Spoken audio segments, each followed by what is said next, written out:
give it to you straight about Jason. His body was never recovered from the lake after he drowned. And if you listen to the old timers in town, they tell you he's still out there. Some sort of demented creature. Surviving in the wilderness. Full grown by now. Stalking. Stealing what he needs. Living off wild animals and vegetation. Some folks claim they've even seen it. Right in this area. The girl who survived that night at Camp Blood, that Friday the 13th.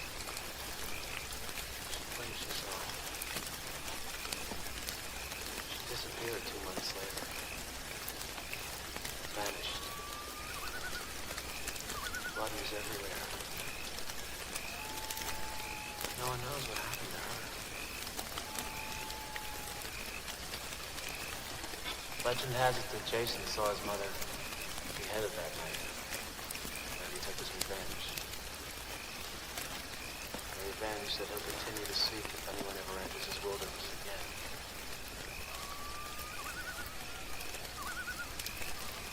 And by now, I guess you all know, we're the first to return here.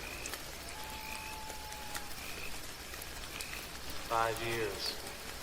5 long years we've been dormant. And he's hungry. Jason's out there. Watching. Always on the prowl for intrusion. And to kill. And to devour. Thirsty for young blood.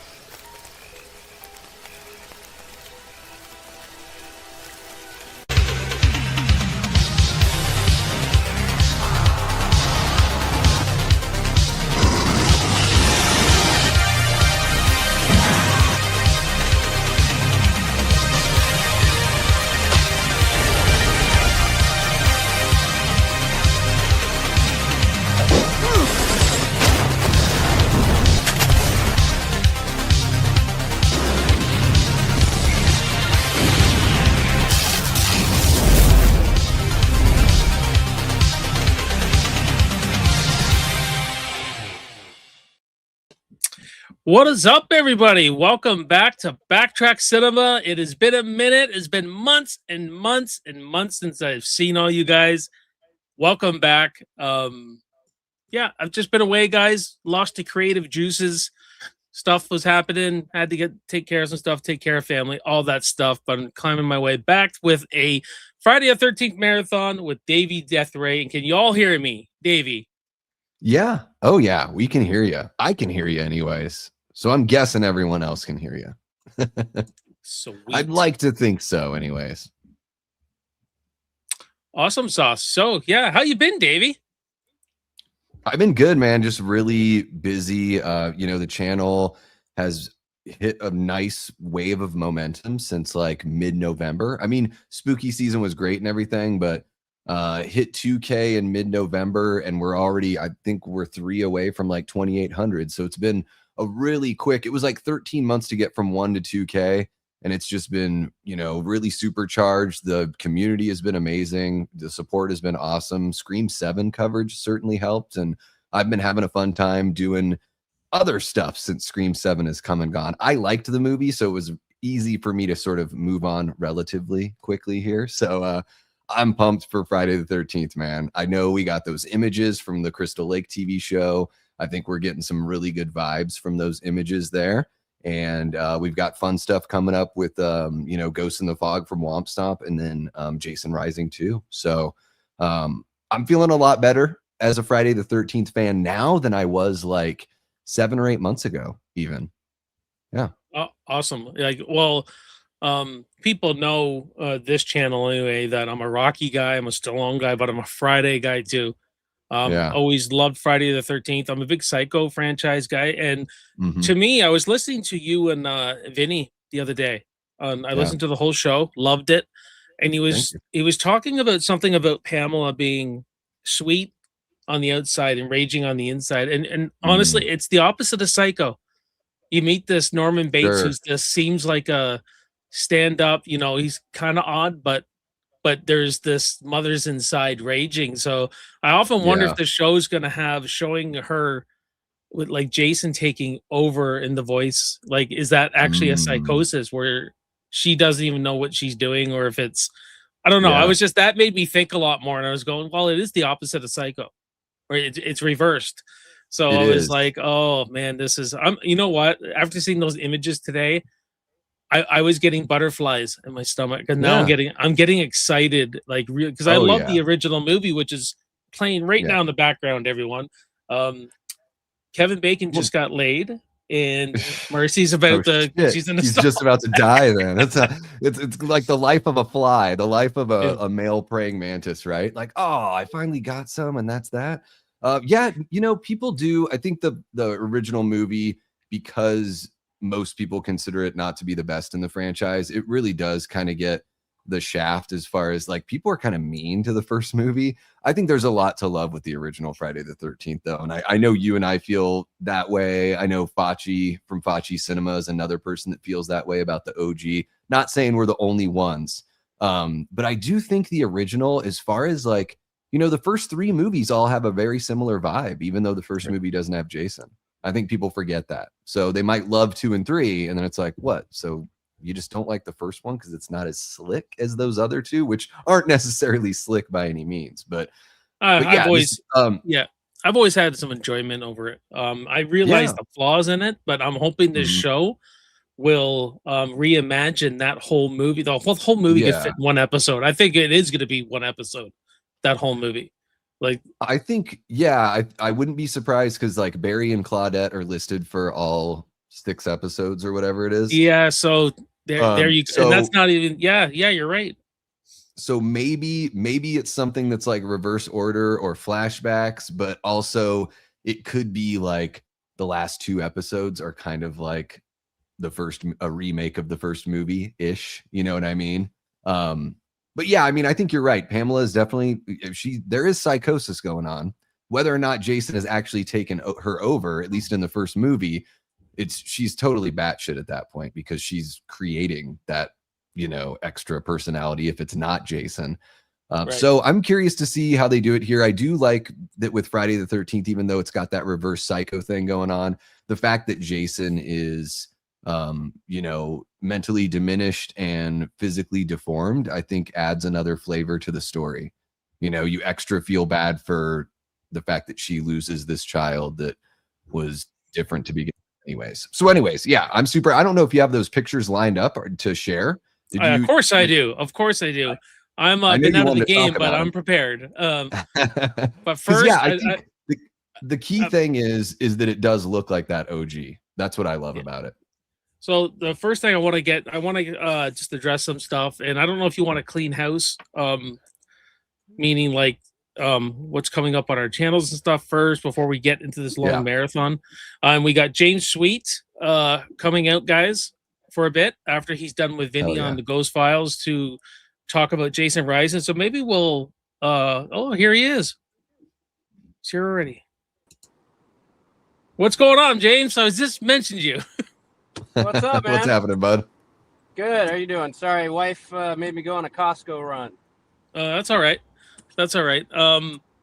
So are you going to join us after you're done with Vinny? If you guys are still going, sure. Yeah, I will be. Do you want us to?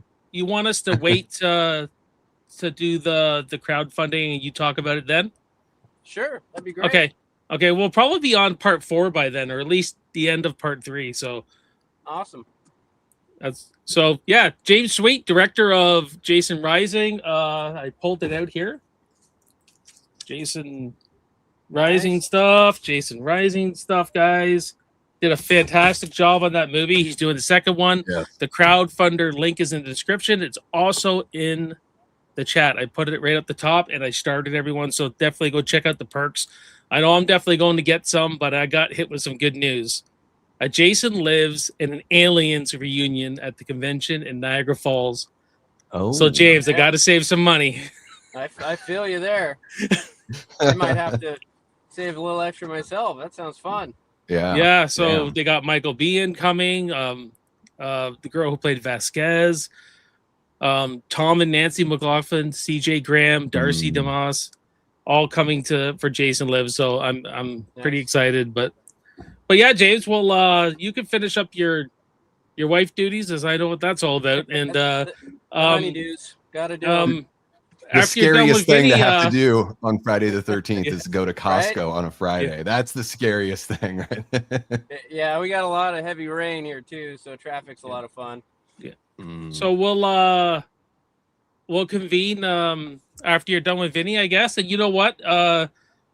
You can tell Vinny if he wants to pop on too. You could send that link to him if you want. All right, I'll do All that. right. Okay. All right. Hell yeah. Sounds good, guys. Okay. Thanks. Take Later. care. Can't wait to chat. All right. James is great, Sweet. man. I've had him on a few times. We've got kind of we message back and forth and stuff like that all the time. So big Predator Yeah. fan too. So I've got the DM thing going on with him a little bit, but this will be like the first time. That was the first time really like saying what's up. So looking forward to, getting to chat with him a little bit here. all right. I just want to take care of some stuff really quick, Davey. So Yeah. I have Buy Me a Coffee, guys. Memberships are available. And I want to give a big shout out to my two first members. We got Clayton, a good friend of mine from Ages of Film, and Carson Peterson. I've signed up for memberships on YouTube. You'll get free reviews from me. You can get a ranking, all that kind of jazz. So that is all good. And we're going to roll with these movies soon, guys. Just, I just want to get Davey's opinion on these pictures. And, or do you want to talk about what's coming on your channel? I want to do that near the end. What do you think? You know, really what I've got going on in the channel, guys, I just kind of go with the flow. So when I think of an idea of a stream or whatever, it's just kind of shooting from the hip. So I do have some new show ideas coming up. There's going to be like a courtroom, where basically I float some opinions your guys' way. You vote on, what you want to cover. And we go to the courtroom where you prosecute and I defend, or vice versa. So the first one's going to be Halloween Resurrection, where you guys are prosecuting it as the film is criminal, and I have to defend. Halloween Resurrection with all of my heart. So I'm looking forward to kicking off that series. But yeah, just covering a lot of Friday the 13th stuff. I kind of go with the flow. I cover horror news, so I'm always doing a little something different. The live audience is really where it's at on my streams. So if you like hanging out with a really cool community, getting to know people, talking horror, everyone's really respectful and awesome, then you should throw a sub and come hang out, and you're probably going to find something you like. Awesome. That's my pitch. That's my commercial. That's all I got. I'm going to be doing a halfway to Halloween fundraiser for the St. Mary's Food Bank out here too. So, I did that 10-hour thing in October. So every 6 months, I'm going to do like a 10-hour marathon. So we'll have to get you on for that one, Jason. Oh, what did I do? I got rid of the timer, didn't I? Well, I think you just put your action movies reloaded. I didn't want it to do that. Okay, never mind. It's okay. You can always switch it back, or you can make that the full screen if you want to. There's Blake says a bad echo. I don't hear it over here, so I don't know if that's something that the audience. There's Blake, a bad echo. I do not hear it on Davey. Is it me? Yeah, I don't hear anything. This is a new mic, so I don't know. I find I'm sounding all right. Let me remove this from the studio. Just makes me think of that bit from Airplane. Echo. Now stepping up to the plate. Linda says that no one else says they hear it. Okay. It's a Friday the 13th prank by Blake. Can I I wanted to show you guys something, but I don't think I can now.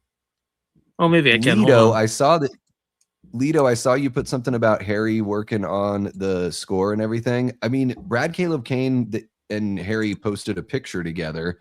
So I don't know what that means. If that means that Harry is actually going to work on the show, or if he's at least going to let them, use his score, his music. I wouldn't be surprised if he comes in and does something. They don't do those meetings for nothing, with all this going on. Sorry, guys, I'm just pulling something up because I don't know when I'll be live again. So I want to show you guys some stuff. You're gonna be live again next week, Jason. Come on, make it a regular thing. I'm gonna try. My birthday's next week, so. Oh shit. So I got this, guys. Action Movies Reloaded coming up. I would like to turn this into a live show if we can, but I'm going to be recording them. Actually, Davey will be on for RoboCop, which will be the first episode, which I need to talk to you about, Davey, after we're done.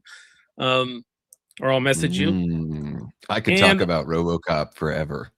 Yeah, and this is going to be like season in season. So this will be like season 1. And then in the fall, I'm going to come out with Slash and Talk, all new horror podcast. And so I'm going to do them in seasons, everyone. So I think that would be a lot of fun. Oh, yeah. All right. So before we get rolling, I want to talk to everyone first, Davey, then we'll get to those pictures. And I swear we'll get rolling with the flick. All right. Lamonte Gillard, what's up, guys? And I thank you, Dave, for bringing all your people over here. I love it. Of course. I've never had 25 people in my chat. Guys, if you're watching on the Davey Deathray side, go on over to Backtrack Cinema and hang out for a bit. Drop a like in the stream, all that kind of stuff. Let's help each other out. Hey Skittles, what's going on? I remember you. You were very excited about this because we were going to do this months ago. But oh yeah, November. That's right. Paula Fitzhenry, how you doing? Antonia Andreas, what's going on? Hey Davey and Jason, what's up? Nice to see you. There's one of mine. Hey Clayton, what's going on, buddy? Membership. He's one of my members. What's up, dude? I smashed the like button for you. Ready for some Jason. Awesome. Janine Whitcomb, hello. Happy Friday the 13th. Paula, no, you did not miss anything yet.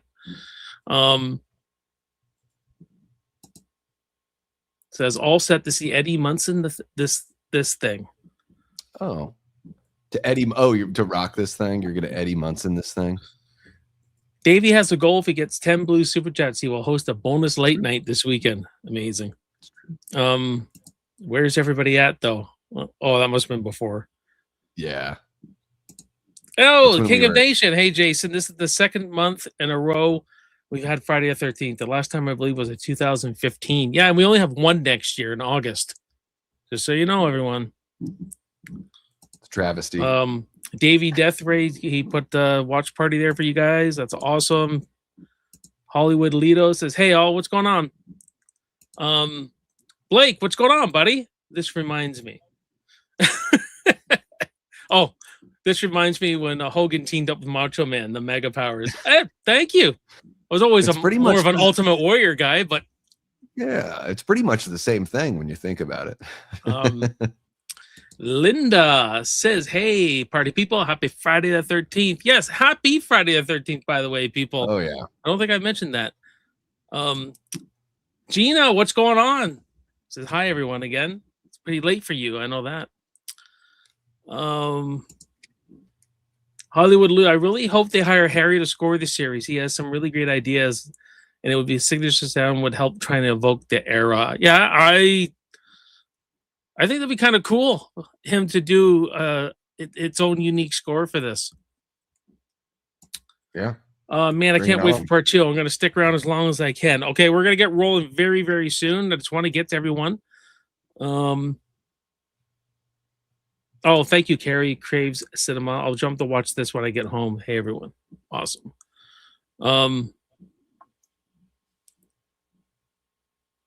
Stupid hair. Yes, Skittles. We're going to start with part 2, 3, then 4. This must be a super chat on your end, Davey. Yes, thank you, Aaron. Appreciate you. And shout out to all the channel members kicking it, guys, on both channels. Thank you guys for the support.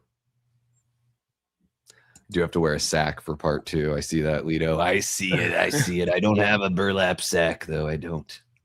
Wander This World 97. Which Niagara Falls con is that? I'm not far from there. It's the Canada side, Frightmare in the Falls. No, sorry, Niagara Falls Comic Con. It's actually a Comic Con. Frightmare in the Falls is in October. 40 years. Used to all these people. I'm not used to so many lovely people, man. He's got to fly through. What's up? What's up? What's up? What's up? Like a hottie overload on Night at the Roxbury. What's up? Death 2, Squad 3, for 4. the win. Yeah, we got the Oh, Backtrack thank you, sir. Badasses and the Death Squad. All that's pretty cool. The There you go. Backtrack Badasses and the Death Squad. I love it. A really bad echo? Really, guys? I do? Davey, do you hear a bad echo? Not at all. And I didn't hear anyone else. Everyone else was saying there's no echo. So I think that's just an older chat. I don't know. Maybe he's hanging out in a wind tunnel.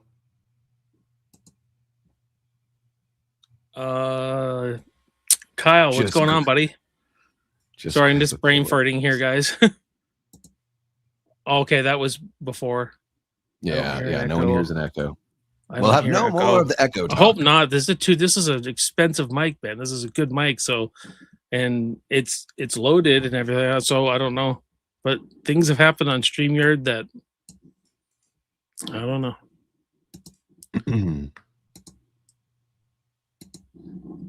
Okay, we got another super chat. Thank you, Ty. Tylee 4309. We got Sexy Fachi. What's going on, J-Man and Sexy Stud Davey? Matt, you're too sweet. Calls me a stud muffin every single time or something similar. I gotta say hello to Jamie. What's all going on, Jamie? Happy anniversary, by the way. I saw you post. You have a little date anniversary. That's sweet. Hop in chat, spreading the love. Yeah, there's a lot of people doing Friday tonight. So yeah. Okay. Holy crap, people! I don't know how you keep up with all this, Davey.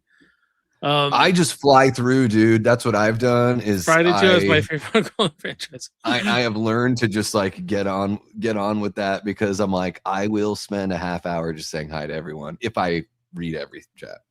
Okay, I'm gonna have to do that. We got to get with the movie here. So, get your whatever you're watching, VHS, Blu-ray, whatever, and we're gonna start with part 2, guys. So it's 8:10. So we want to get going now. So here it is, Friday the 13th, part 2. I'll count down from 5. Off, right? Okay. Yep. So when I say play, I'll count us off from 5. So 5, 4, 3, 2, 1, play. All right. Right. Then I'm gonna get that stopwatch going. There we are. Okay, guys. So stopwatch should be good. Excellent. Yeah, I think ages is that's a good take. Ginny is, she's top quality for final girls in this franchise. It is. I really like that house. Get her. I like that house at the end of the street that you see. Oh, I wasn't. Jamie says, thanks, Jason. 32 years is an accomplishment. Trust me. I've known my wife for 20, so no.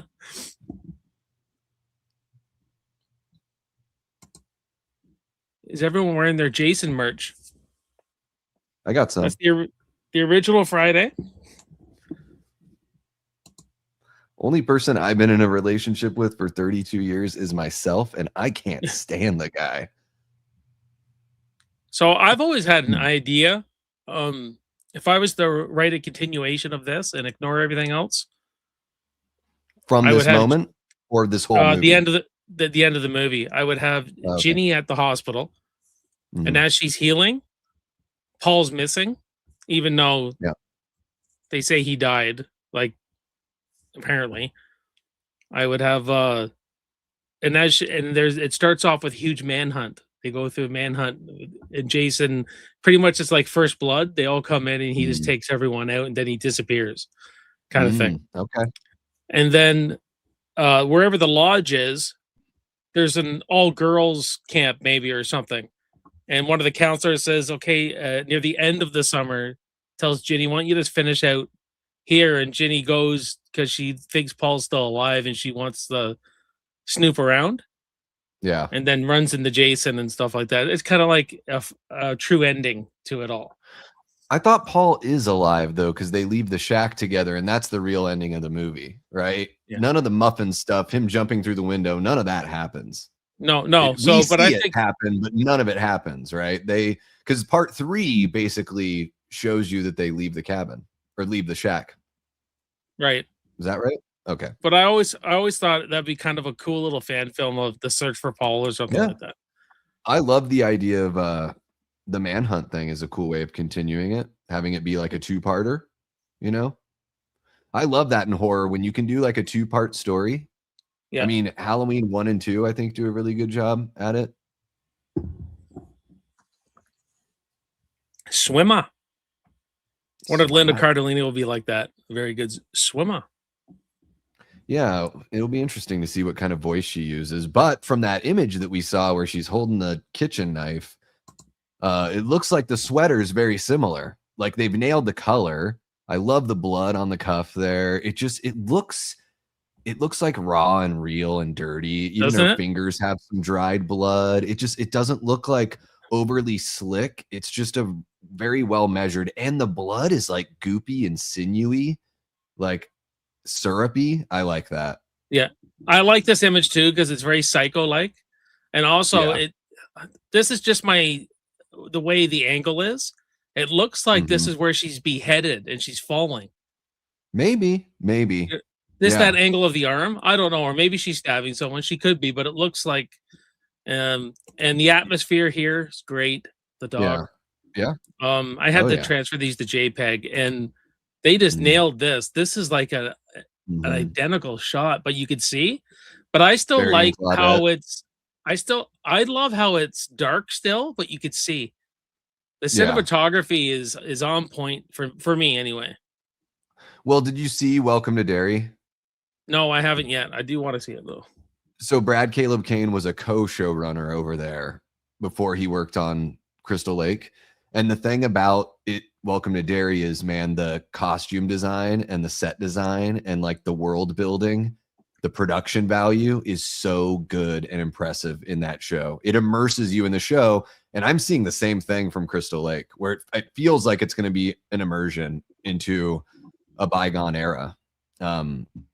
So that's what I'm really hopeful for. And then they just got to knock it out of the park with the story. Everything else is looking great. You know, I'm in it, you know, as long as they hit the story, you know, out of the park. It's definitely going to look good. That's obviously those pictures are like, okay, this is going to look good. It's going to look authentic. Yeah. Can we tie it together with the story and give us some extended lore maybe?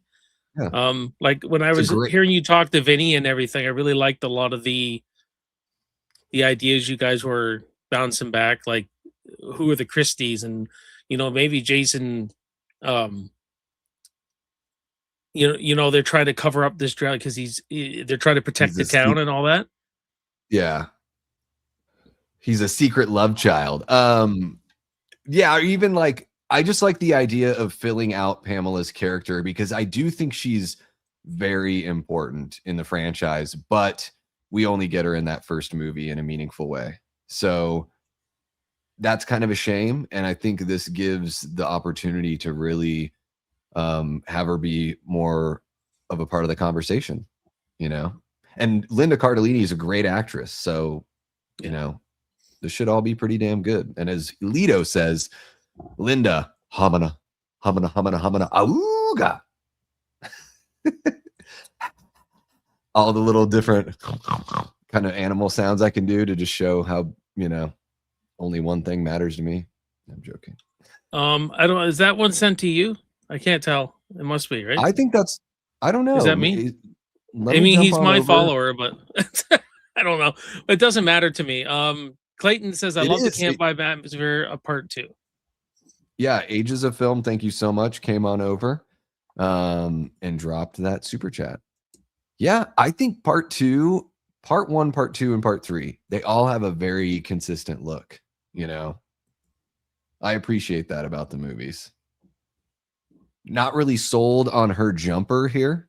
Or if you're in the UK, I don't know what you call these because you call sweaters jumpers. That was but this is an what 80s thing, though. It was an 80s thing, and she didn't know what, you could tell she was just ad-libbing. They just said, walk over there, do this. She didn't know what the hell the context of anything was. Yeah. It's handheld camera. You know, it's very like up close shooting the way they're doing it here. It's a shame that Adrienne King, you know, didn't come back just with everything going on with her stalker and just, you know, all that kind of stuff. because it would have been cool to have her, even if she passes away in this movie, even if the character dies, to not have it be just like the opening throwaway kill. Hollywood Lido gives you $2. Part 2, part Thank you. 4, part 6. Baby, love those. Yeah.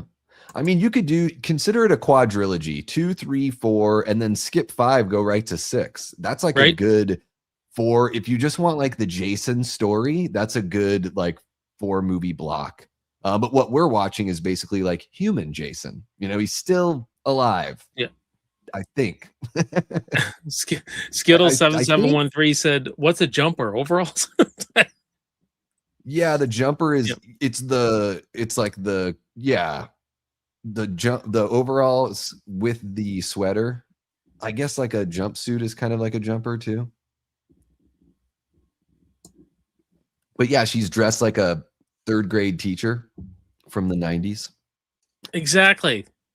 That's what it reminds me of. You just hit it on the head. Not that it's not cute, Jamie. It's just like it feels a little old for her age, or I don't know, something like that. This is what I do, Jason. I just say stupid stuff. I just talk out of my ass. Criticize what people are wearing on a movie that's 40 years old, 45 years old. My man Clayton says, "I've subbed to both you goons. It's Friday the 13th, so let's get freaky." Thank you so much, bud. Clayton's great. Clayton's channel's Ages of Film. He just went through all the Scream reviews. And he could use some views over his channel, guys. So go sub, give him some love over there. He just did all the Scream. He did King Kong recently, the original, The Fog. He does all that stuff you guys will love.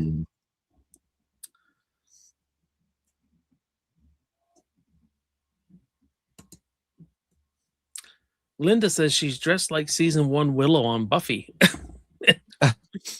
Yeah, she's got a bit of that vibe, and she's even a little bit of there's a bit of a redhead thing going on there. You know, sandy blonde, you know. I still don't mind this intro. I mean, I still like I think it's good. The suspense of it all is still pretty good. It's cool to have something wrap up, you know, a part of it. If she weren't in the movie at all, you'd be like, what? We're just like skipping or just jumping ahead. And it would be nice if they kind of told us, because they don't put it up on the screen how much longer it is. But I've heard it's supposed to be like 6 months later or something like that after the first movie. That's something like heard. That. Well, I heard James. We'll talk to James Sweet, but later. But he's got because Alice came back in his movie. If a lot of you don't know, and he's gonna, if he can raise enough money, he's got a reason how she survived this. He wrote a reason and everything. I don't think he's gonna tell us, but and that was he said that on an interview on all the Good Names Are Taken podcast. So, oh sweet. Yeah, I think the opening is solid here. Like, you got to put her in somehow. And I wish she wasn't so unceremoniously killed, but it is a cool kill. Like, it's a total surprise moment. I don't think a lot of people see it coming when they watch this movie for the first time. So yeah, it's not some stupid throwaway kill. Talking Star Wars says, who would you guys like to see directing a new Friday the 13th movie? I have to think about it. I'm going to think about this. Talking Star Wars. There's a guy named Vincent DeSanti. Well, you know what? That's the obvious one. I would just give him the keys and say, what you did with Never Hike Alone 2 was a freaking amazing. Yeah. Right? Here, have a seat at the table. Tell us what we need to do. Anything. Apart from that, I don't want the Terrifier guy. I agree with Vinny on that. No. I love how Jason is like respectful enough. Like, he's thoughtful enough about the cat. He's like, well, I'm going to make sure that I just take the kettle off here. See, to me, I thought he didn't want neighbors to hear. I thought he was just trying to. Maybe that's what it is too. Yeah, and then he puts the cat on the burner. We just don't see that part. And as a kid, I thought he was burning her. I thought he was gonna like Oh, Like, that would be awesome. They should have right? done that. Or if skin would stick to it. Oh, if they made that now, they would do that. That would be we've never seen a kill like that in a movie, or at least I haven't. Like Mm. electric coil, and you put the person's face on it. When you pull it off, the skin just like sticks to the.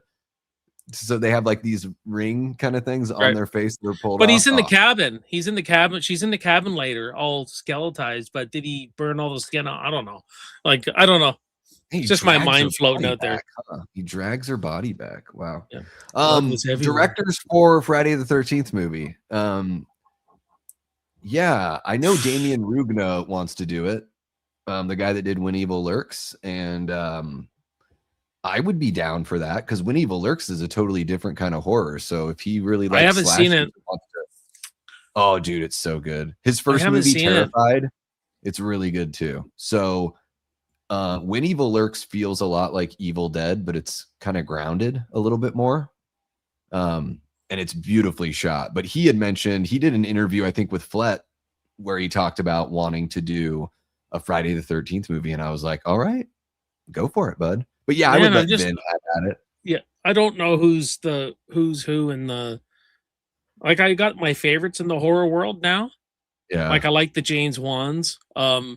As much as, you know, Flanagan's my favorite director, but he's not for Friday the 13th. That's not his Dude. specialty, right? So The guy can't get out from under other people's IPs. He's already buried, you know? I mean, good for him. He's, you know, he's totally. well, you earned haven't it. seen his originals. You got to watch the original stuff. Midnight Mass is amazing. I still hear that's the best one. Yeah. And It's a shame that he gets bogged down in everything else, but what can you do? And according to him, he's after he did Midnight Mass, that was his personal project. He says, I did it. Now, oddly enough, he started shooting The Exorcist today on Friday the 13th. Yeah. You're asking for Yeah. trouble. Man, they got a stacked cast for that movie. I they're set love up Flanagan. for success in such a big way. The Haunting of Hill House is a masterpiece to me.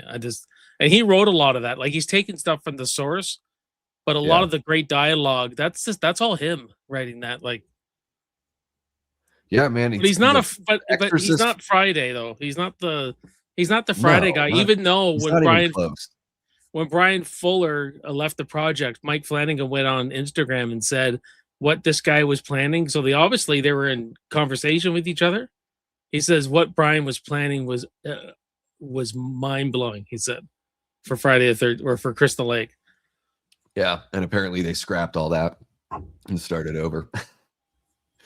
But I'm still excited for what we got. Yeah, and I think you know, Exorcist is a troubled franchise, so best of luck to Flanagan. But yeah, I have a tough time like fan casting directors. I can fan cast people as actors better or easier. Yeah. But usually these directors, the directors that I really love, I don't want to see them doing something like Friday the 13th because I'd rather some up and comer kind of make their name in Friday the 13th rather than be like, oh, Oz Perkins. Like, I love Oz Perkins. I would like to see him do a Psycho movie, I guess, just for the full circle of it. Like, it would be incredible, you know? Yeah.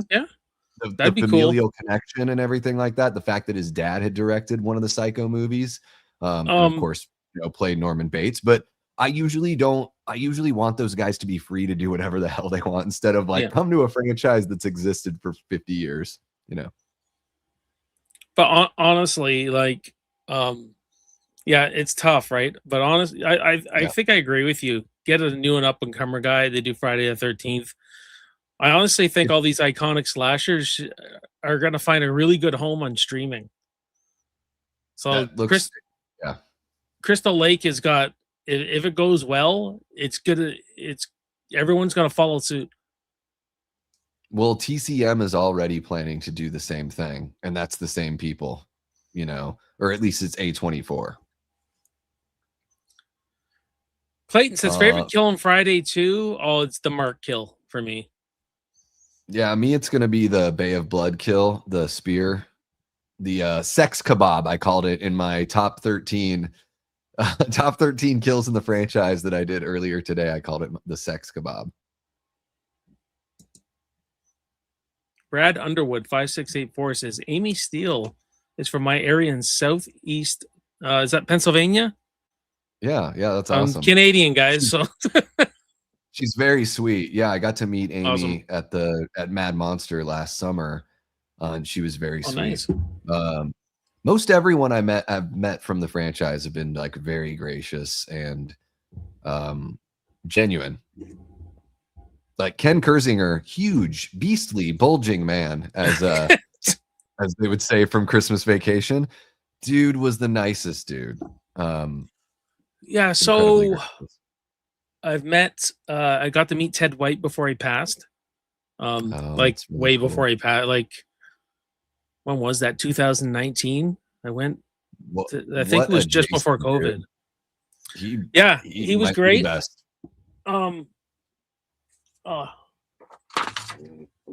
His grunts in the final chapter, his Jason feels the most real and scary to me, I think. So there's Ted White. I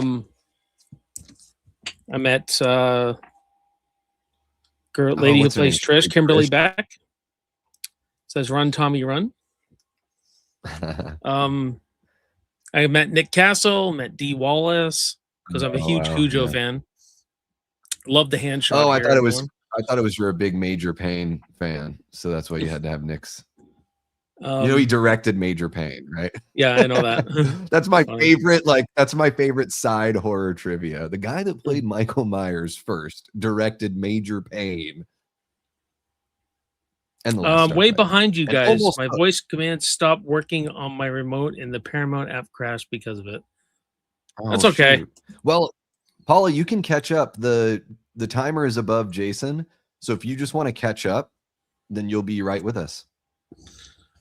Can't wait for Flanagan's Carrie. Matthew Litter is in it as the principal. Me too. I see. That's the stuff Flanagan's awesome at is Stephen King. And he dialed into that deal with Amazon. Yeah, that's right. I think the Carrie thing got roped into that.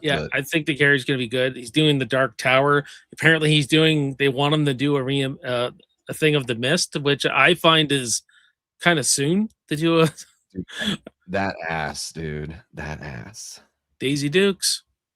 Oh my god, she is such. I don't know why she's playing so hard to get because he's a pretty good looking guy, man. It's not a he looks like Jacob Dylan, like me.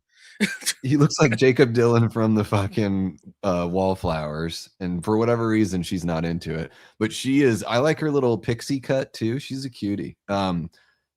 Yeah, the Flanagan stuff right there. I would imagine that this kind of seals the deal for Dark Tower. Yeah. And the Mist, I'm just like, why do they keep on redoing the Mist? Whatever. It's not a bad story. They've just already done it twice in the last 20 years. What the fuck are we doing? Yeah. We need it again. I think Flanagan just likes. I think he just likes to work. Do you know what I mean? Yeah. And if he doesn't have any original things floating around, I think and I think he does have a lot of original stuff, but that Midnight Mass was personal to him. That was a truly unique, original, him. Like his whole fingerprints are all over it. It's really good. Hey, Ginger Ninja, what's going on, buddy? What's happening, bud? He's from the Outback. Down in Australia. The Outback. What do you think of Paul here, Jason? What do you think of Paul? I like Paul. He's I like Paul. Tough but he's supposed to be the man's man. He's the survivor, the man's man. But he's stern, but he's not unreasonable. So he can still have fun, I like Paul. This is the way my wife is. My wife would pull pranks on me like that. And blow up the smoke just to get a rise out of me.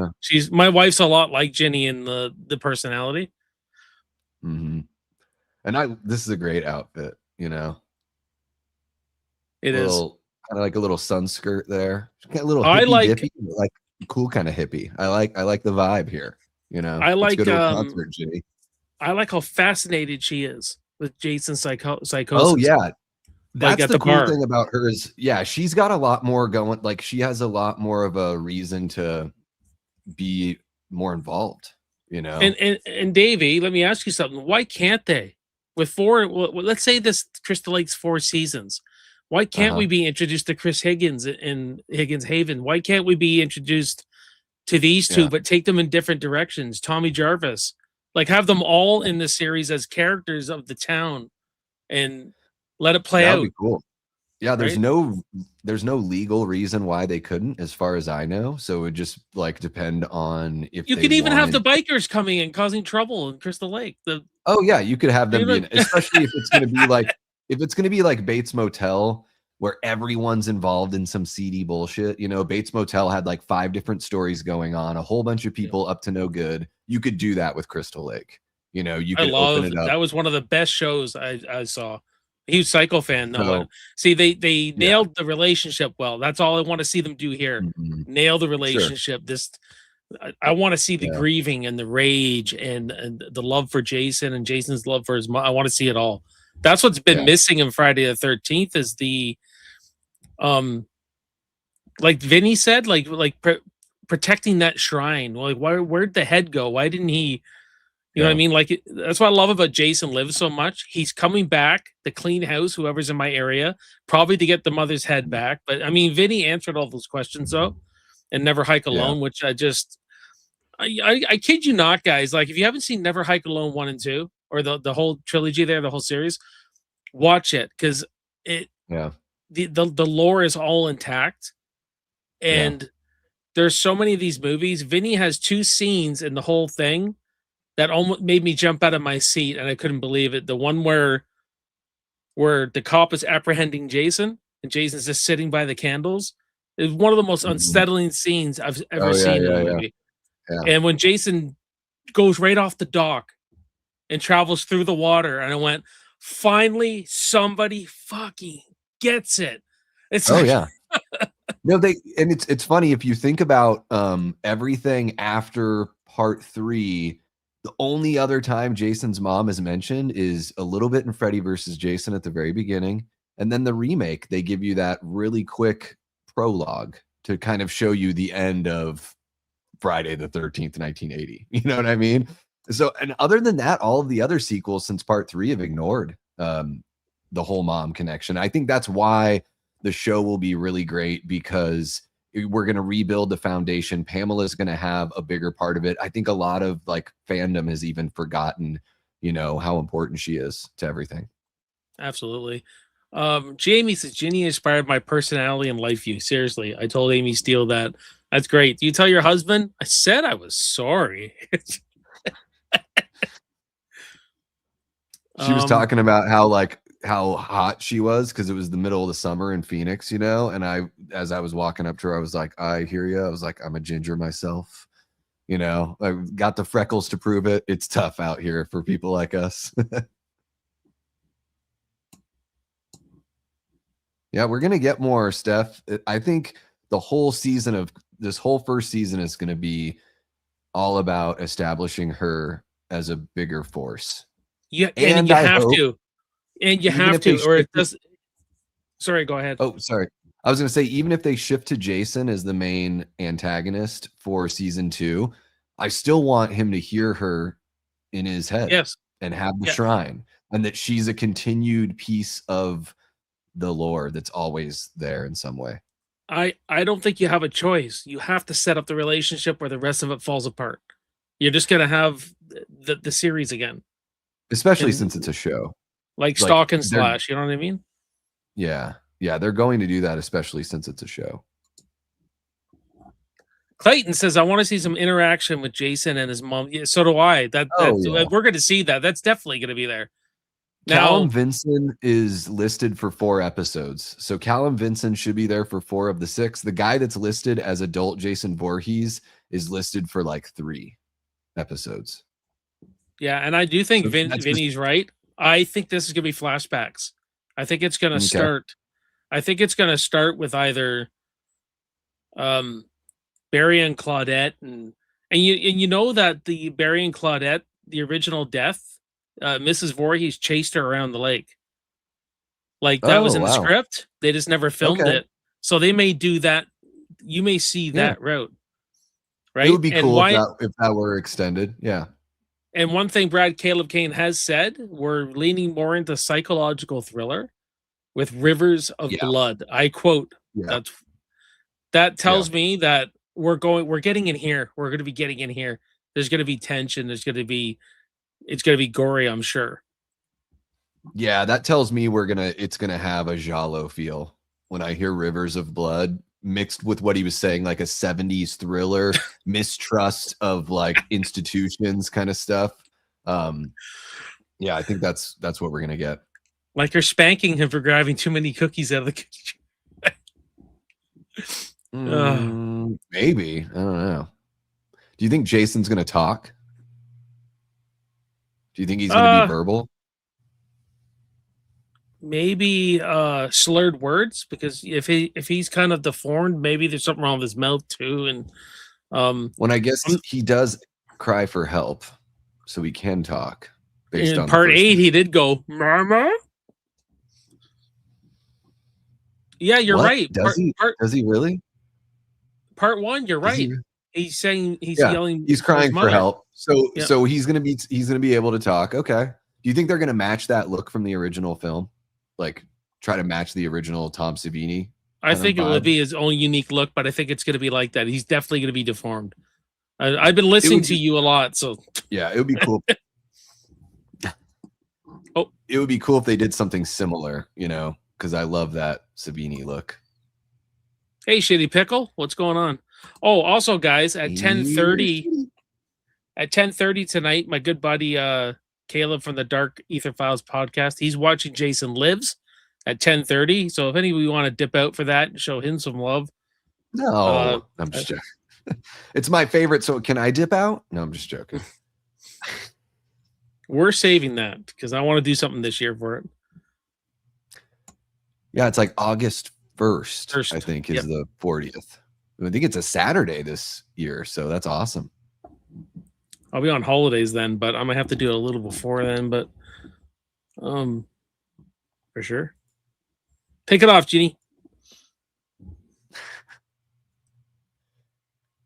Oh yeah, so wholesome, yet so hot.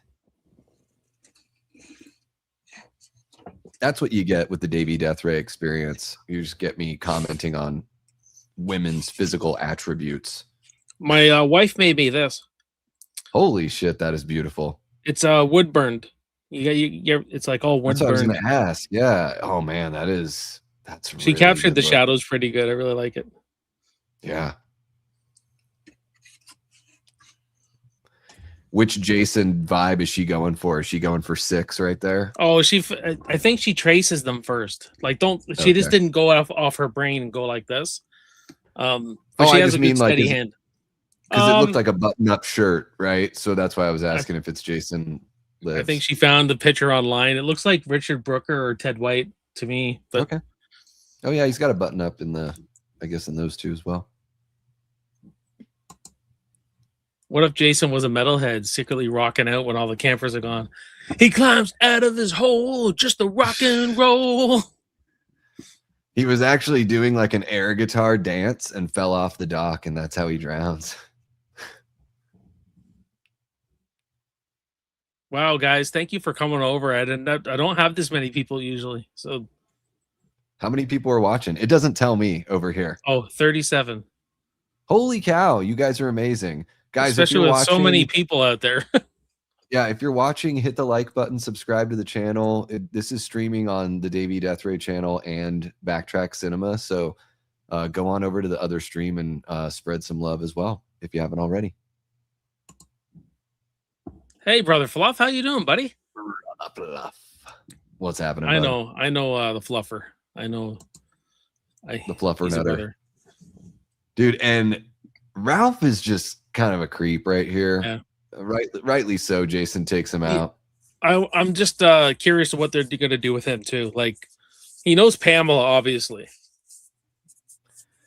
Yeah, they interact with each other at the very least. We've seen those. Well, Barry at the beginning of the first one he knew Pamela because he says, "Hey, we weren't doing nothing."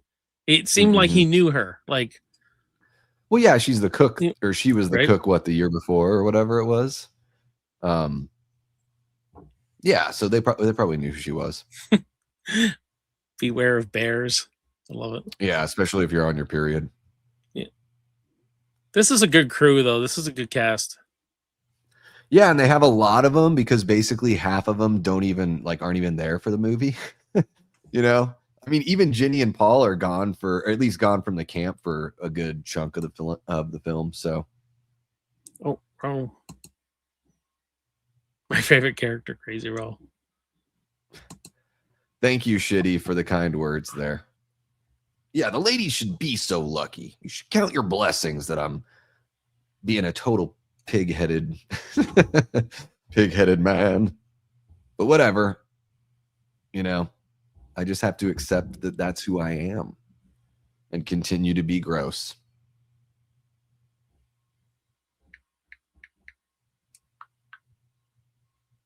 I just got to give it up to the shorts. The people that made shorts in the 80s, thank you so much for everything that you did for, mankind. I just really appreciate it. Oh, poor Muffin. That's the Daisy Dukes. So 1979, Dukes of Hazzard come out, and this is 1981. So this is when, and they told Catherine Bach, who played Daisy and Dukes of Hazzard, okay, go. She bought her own outfit. That's what she bought. She bought the plaid tie and then the Daisy Dukes were born. And then there's just regular. I mean, even not the Daisy Dukes. There was one of the chicks that was wearing. Yeah, what's her face right there? The girl with the short. Look at those. Those aren't even. I mean, those are just like gym shorts that are showing cheek. Just God bless them. You know. Now, what I love is that for the Friday the 13th franchise. We saw Ginny use the chainsaw. So later on, when she starts it and everything, it kind of just grounds it a little bit more and goes, okay, she knows how to use that thing and use it well. Would have been really cool if she got to use it a little bit longer, right? Why did they do that? Just let her use it for another, see if these movies were made now, like you'd probably get a little bit more of the chainsaw. It would come back around in a bigger way. No one ever bought me that outfit. Yeah. Me neither. No one wants to see that. Yeah, guys had short shorts too. It's true. I still want to wear short shorts, man. I like whenever I buy shorts now, they're so bloody long. I tell my wife, these are so bloody long. And she goes, you're so 80s. Yeah. Like you shouldn't worry about your dong sneaking out. Yeah. And Sandra, man, I know this actress was just like 16, but the first time I saw this movie, I was like 9. So give me a break. I still go back there to still childhood. No, I mean, it's true. And she has a fantastic rack. It's unbelievable. Not only that, they feel like a real couple. Like the way they're playful they are. They're very playful. Even when they start to do they're it, the hot way couple. The way she throws her shirt at him and he's just laughing and stuff like that's something real couples do. Yeah. Yeah, she smacks him when she walked by him earlier in the cabin. They got all this like grab ass going on. They literally are like, let's go over to the other camp and do it.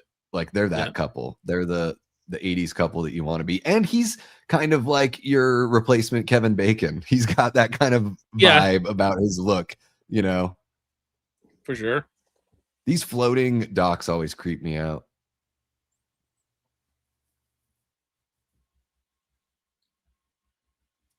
Love it. That's where I learned this joke. I learned that joke from part 2. This dude here's from Carrie. Duder is cut. Like he's skinny as shit, but oh my God. I'm like, this guy is fucking ripped. He's got like a 36 pack. It's unbelievable. What, Ted? Is that his name? Ted, yeah. And he survived. Imagine what. Redheaded jokester. Yeah. Like he survived. He's just drunk at the bar from Jaws 2. He's just like still wasted from. Yeah, I like this. I remember the characters' names. This Jeff and Sandra. Jason, Sandra. Guys, yep. Jason was giving me shit before we started the stream. He's like, you don't even know these characters. No, I'm joking. That's right. You only care about Halloween, you big fat jerk. Honestly, I probably wouldn't remember everybody's little name either. There's some of them I have trouble with every time. Rick from part 3, every time. I don't know why. Judy Aronson's character, Samantha, almost every time I forget her character's name, but I love Judy Aronson's one of my favorites. Like, you know how you do yeah. it? When you do a top 50 Friday the 13th kills, you have to Sure. type in all their Yeah. names during the I think that's what happens sometimes is when I'm editing, I got to go over it so many times that I've been watching this franchise since I was 4 or 5, like, or 6. I mean, I learned a lot of them from when I did my list today. Like, they're still stuck in my head, so that helped. And yeah, Muffin's Dunzo.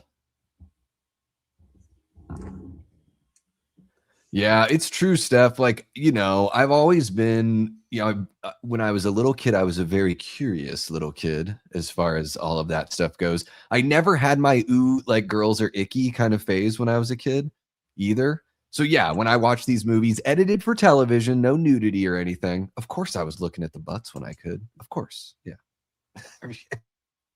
Could I not look at the butts, Looks a little like John Travolta. Okay, I can see that.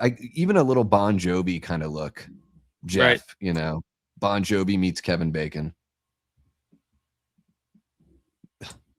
I love Paul's like complete lack of interest in this conversation. It's very important to the sheriff, and Paul is just like, oh yeah, no, I know. It's terrible. It really is bad. Yeah. No seconds for dessert. You don't get a second helping. So here we go, guys. Proof that the previous generation has always been more critical on the subsequent generation and that it's nothing new. We didn't see a thing. Yeah. You don't want to tell your friend about her dog, but I guess maybe you should. Oh, I love this shot with Jason running across the road. Mm-hmm. It's like the original video game when he pops out of nowhere. Well, and I just like these little things. They just seem really very real. There's a lot of shots in this film that just seem, really put me there. Seems very real. Clayton says maybe all these Jason kills were because Jason was upset the kids on the. I don't know. Did you finish? You didn't finish your thought, Clayton. There's going to be another message coming through shortly. Just men in ill-fitting jeans run through the woods. That's what's going on here. Dumpy butts. Friday the 13th. Got to be able to keep up the Jason. Now? Yeah, so Jason's in the darker pants. Okay, there we go. Tales from the Shelf says, hey, guys. How are you doing, bud? Thanks for jumping on in, man. We got that puddle. The puddle is like a motif in this film, They bring it back at the end as well. Yep. Like, we know we're getting close to the shack when you get to the puddle. I love that he's got to take a break. Oh, I just need to take a knee for a second. Oh, I'm gonna jump over that puddle.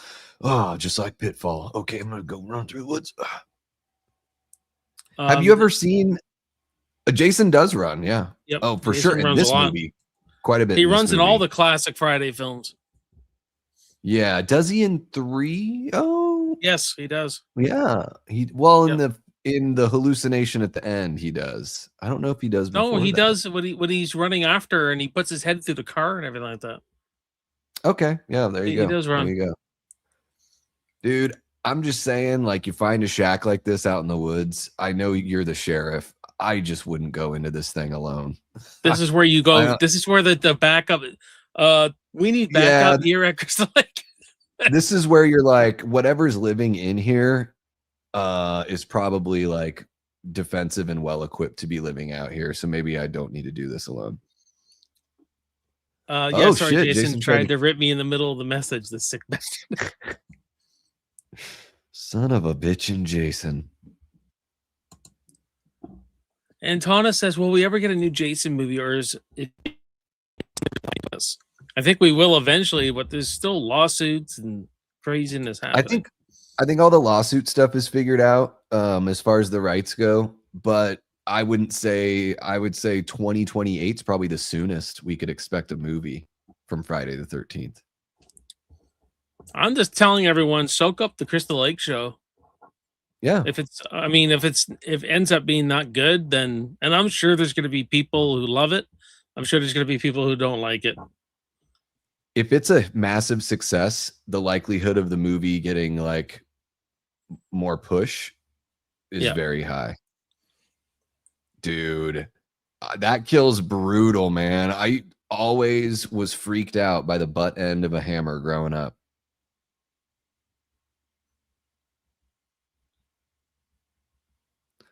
Jason's shack is pretty dope for a homeless dude. For a homeless guy, at least he's got a toilet, and it looks like there's water in there. It's amazing. Steph, it hasn't been really announced yet. They're just speculating. I know there's a lot of information out there saying Boxing Day, but that seems like a very weird time to put it out. So that's why I don't think it's true. I've heard late November, but I hope they figure that just 13th of November is Friday the 13th. So that's when you drop your show. Listen, guys, I'm not do it on Thanksgiving weekend or anything, don't do that. Yeah, I'm not in the know of all this stuff, but I'm wondering if they're putting out false information, and this could be in October because I don't know. They filmed it in the summer, right? Am I not right? Last summer. I mean, they've had lots. I think I've never made a movie or a show, but I'm just saying.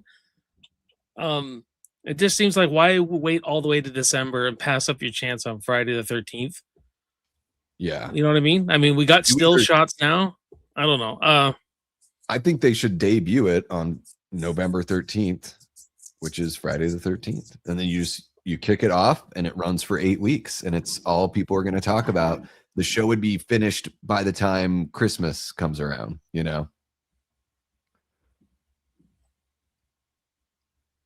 Or you start it, or you end it on Friday the 13th, but I say start. If I ever create my own slasher IP, I'll never sell the rights. I'm going to write, direct, produce, and build my own streaming platform to distribute it on. That's good, man. That's the way to go. I think sometimes, like look what Stallone did. He sold the rights to Rocky because he wanted to be in it. That was his only way he was ever going to be able to star in that movie. And unfortunately, he had to sell the rights back in 1976 to do that. Like a lot of people don't realize that he doesn't own Rocky. Yeah, he just wrote everything. A lot of times those, those rights are sold because they never think it's going to turn into anything. That's right. Oh my gosh. Wander this world. Does a shack deep in the woods really need a toilet, or is it just for aesthetic purposes? I guess if you have running water, like if you got running water, why the heck not? It is kind of wild though. You'd think that Jason would just go dig a hole somewhere, do it that way. This bar is wild, dude. This place is packed, right? Like the parking lot's going to fill up, big old storm, raging party inside. It reminds me of, I grew up in Southeast Alaska, and holy shit, people party there. They, drink their faces off. We got a place about 25 minutes. It's on kind of a country. It's a kind of a main road to another small city. It's kind of looks like that in a way, and they have blues bands that play there. It's called like the Rolling Acres. So. Yeah. And here we go. Road Club, almost, Steph. Rocky's great. We get our full nudity here. Here we go. Oh my goodness. Oh my damn. I wonder if these Friday girls ever look back at you and go, man, I was hot. Yeah, I mean, if they don't regret having done the nudity stuff, then they probably feel that way. Yeah. I mean, I feel that way about them. And I also think it's totally fine that like nudity is something that we don't see a lot of anymore in horror too. Like it had its era. You can always go back and watch these movies. It doesn't need to be like a constant forever,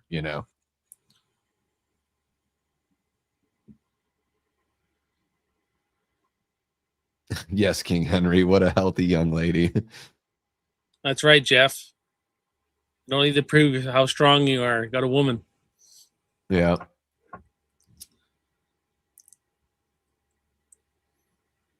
Ooh, they're gonna play for position. These two are funny. I only want your fingers, dirty girl. She's hornier than a freaking house cat. This one. It's just as Oh my god, yeah. Hornier than a house cat. She's all she's making those weird sounds. position. Yeah, she's like, I got a pair of shit brown undies in my cabin that I can't wait to put on.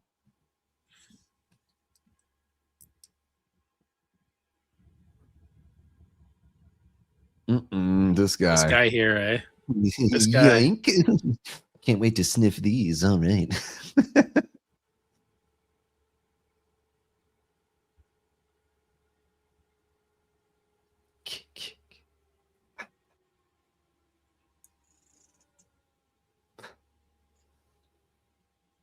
Dude, just skinny dipping.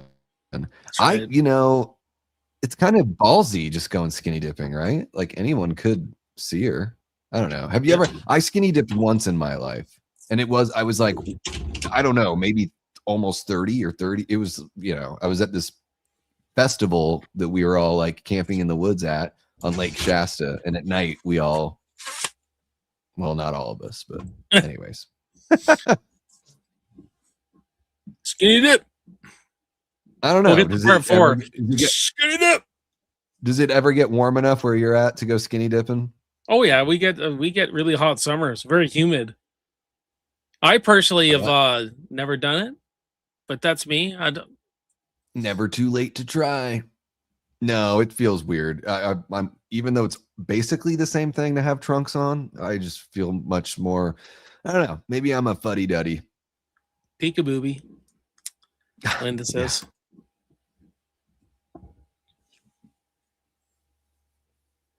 Aren't they suspicious? Like neither one of them.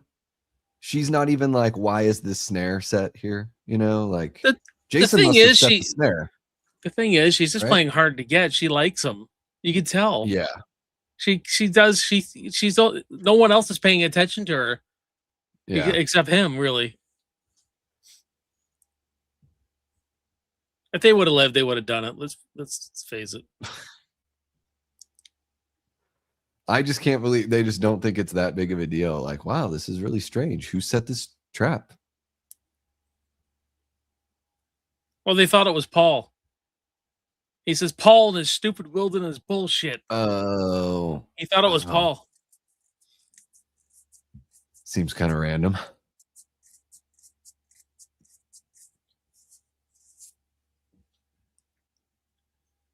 This one's a little lackluster. There's like an opportunity to do something really cool here. And what all they do is like a quick slit of the throat. Yeah. There was a script I read from a Friday movie that never got made. And what Jason did is that it was like a floating slide out on the lake, like a tunnel slide.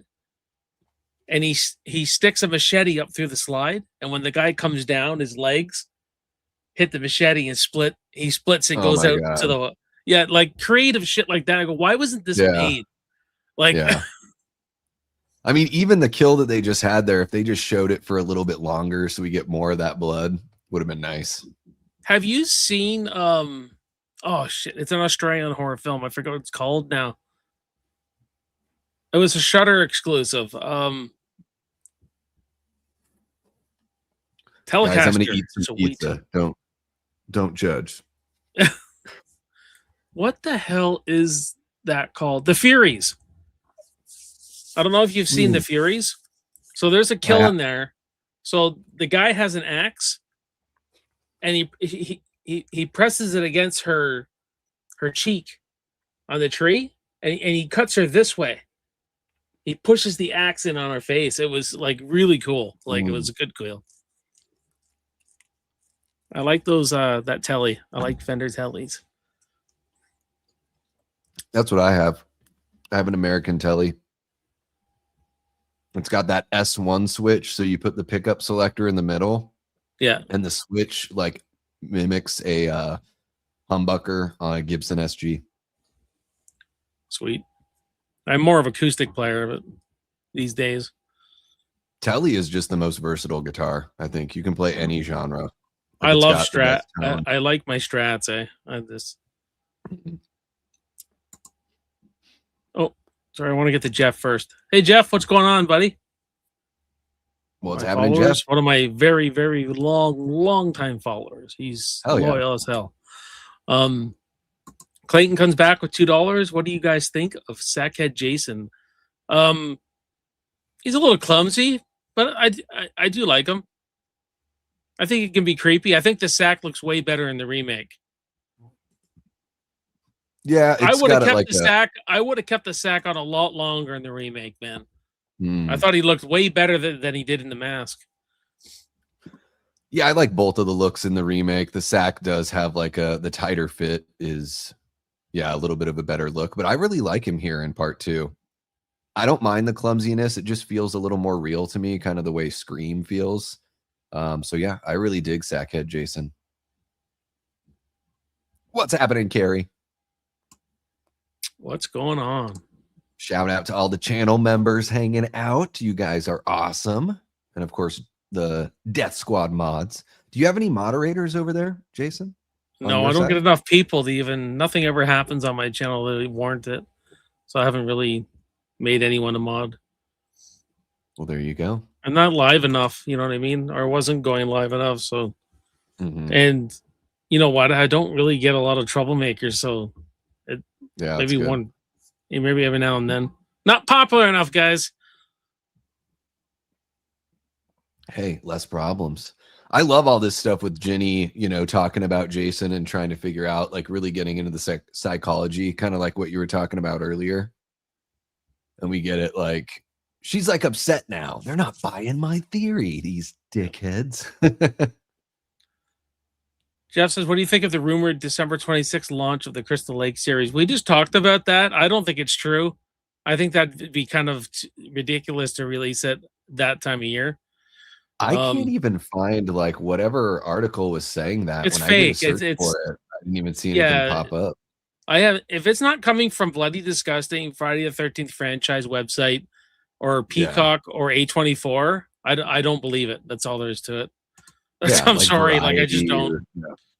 It's got to come from a really, and I saw it come up. Is this someone? It could be an AI poster for all we know. I don't know. Maybe it's just me. Maybe I'm a snob. I don't know. No, I'm the same way. It was all over the web today, but it's where it's coming from the web, Jeff. Yeah, that's what I didn't see it. That's what I'm concerned about. Like, I didn't see it from any reputable site that I go to, but Bloody Disgusting would have had it out by now. Like, they don't even have a poster. All the posters you see are fake. Mm-hmm. As soon as Linda Cardellini was announced, people had a poster out. Yeah. Those aren't posters. They're everything else okay? Yeah, my dong still works, baby. Ow! That's like the Ed Gein show. It released in October. I have a feeling it's gonna come out in October. I'm probably wrong though. What the hell do I know? Like, probably. Like maybe they want a special episode to hit on Friday the 13th. Yeah, they could time it to end it on Friday the 13th or begin it on Friday the 13th. Either one, I think, would be. Is it going to be a weekly? I don't get Peacock. I think we got to watch it on Crave. Is it going to be once a week, or is it going to be just you binge it? I'd imagine it's going to be once a week, and it's 6 episodes. So that's all it is. Is 6? I think so. Oh, I thought it was around 8 to 10. Oh, I'll take 6 anyway. That's all you need for that story. I could be wrong. That's what I mean. There's so much we don't know yet.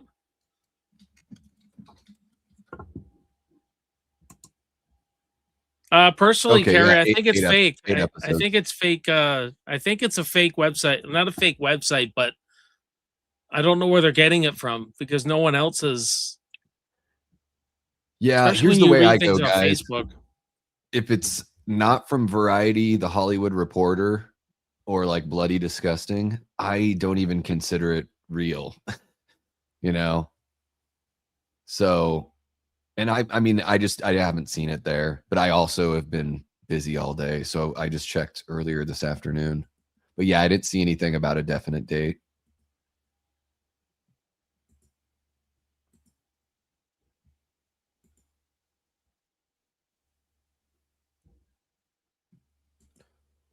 You know, she's got a little bit of a Linda Cardellini look going on. This chick. Yeah, it's 8 episodes. What's happening, Ryan? How are you doing, bud? Pistofferson, maybe the best screen name of all time. Yeah, I don't know where this information's coming from, guys. Dude, I did a Google search and didn't find shit. So I would say whatever places are reporting it now, like, hey, I don't know. if Vinny pops in later, if James Sweet's coming on with his DP too, actually, he's director photographer. If Vinny pops in, we'll ask him, because you know what? That's a man I trust who knows the ins. And he'll tell you himself that that's why I follow Brad Caleb Kane. If it comes from his Instagram, that's why those images were legit, right? Yeah, the images, and then they would have put something in that article on Bloody Disgusting. If there was any like definite word or a poster, I just figured they would have all of that would have been put there. Well, So, that's one thing I do love about Flanagan's TV. It's one season. That's it. It has a beginning, middle, and an end, and that's it. It's over. He usually runs his I think Midnight Mass is 7 episodes, and he tells a lot, and it's really good. Same with Haunting of Hill House is I think it's 10 episodes, maybe 11. I can't remember, but it's pretty sweet though. Yeah, limited series is the way to go. Let's face it, some of these shows, they run too long, then they get themselves in trouble. They write themselves in a corner. Some of them bounce back. Others it's just like, okay, why are we still doing this? And I like TV, right? They just run them forever. Some of them, like, you got to know where you're going to actually end it. Who will Pamela Voorhees kill in the show? Whoever was responsible for her son's drowning, they're dead. I can tell you that much. I don't know what the characters. Barry and Claudette are definitely going to die. Barry and Claudette, for sure. They're the obvious ones, I think. And she'll probably kill a whole bunch of other people. You welcome a Flanagan remake of The Howling? I think he could actually do something like that. Like that's his wheelhouse, I think. Flanagan is psychological horror. Anything that's very psychological, and just look at his body of work. But he did something like Hush that was very inspired by Halloween. So still psychological. It's got that edge. Yeah. I mean, he's booked for like the next 10 years. Yeah. Well, he loves Stephen King's work, so he's clearly loving it. And he said himself, The Exorcist was just a challenge. Like, that's a challenge. Because he said, I just want to. That a massive challenge. Look at the cast he's got backing him up on it. And people love working with him. Like, he's just well, he's my favorite director of all time. I love his work. Love it. There's your stairs, Davey. Where'd they come from? Out of nowhere. They were like, they're way down the line. We saw them earlier in the shot. It just doesn't make any sense. Ooh.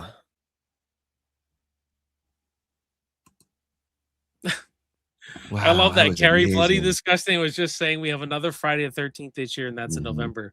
They're thinking it'd be cool to be that day, but who knows? They're edging us. Yeah, I mean, I love your choice of words. That would make the most sense, you know, that they would just put it out then. So yeah, Hush was it's so good, Carrie.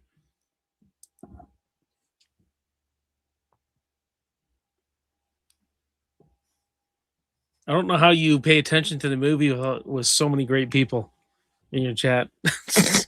Sorry.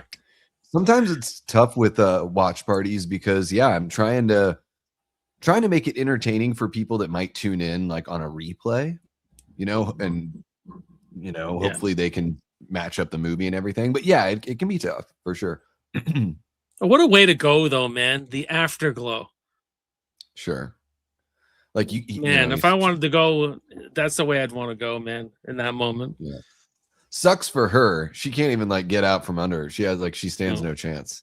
Even if she like says something or tries to make it happen, Well, ladies, am I not wrong? Forgive me, but if Jeff did his job right, she wouldn't be able to go anywhere. Those legs would just be shaking. Sweet. How about this old guy totally getting his Mac on? I love seeing that. And Ted has drank like 30 beers. Look at all the bottles in front of him. That's like he's Canadian, maybe. And but he has a 30 pack, and he just drank a 30 pack. Thank you, Carrie. I'm not wrong. There you go. Quivering legs. Here's to swimming with bow-legged women. Right? Here's to swimming with bow-legged women. Well, and I do. I used to practice that line all the time. You all know me. I heard a living. No, I'll catch this bird for you. Yeah. But it ain't going to be easy. Shaking, tenderizing, down you go. But I value my neck more than $3,000, Chief. Fucking quote that movie all day. I'll catch him and kill him for 10. You get the head, the tail, the whole damn thing. So you're going to ante up and be on welfare all winter. Mark, where are you?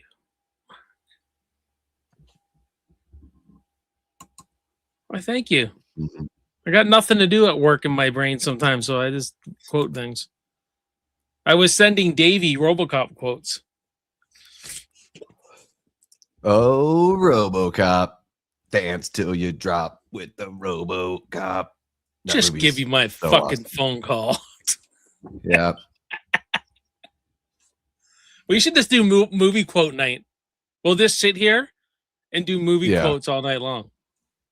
This is a great Jason moment here. Like playful, hiding under the sheets, doing the Michael Myers sit up, the peekaboo, the Jack in the Box, whatever you want to call him. You like that, Jamie? Farewell and adieu, all you sweet Spanish ladies. Farewell and adieu, all you ladies of Spain. You know what? I'm gonna take back what I said. I think I like the way the sack looks here.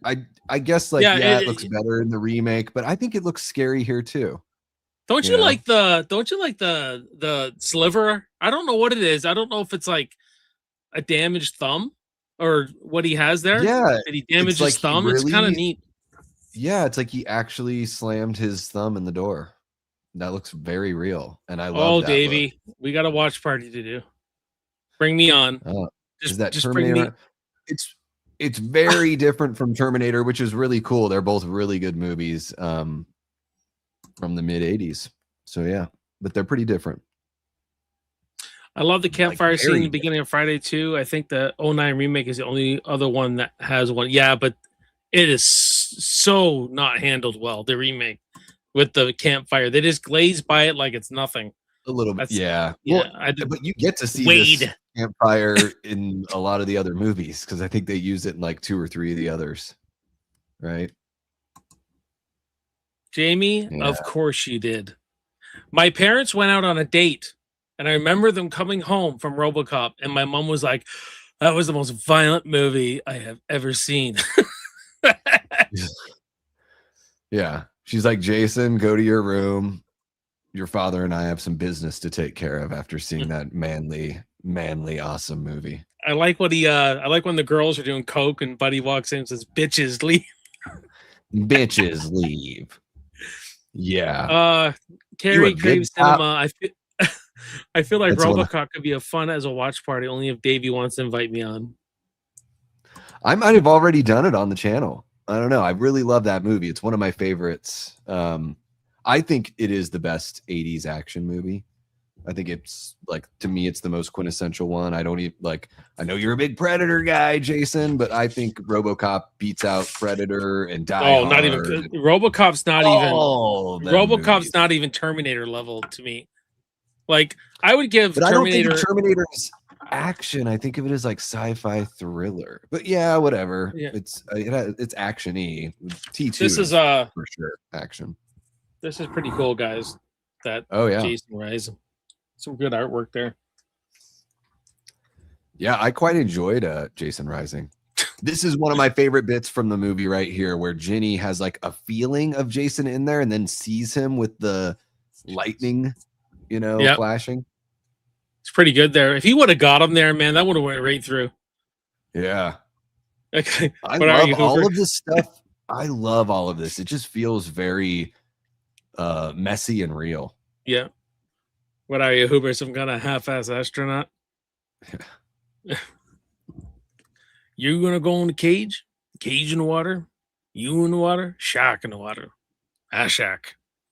Yeah. I don't know. I think RoboCop is reigns supreme. Die Hard That's what I greater would than say. Predator, Predator greater than RoboCop. Nope, Die Hard's not better than Predator. Aliens and Predator are way better than Die Hard. Mhm. In my RoboCop all day. but First RoboCop's Blood, funny but and First bloody. Blood, It has the best squibs. Have you ever seen better squibs in a movie ever for gunshots than RoboCop? It is amazing. It's beautifully 80s. Show me the way to go home. I'm tired and I want to go to bed. I had a little drink about an hour ago and it got right to my head. I'm a Jaws freak, guys. I've seen it so many Yeah. times. It is the best Here he movie comes. of all time. Yeah, he's like, gotcha through the bathroom window. Now she's gonna sniff in some rat piss. I thought that was her piss. Oh, I always thought it was the rat. No, I think she pisses her pants. Oh, That's a lot of piss for a rat. that's true too. I don't even know why it's even like what's That's one hell of a piss, as they say in dirty work.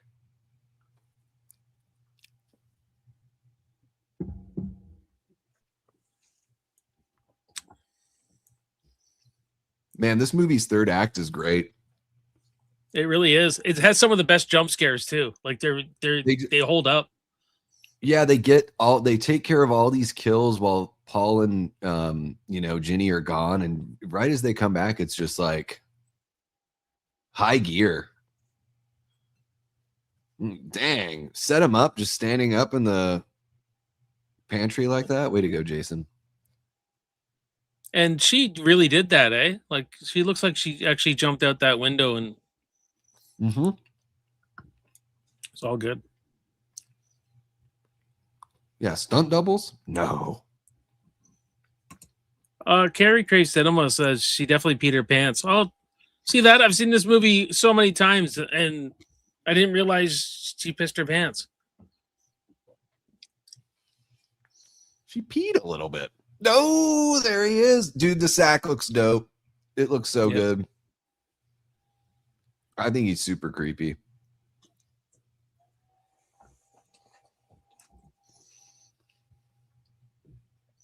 The Foley work is pretty funny here. It's like them just opening like Velcro and with him like cutting through the thing. Ooh, I'm so close. He looks so small there, right? With the camera. He looks relatively thin, right? Like I don't know how Yeah. tall the actor is, but yeah, he looks slim. I love the strings. Yeah. Yeah. I think Manfredini did a even better job with this movie than the first. It was a great kick to the nards here. Ty Lee, I've always liked Sackhead. You like the old Yeah. sack, eh? We all do. Well- Kicks him well, in it the was like balls, eh?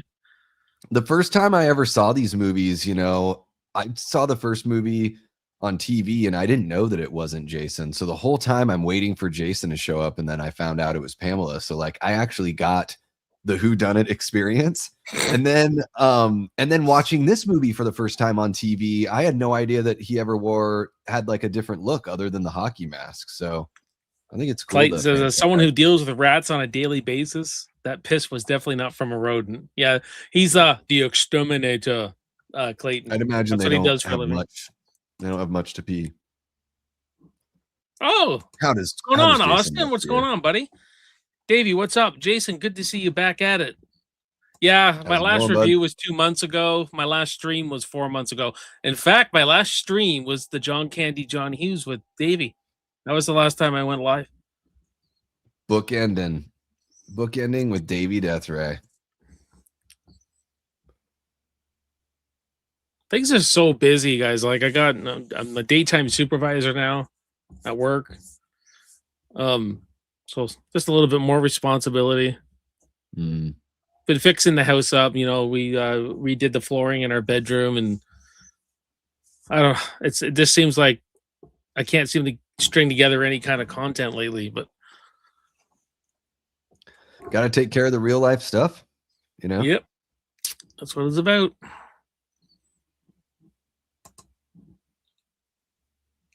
John Hughes, I love his work. What a genius. Love his writing. What an inspo.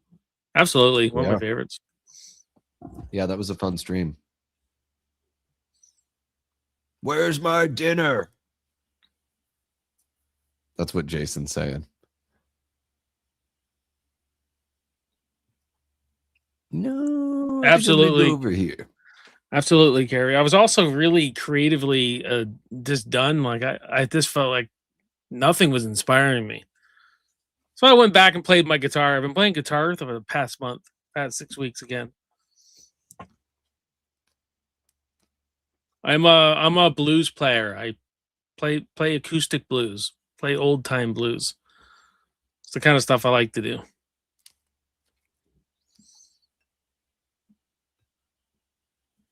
And I've been writing a script too, guys. I'm 188 pages into a more like a series, I guess, because that's pretty long. Yeah.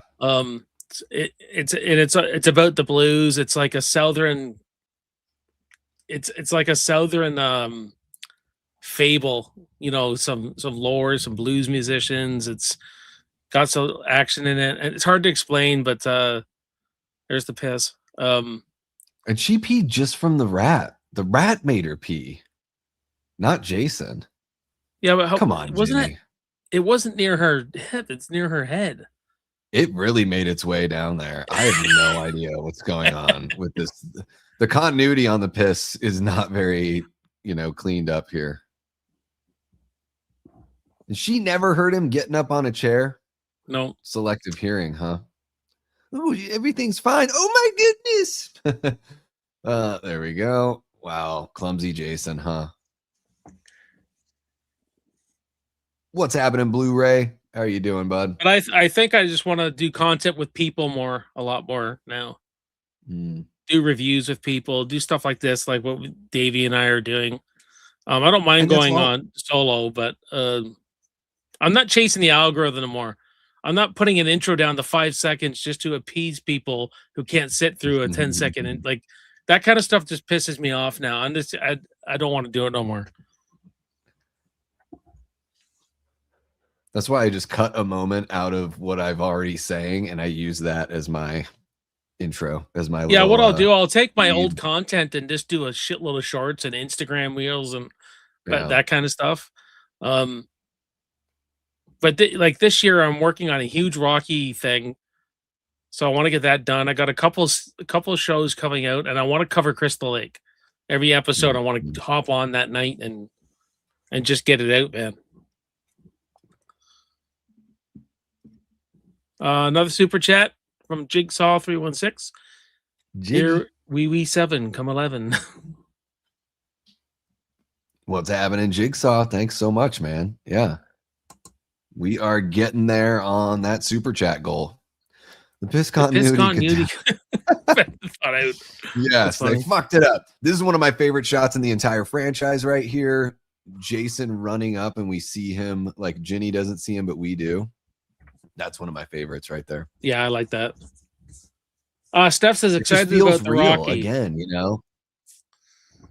Excited about the Rocky. too, Yeah, man. me too. It's just I've recorded one interview so far. It's just how am I going to put everything together? Mhm. That's what's going to be the hard part. Mhm. I don't know. I got kind of a plan, guys, but I mean, I'm not a professional or anything. So.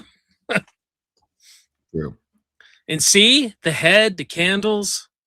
It's great. The whole thing, the whole psychology of Jason, you know. She's like, ooh, this thing stinks. Smells like a dead lady. Ooh.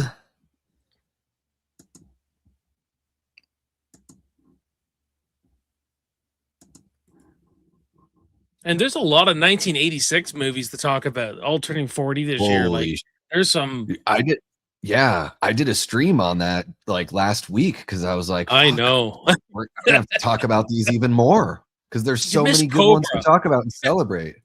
I fucking miss Cobra. Unforgivable. Karate Kid 2. Did you talk Critters? I can't remember. Well, I was looking at a horror list. Like that's I what know was you're a going horror off guy. of. I'm just joking. Yeah. But yeah, there's plenty of great movies from 86. This they got to tap into. Yeah. Like when she's should. dead, like Yeah. having how he sees her. Mm-hmm.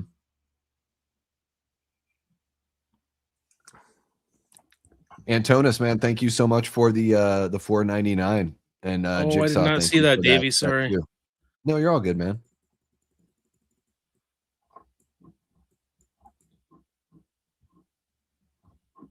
Yeah, the psychology is it just is another layer of Jason that makes him, you know, that adds to the interesting part of his character, you know. Damn, did we just hit it? Did we just hit that? Boom, we did. All right. Now I owe you guys even more. I'll organize your garage or at least do a bonus late night this weekend. Which one do you guys want? You want me to organize your garage? Airfare and room and board not included. She almost had him and she had to swivel her hip out of the way. I do love the idea of Jason having like all these bodies gathered too. It's pretty creepy, like the altar. I don't know. What do you think of that, Jason? Do you like? Are you an alt? Do you dig the altar? I like having the bodies all collected. I dig that. Yeah, I like that for sure. I just want to see that again, like in the like I can't get a good look at it here. Are they gonna show it again? Alice as a skeleton should be there. Yeah, they've showed Terry a couple times. I wish I could pull my shrine out. I got the mother's head and everything, like a little toy, and right in the shoulder. Gotta love the slow-mo. And guess what, guys? We're gonna get to rewatch all of this in like 15 minutes. Because you get to watch the whole thing again in part 3. That's how they did these movies. Clayton says you can organize my garage as long as you don't have bad pissing continuity. Yeah. I don't. I'll just use the toilet, and hopefully it's a toilet that looks better than the one in Jason's shack. Yeah, how do you want me to organize your garage? What are we doing? Heavy stuff all over here, camping gear over there. Okay, sports stuff here. All right, all right. We got holiday decorations as well. So I guess we got to figure that when she's in the ambulance and she says she's looking for Paul, he's probably already at the hospital. They probably took him already. Yeah. That cut looks so real, her leg. Mm-hmm. Yeah, it is weird. It's like, what's the real ending? Because Jason gets up. I like how Vinny used that puddle. Right up. They love that puddle. That puddle is like, hey, we're using. Well, I like how Vinny used it. I like how he used it right at the beginning of Never Hike Alone there. Mm-hmm. You see that big puddle?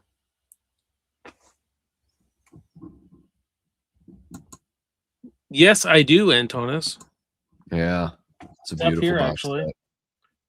I got some of them all over the place, though. But I can show off some. I can grab some of my other stuff that I've got. Like I've got one of my friend Sandy made this thing for me. It's really cool. Check this out. So she crochets and she made me this Jason that she just like found a pattern. Like the mask doesn't come off, but this thing comes off.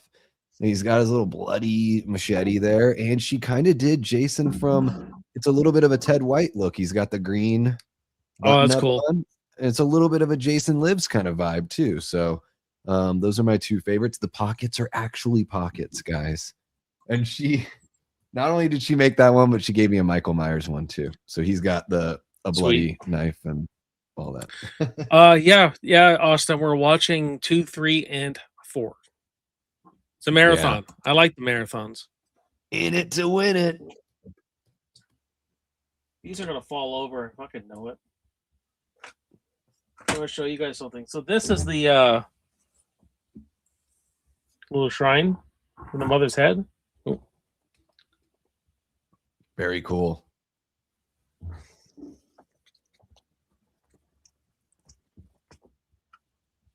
I gotta reorganize all these Jason figures and shit. What's that classic shot of Ginny holding the pitchfork? Yeah. Dead muffin showing back up. So none of this is real. Oh, Flet, did you just become a member on me or Davey? I think that is over on you. I think he's a member over on my side already. Yeah, I think that's for you. Oh, thanks, Flet. Thanks, Kyle. Appreciate this it. shot of I love this shot of Jason because like as he turns and you get all these different looks. Like by the time his face is turned, it's like it looks like a totally different creature. He looks like he's from Wrong Turn in there. It is such a cool. I mean, I love this jump scare. They retcon it though in part 3. Hate to break it to you, everyone. Hate to break it to you. It's all retcon. Thanks, Kyle. He's hot. Does that stuff to say that? He's hot. Jason. Now, personally, I don't like the hair, Jason. I like the Ted White look, Jason. I like that. Well, he has a lot of bald spots, right? He just has long hair everywhere else. Yeah. But I mean, yeah, the bald look is the classic look for sure. There's Jason lying dead. There's the hot girl lying dead. And you got this weird moment here because they originally had the eyes open. This is a person. Yeah. It's a person instead of just a prosthetic, right? Probably would have looked cooler if it were an effect. And then they just there we go. That's Friday the 13th, part 2, everyone. That's it. Boom. Let me pull the other movie up in a minute. Right here. I got this little tiny like fruit fly guy flying around here, and I'm just like, dude, I am gonna kill you. I am gonna get you. I hate when that happens. Oh, my computer's a little slow, Davey, so it may take a while for my movie to load. Yeah, no worries. I'll bring up the next one here. Do you need to use the facilities and I can entertain people? I think I do. I mean, I could definitely stand to you can go first if you like. Use the facilities. Whichever. I just want to pull that up. Okay, cool. Yeah, I'll talk to everyone. So what do I do with the timer here? Are you sending another one? I just reset it and I'll get it all going when I'm back. So I'll be right okay. back. Okay. All right, everyone. Davey will be back, and since most of you are coming from his channel, I appreciate you all for showing up, all that kind of stuff. Maybe we can backtrack some questions.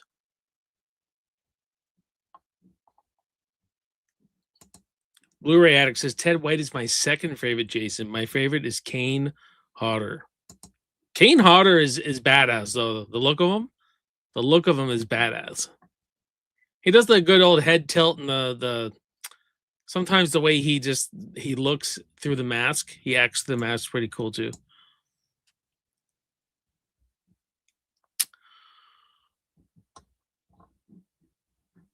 See if I can go back here, guys, a little ways.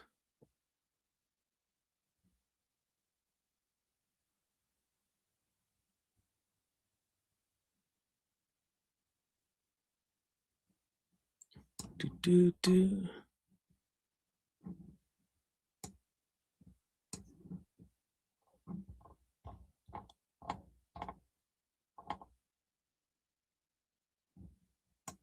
Austin says final chapter is my favorite, followed closely by the remake. Yeah, I got the remake around 7th in my ranking. I don't love it. I don't hate it. I'm kind of in the middle about that. But Derek Mears is a badass. That's for sure.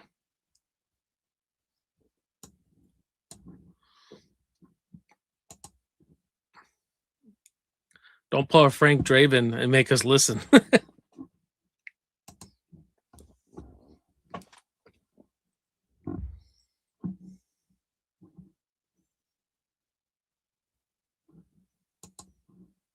Just rented the uncut version. Part 3, I'm assuming. I don't think I have the uncut. I don't think we're watching the uncut. But that's cool. Right. What's happening, everyone? Thank you for letting me use the facilities there, Jason. No worries. Is the final chapter on Amazon? I'm assuming so. I'm going to be watching the final chapter on VHS actually because I didn't rent it. I don't want to pay the $5 now. I don't have it. That's and besides, VHS is great for Friday the 13th. Yeah. I may be a little bit behind Davey, but I rented part 3, just the regular one. Okay. All right. So I'm going to mute my mic, I guess. Okay. And I'm going to take off. I'll be right back, guys. All right. Okay, everyone. Let me jump on in. I can't bring the chats up on the screen, but I can respond to whatever you got. So if you got questions or just want to talk about these movies, whatever. Ben asks, have any of you ever went to camp growing up? So I did Boy Scout camp one summer, but man, where I grew up, like the summers, they were like relatively nice, but you're still in Southeast Alaska. So it's still going to rain and it's not going to be like that warm or anything like that. So I never really did any. There was a spot called Echo Ranch that was like a Bible camp. You know, I never did anything like that. So just Boy Scout camp once. That's it. Smoke break, says Steph. Yeah, why not? You know, we're probably going to start when Jason gets back. We're probably going to get going on the next one just because we have, 2 more to watch, this one included. So maybe you'll miss a sec, but if you're watching on your phone, you won't. Ty's going to be watching the 3D version. Got the glasses ready. It's got to look so much better that way. All of these effects for sure. Yep. Jigsaw, smoke them if you got them. Or we stopped? Yes, sir. We've stopped. Okay. How about a break? Ages of Film asks a favorite character of part 3. Man, I'm kind of coming around on Shelly. I think Shelly's pretty, yeah, he's kind of a sad sack, but he's a fun-loving guy. He just wants a little companionship. He's Jason gets his mask from him, so that's cool too. I'm trying to think if there's anyone else that I think is like cooler or anything like that. I'm not the biggest Chris guy. I don't hate Chris as like a final girl or whatever, but even though she does put up a decent fight with Jason there, I just don't really like her that much as a character overall. I do think her fight in the barn is cool. That's just like to me, that's a little part of her character.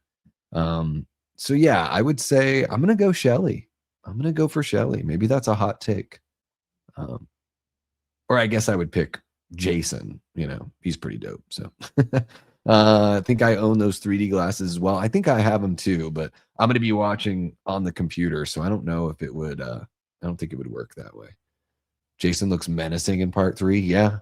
Yeah. Big old neck muscles and traps galore. Yeah. He is, I would say, like truly monstrous in part 3, even when you can't see his face, like his body is monstrous. Yeah.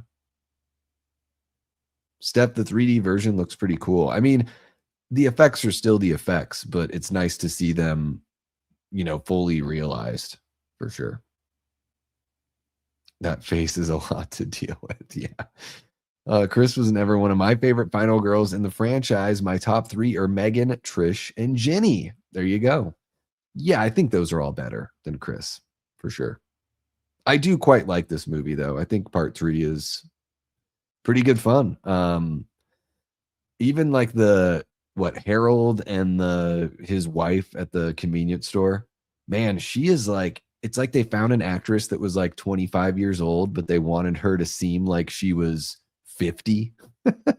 You know, like they turn her into like this old grumpy woman, and I'm like, that actress looks really young. Like, it's just, I'm not really buying it, but whatever. I just kind of have fun with it. And I don't know what it is, guys, but there's one line from part 3 that just really sticks out in my head. And it's when Harold is looking at the fish food after he's like eating it, and he's like, "They fly eggs." I don't know why. I always get that stuck in my head. They fly eggs. Jamie is still here. All right. Thank you so much for kicking it, Jamie. Appreciate you. Multitasking. Craft project. All right. All right. Well, we're going to get this going here. I hope everything's okay with Jason. As soon as he gets back, we're going to get part 3 rolling. Linda says, fun fact, the Boy Scout camp where we grew up is Camp Nobisco, or Nobi Bosco, where Friday was filmed. Nobi Bosco. Why couldn't I read that properly? I did not know that you were out there, Linda. That's pretty awesome. So you're just out in that New Jersey area, or maybe in New Jersey. Ages of Film says, while I like part 2 more as a film, I do think part 3 is scarier. Some truly creepy shots. Yeah, I mean, there's for sure an evolution of like filmmaking as these movies go on that I think is pretty noticeable, especially throughout the first 4. You know, that the movies just seem to be put together better as they go, for sure. I don't know what it is. I think I would say 642. So I would put 2 ahead of 3, I think, because of Jenny. And I do think Sackhead Jason's a lot of fun. A lot of fun. Let's see here. What do we got? Blu-ray says 3 is a fun movie. The biker gang is hilarious. They are troublesome. They're a troublesome bunch. Yes, Jigsaw, the king, is here. And yeah, guys, we are going to get this rolling in just a minute. What else are you guys doing for your Friday the 13th holiday weekend? Let me know what you got. I like that these movies are at perfect 90 minutes or less. Yeah. Yep, that's why I get so buggy when people make their horror movies like 2 hours long. I'm like, nothing against you, Terrifier, but why do you have to be 2 hours, 18 minutes, Terrifier 2? That's just way too excessive. Yeah, perfect little 90 minutes, 88 minutes, kind of perfect, you know? But we are, I'm all primed and ready to go for part 3 here. Awesome. Awesome. Sorry, I had to take my dog out. He was whining. You're all good, man. I was like, I hope. All right, we ready to roll? Yeah, I'm ready to go when you are. I got the timer all set. So yeah. Okay, I'll count this down again. 5, 4, 3, 2, 1, play. And then, guys, I will put the link. I'll pin it on the chat on my channel. So if you guys want to watch along. This one has a completely different flavor to it, which is kind of nice. Yeah, I was saying when you were like just before you came back, there's like a progression in the quality of filmmaking, like as is like with the first 4 movies as they go on. You know, they get a little nicer looking. This one's got that really fun disco beat with the theme song. Steph says, freaking love this marathon. You want to see another one? Like 3 random horror films in one night? You get Davey 20 more super chat. Yeah, I need to start another super chat goal because you guys crushed it. I guess this time I really would have to clean people's garages. I'm getting deja vu. Yeah, it seems like we just watched this. What's going on? What happened? Russ?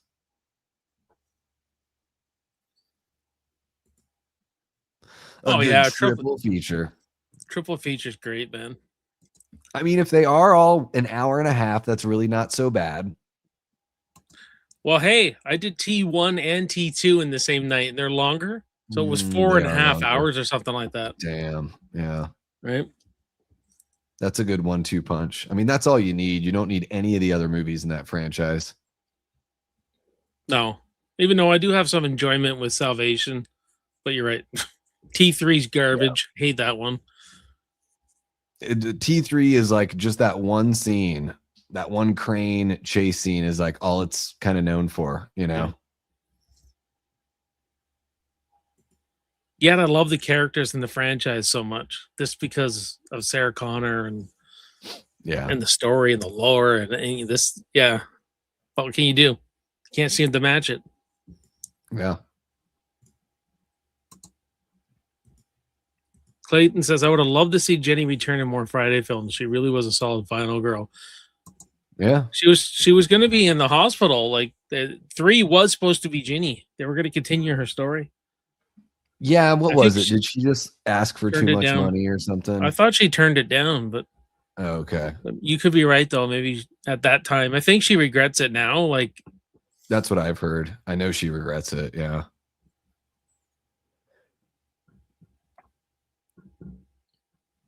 Man, when I go meet Tom McGoffin, I have so much to talk to him about Jason Lee. Like, man, dude, yeah, I'm gonna have to get prepped, man. He seems like the coolest dude. You know the card game in Jason Lives, the little card game Sissy makes up. Yeah, yeah. So my son, my youngest son, he finished the card game. He actually came up with rules, and we play it all the time. Oh, nice. So I want to take my son and show him that. Show Tom, this is what from your idea. That'd be pretty killer. That's what I like, because I don't think anyone's ever done that. Like, actually made up the rest of those rules. You got to put together a video, present it to him, right? Right. Be cool. That's what I do. So we use the Jack of Spades, that's Jason, and we hide him in 5 piles of cabins, the way Sissy does it. And then the numbers are the counselors, or you pick one. Like if you're the face card, the queen or the king, your counselors, right? Yeah. Yeah. It's pretty cool.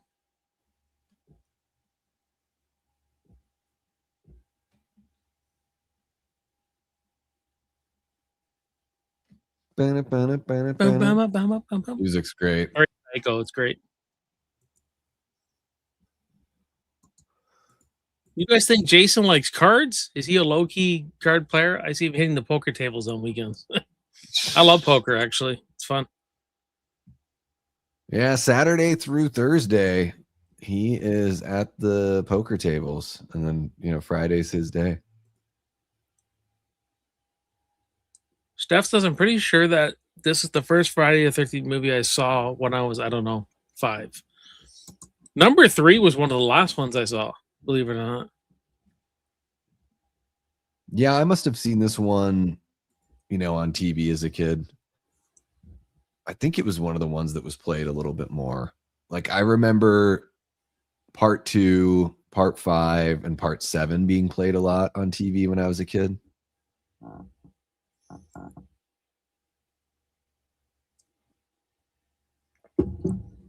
I might have to buy horns. I might have to buy a really nice Jason Lives poster and get them all to sign it. That would be worth it for something like that. Having them all there together. Still had Tom Matthews. Well, at least he hasn't been announced yet. Tom Matthews is not there, but he would probably make it out, right? What's happening, Shay? How you doing, Shay? Welcome on in, man. Yo, Paulie. Yo. That's how I read it. Yo. There's our music. Wow. This is almost Return to the Living Dead like with the smoke and Oh, it's amazing. Yeah. And this is well before that. So it's got the credits just flying right at you. Disco had been dead for years, which is really funny. Tracy Savage in the bikini. Yeah. Yeah.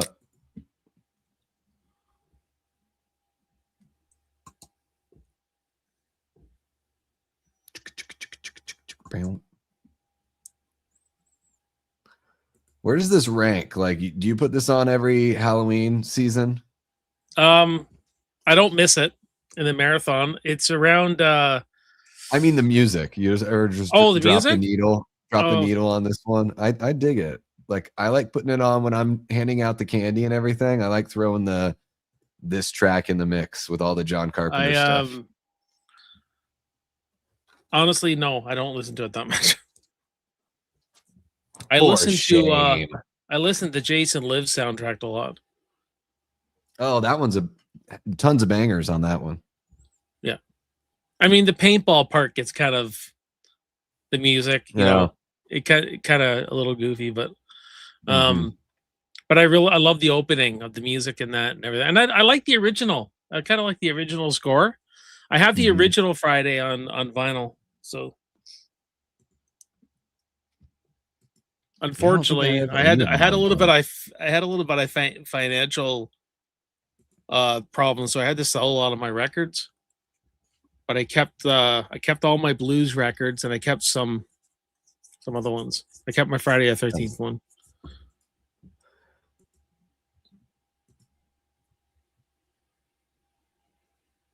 Oh my gosh, the friggin' 3D just, yeah, I mean, that's probably why this one has that different look. You know, the 3D just kind of changed the way they shot everything. And, you know, I really like how my buddy Nick from the Movie Ranker, he pointed out how he changes. He's actually in the coveralls here, and he changes into the Dickie shirt. Yeah, he steals the clothes. That's something I never noticed for years. That's how observant I am. There's a couple shots where you can tell he's put on the new clothes or whatever. Yeah, this chick that they're trying to make seem like some old lady. She's like in her 20s. I bet you she lets that hair down. She puts a nice little nightie on or a teddy or something like that. She's smoking fucking hot. She's like 25, the actress or something. You know, they're just like, hey, we're old man. Hey, my hair in curlers are not. So now I'm old. The same script I read that never got made, the Friday film. Another thing it had is that the more damage Jason took, the bigger he got, he would actually grow. Right? And that would kind of make sense. It makes sense from 2 to 3. If he's supernatural at this point, yeah. We don't know if he's like meant to be. Well, I think he's a revenant point. I like that's one thing I'm not sure if the show is gonna do. Yeah. Like for me, he drowned. He was dead. Now, why they didn't comb the lake, I have no idea why. That's another unanswered question. There's the coveralls right there. But he rose when Pamela got beheaded. Like that's when he rose. Yeah. To me, that's the Jason Voorhees lore I like. But the show may be going like he never drowned, or it was or I don't know. Maybe I don't know, because Pamela, I thought saw him get. No, she didn't. Yeah, I mean, I don't know, because we're gonna see the little kid Jason and the adult Jason in the show, so maybe there is some sort of like spell or some sort of something mystical, you know, that makes it happen. I would imagine. I'm game for it all. It's just I'm game for a grounded human Jason. Maybe then he goes supernatural and they actually kill him. I think you could redo the show, could cover parts 1 to 4 easily. Yeah. Oh yeah, for sure. Yeah, she's not old at all. Look at her skin and everything. Yeah. Shitloads of beer just hanging out outside, out back. Who gave Jason a haircut? Yeah. Straight up waxing. James is dang, my electricity just went out twice in a row. It's super windy here. Oh shoot. Yeah, that happened to me this week. Dump truck, tree service. They left their bucket up while driving, knocked the wires out that were attached to my house. Oh, jeez. The electrician had to come hook my crap back up, and Oh my obviously their God. insurance paid for it. So Yeah. I didn't tell. I was going to tell you, Davey, because I was like, I don't know if I'm going to have power for Friday, but it got done pretty quickly. So Dang. Yeah, that's wild. right, I had a Yeah. wild week actually. Hope you're all right there, Jamie. Hope it comes And we back got on for you. I drove in a snowstorm on the way home. Pretty much, we had a Yeah. snowstorm today. It passed 90 today. We're on an excessive heat watch. Right now it's 84 at 7 p.m. Oh God, Fucking stupid. I'd actually welcome that right now. I got a heater on right now, heating this little room up. Yeah. It's about +2 right now. We're Celsius though, we're not Fahrenheit. So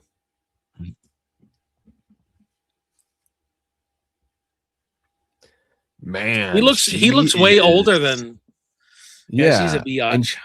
she's Nag City, dude. Nag City. Could you imagine being with a nag I like mean, that? I kind of like, I kind of can from a previous relationship.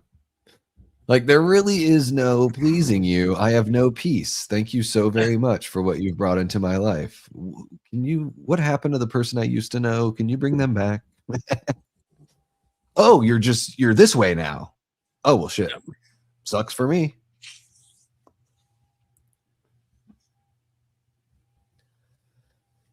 Oh, Harold. They fly eggs. It's my favorite line in the whole movie. There's that snake.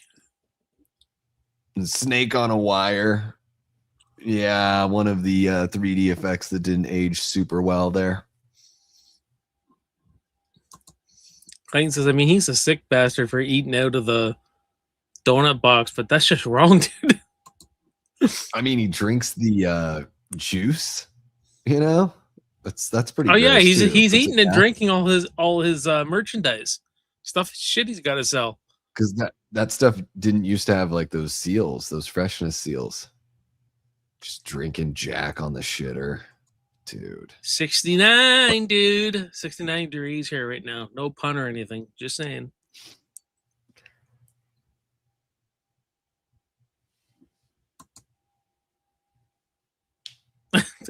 Ariana learned it from watching. Hey, Gory, what's up, buddy? What's happening, Gory?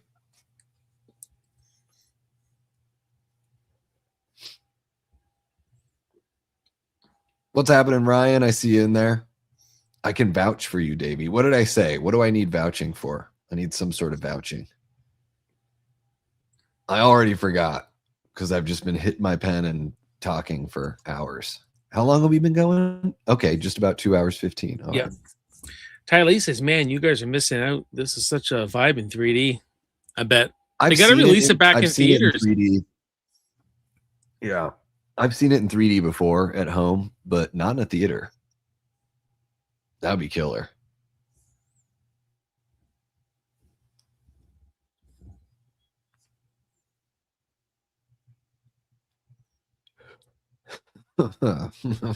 It's still a vibe, even not in 3D. But yeah, I hear you.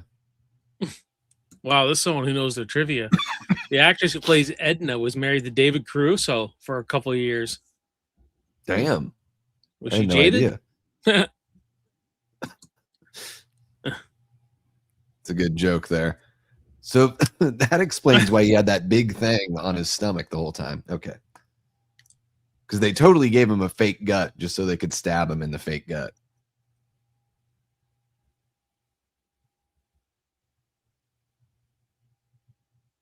You're my boy, Blue. You're my boy.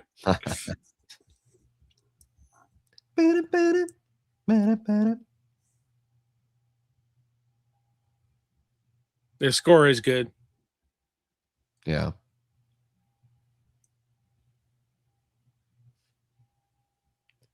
Harold, I'm I'm just trying to help you, you know. Just taking him down a peg. That's all it's about. Oh, a rat. She gets the little threading needle. Yeah.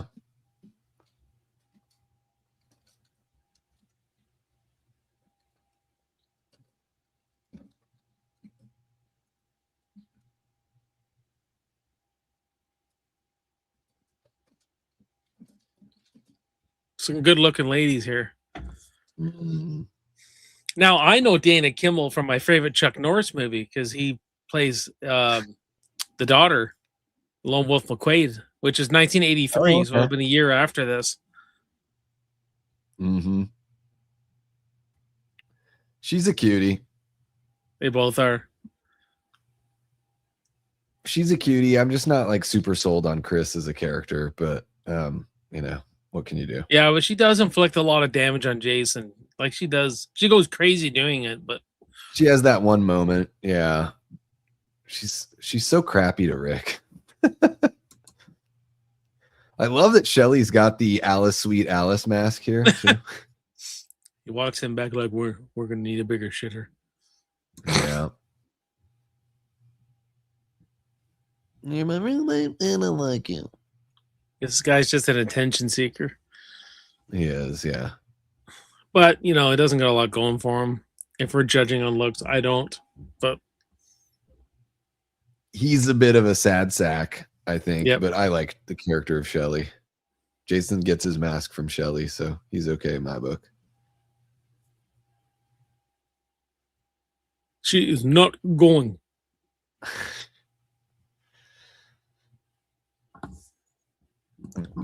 Rocking the super chats, guys. Let's see here. Holy cow. There you go, Holy Davey. cow. There's your $2. Thank you, Ty. And Jigsaw puts another $2. A hot dog. Your dog spot. Thank you, guys. Appreciate you. Alice Sweet Alice Mouse wins Shelley some points for me. Yeah. Yeah. Yeah, it wasn't a bad little movie, actually. I remember watching that one. That's a good one. I like that one. Yeah. Oh, they forgot they had Cheech and Chong in the van. They're like, the van's on fire. It never occurred to them. Oh, yeah. Those two, like, Pot smokers. stereotypical potheads we have with us. Maybe it's those guys. This van, though, one of the greatest vans in horror history. Yeah. There's also a really great one in Prom Night as well, of course. Smoky I like Chuck. Chuck's pretty funny.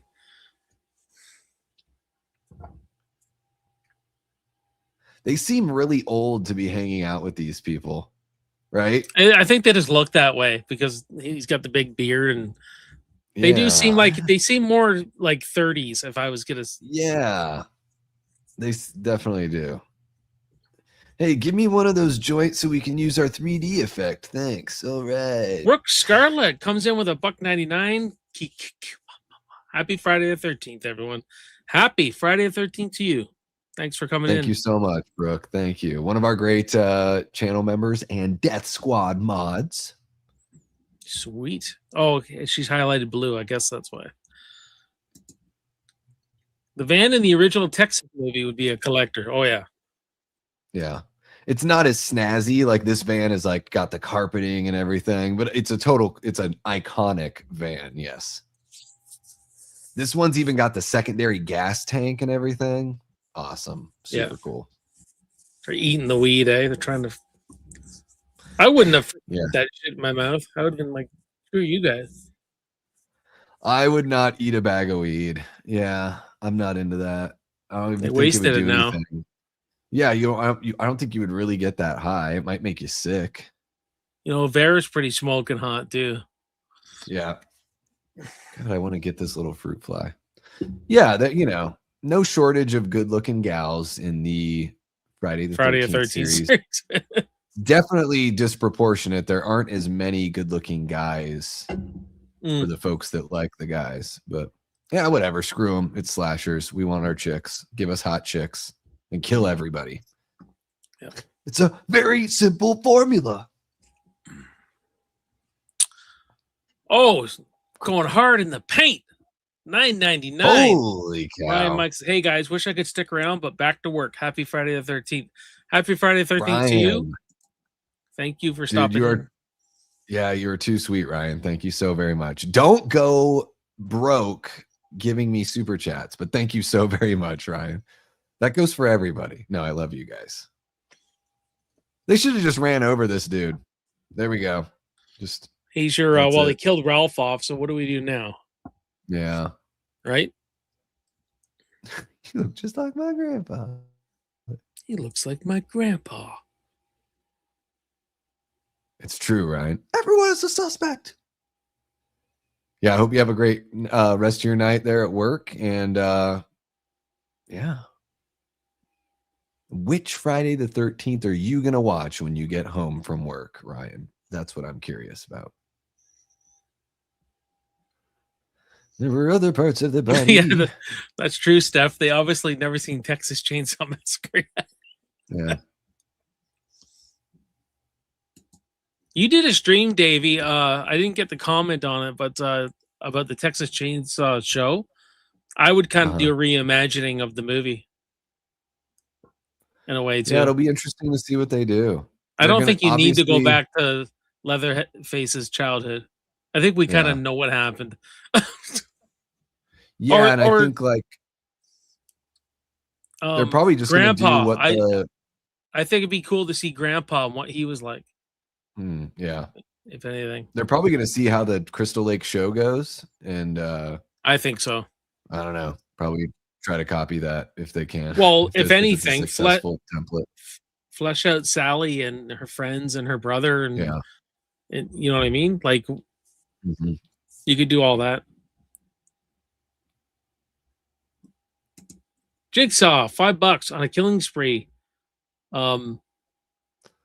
Jason, you all gonna die by me on the shores of my lake with every breath you take. I'll be stalking you, Jason Perry of Sting Song. Oh my goodness. Love it. Thank you so much, Jigsaw. That's too sweet. A $5. Holy cow, you guys are amazing. That's right. Clayton lives in Texas. I've been to the house of the Texas remake. That's a neat little house, actually, for the remake. Yeah.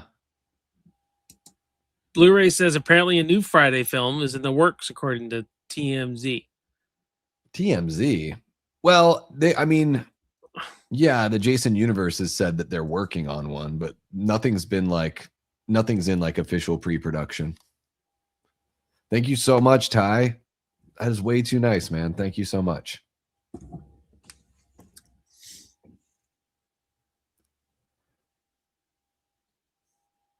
She is such a cutie, but she is such a tease, man. Yeah, Rick's ready to freaking pop. Well, and yeah, he is pretty pushy, but also like, dude, she's the one coming in from out of town to like the area that he lives. She clearly told him about it, like called him long distance to tell him about it. So she needs to be like really open about like, dude, nothing's happening. Instead of like, I want you to come see me. I want you to come see me. And then being like, down boy. Yeah. You know. I do have a lot of garages. I'll wash your dog, I think, is what I put in the newest goal.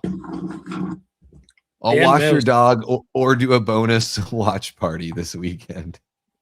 Have you ever seen UHF, Jason? Oh yeah, plenty of times. When they're doing the telethon or whatever, and Stanley is like, Michael Richards is on the phone. He's like, no, you need to wash your dogs. Bring them on down here. I'll wash them for you. Life is like a mop. Yeah. Sometimes it gets dirty and grimy. Oh man, we watched that movie so many freaking times. Oh yeah, UHF is one of my most watched. Love that movie. Ooh, the naughty maid. I like how you think, Steph. I like the maid outfit. You want me in a naughty maid outfit cleaning your garage? Is that what you're saying, Jason? No. Or washing a dog? Yeah.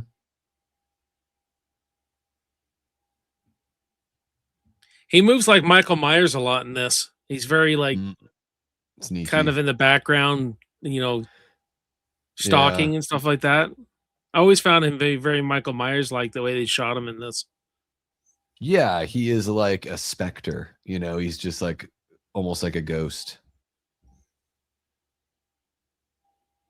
Now, The how would you hammock. feel about this situation, sleeping in a hammock? Like, could you do that with When I another was younger, person? It yeah. seems like it would be really tough, right? I think doing it in the hammock would be extremely tough. Yeah, you stick with one position and just like pick a easy one, you know? And there'd be too much give to it. You know what I'm saying? You just do girl on top and you're fine, and just let her I would you know, just figure it out. So that's how I'd go with that I would one. have said fuck the hammock. wanna I'm right figure on it the out. floor. Yeah, maybe saying you did it in the hammock would be cool to just be able to say you did it, and then all the rest of the times you do it on the floor. Yeah, this is what happens when you get Davey Deathray on a stream. Okay, Chris, look, I'm topless and sweaty and ready to go. What about you, Chris?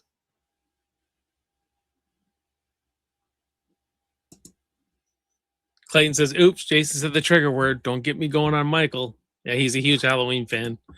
Clayton I love is. Michael. Michael's my boy. That's my guy. All right.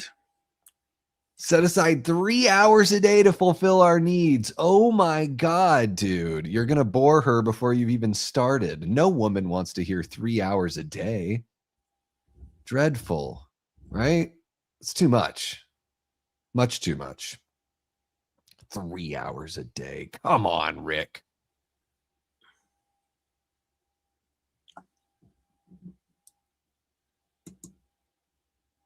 Steph says hot. You But mean that Rick's just hot seems- or Davey and a maid? No, we're past that.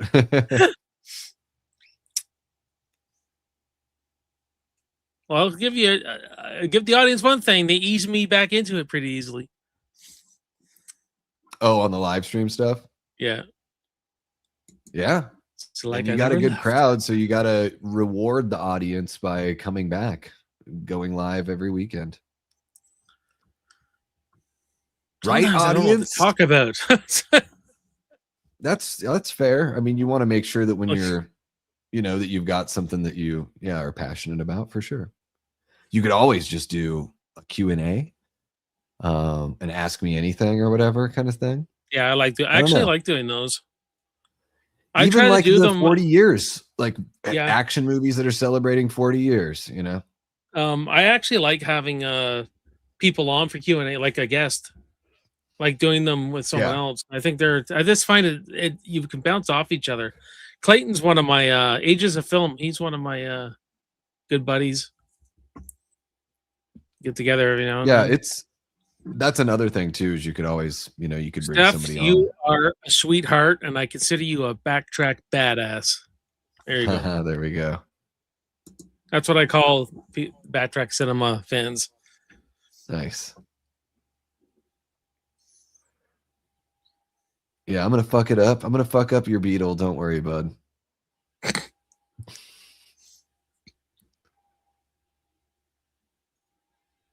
So wait, the hippies are Chili, right? Chili and What Chuck. are the names? Okay, Chili and Chuck. I forget her name a lot, actually, because it's such an odd name.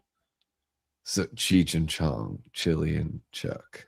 So fucking. And you know what? Hilarious. She's not. It's only when she starts screaming, her acting gets really, really bad. But her character it's is a weird. actually her character. She's playing fine.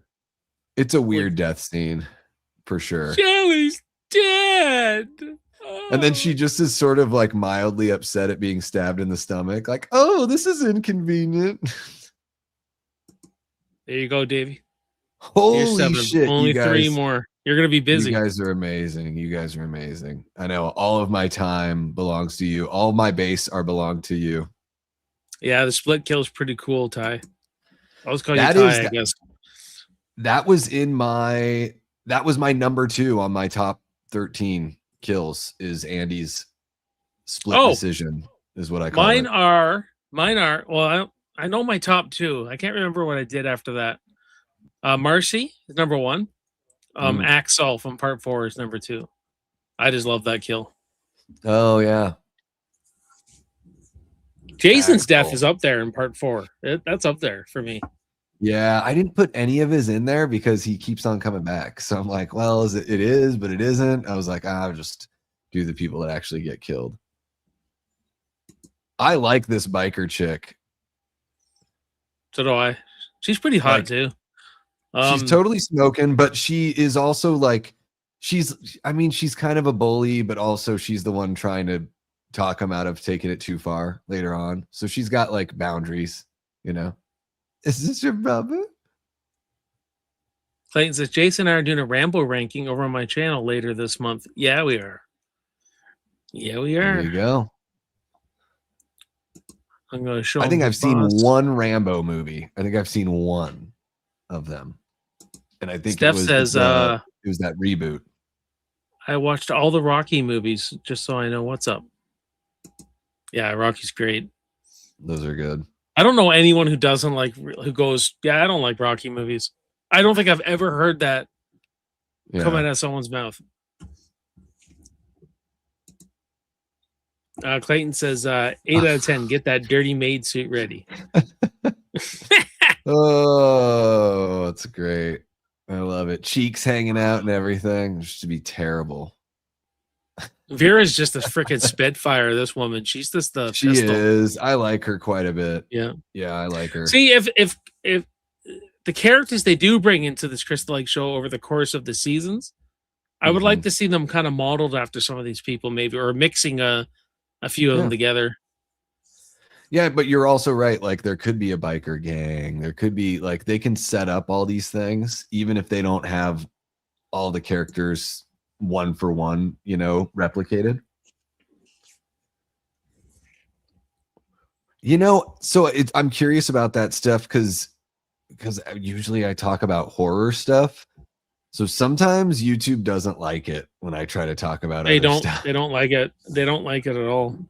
So I even reviews that I've done that were like for, you know, when I did like Superman and Fantastic Four, like those didn't even do well because they're not horror. So, but I would come over here and be a guest on Jason's channel or something like that. You know, I would do that kind of thing. We could always watch them in the Discord as well. You know, that doesn't have to be like, that can just be whatever kind of movie we want to watch. So yeah, that's pretty cool. I'm totally into that for sure.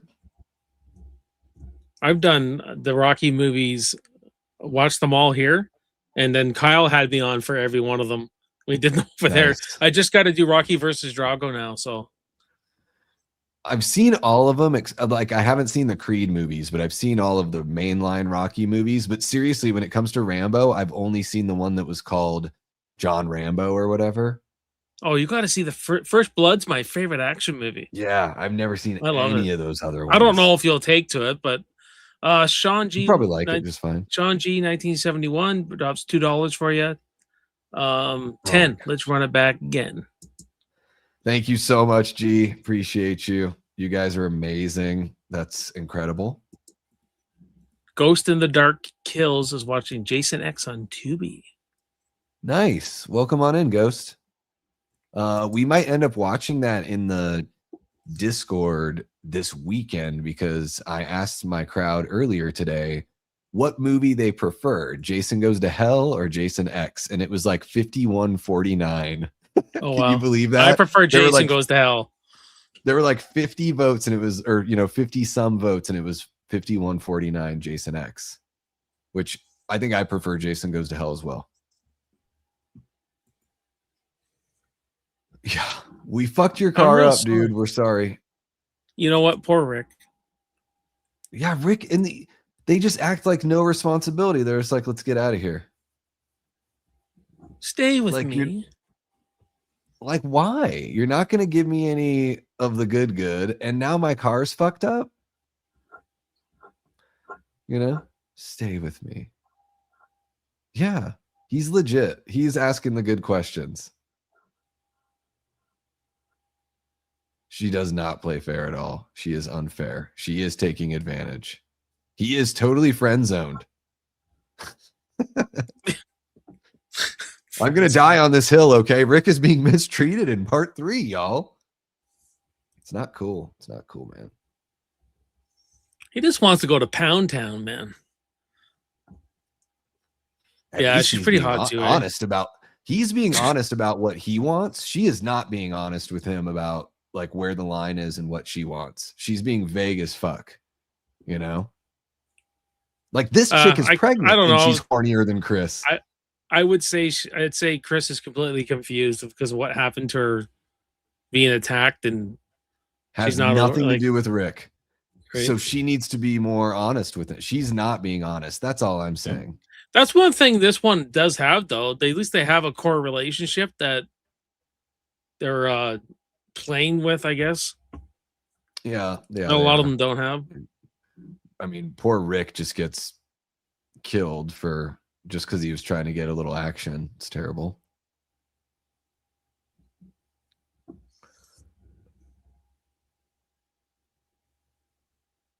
Skittles, Miss Steph. The Jason Universe people have talked about a new Friday the 13th, but they don't have a date or anything like that.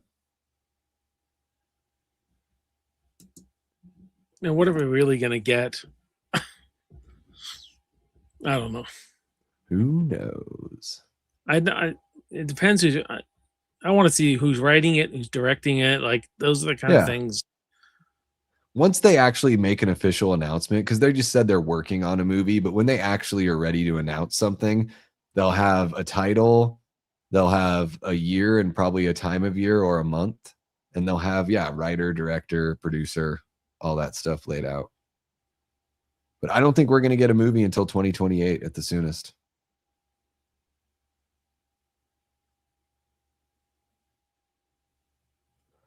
I mean, it's true, guys. He's being whiny about it and everything, but he is being very forthright, and she should just tell him, dude, this isn't happening. I just need emotional support now. But she's not saying that. She's like, I see what you're saying. He picks up on that. She's stringing him along, and you just don't.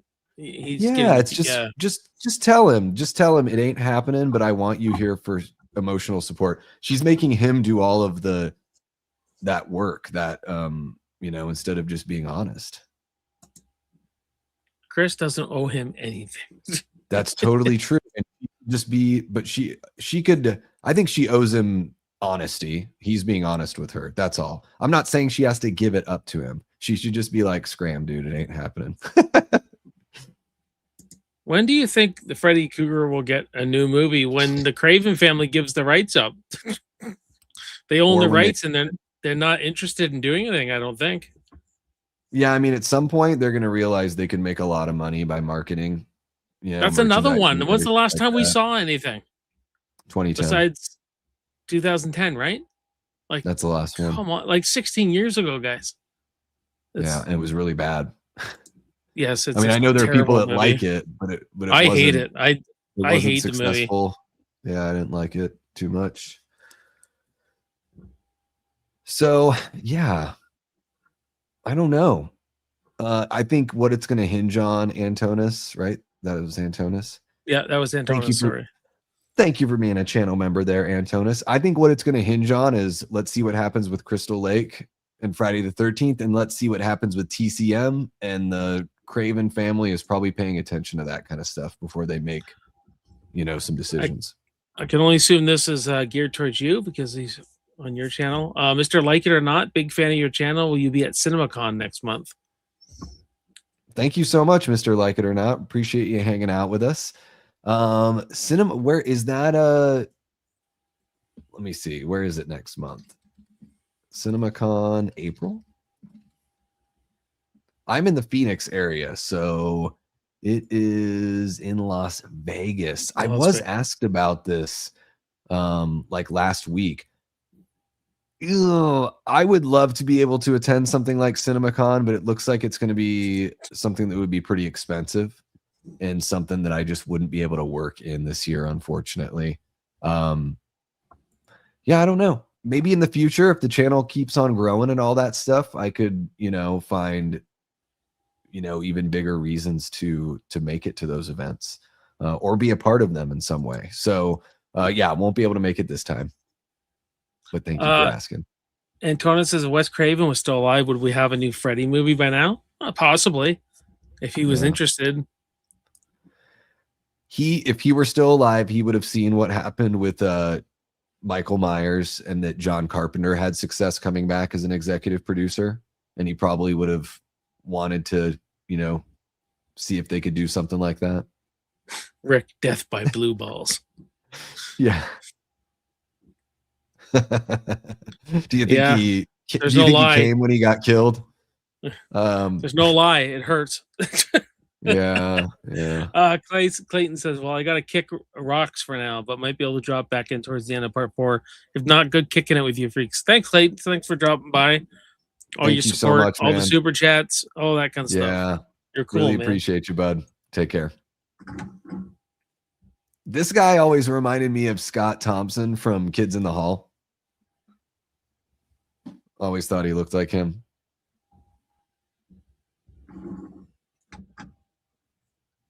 Goo, there's just pitchforks all over the place. They're just lying all over.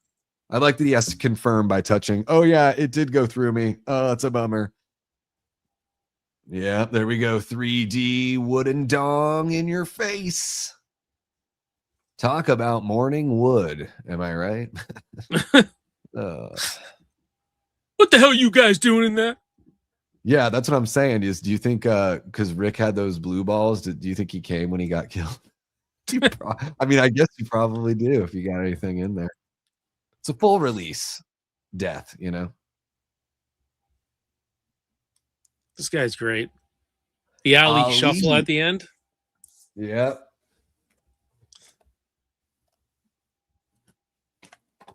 You hear me talking to you, man? Black Widow. Is that the name of their gang? Maybe. Well, I don't know.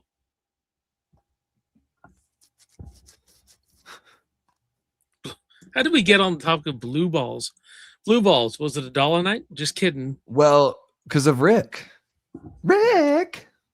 Even the way they shoot that with Jason is really nice. Obscuring his face before he gets the mask, Yeah. How does he think he's there? You saw how big that dude was. You think he's hiding there? Come on. He's strong too. You see how he just took him out like a one hit? Yeah. I love this too, the off-camera beating. Like, I kind of like this in movies where some of it's just a little obscured. It's making those fun little artistic decisions. I mean, TCM does that. This is a cool, I like this shot here. Jason just watching these two weirdos. I'm just so walks lonely. in the frame. I wish I had someone. Speaking of blue balls, Jason's like, damn, I'm horny. That's the next movie. Yeah. Exactly. Yeah. It says you're a dead fuck. A dead fuck. So quotable. Yeah. Yeah, a lousy leg. Oh, yeah, no, I get it. Don't take it easy on me, Doc, or whatever he says. I'm ready to meet someone new. Well, sex is a great way to meet them. Those guys are such idiots. Yeah. Oh, time for a monster. Got to keep the energy level up. All right. Did you notice that Rick is wearing the Mrs. Voorhees sweater? Yeah, I saw people online talk about that. I think It's it was very just a common similar. sweater. Yeah, it is unisex, I guess. That shot of them passed out. I love that shot. I have that saved on my computer. Yes, monster time, Steph. Monster time. Yeah, I've got another energy drink, but I don't think I'll need it. I don't know. What do you guys think? That should be my next super chat goal. I'll do one for $5 if you want me to drink another energy drink. I'm just whoring myself out, Peacock released the first images of Crystal Lake earlier today. Yeah, Yep, they did. We went over that earlier. Yeah, just a little bit. Those are loving the vibes. I'm You know, it all is going to hinge on the story, but I really like how things are looking. That's funny, actually. Imagine a Friday film called Damn, I'm Horny. Yeah. Speaking of which, or how about Holy freaking Christmas shit? yeah, the Super Bowl of self-abuse. That's my favorite when she's like, Axel, you are the Super Bowl of self-abuse. Like that line is one of my favorites right there. Yeah. I like this where she's another one who, well, she just does not interested in him sexually, but then he calls her a bitch after. Like, yeah, I think that's shitty. She is straightforward. Like, this is the way you do it. She's like, no, I'm just not into it. Let's just talk. Yeah, he's out of line for calling her a bitch. I think she wants a man's man. I think Vera seems like an alpha woman. So, well, he is not showing confidence, and that is not attractive. You don't go up, go up to a lady and like self-deprecate and be like, and then expect her to be like, oh yeah, I like that. I like a weak man, you know.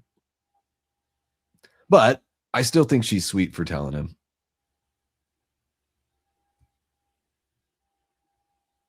Her outfit is strange. It's like she's got this whole Santa vibe going on. The red on red.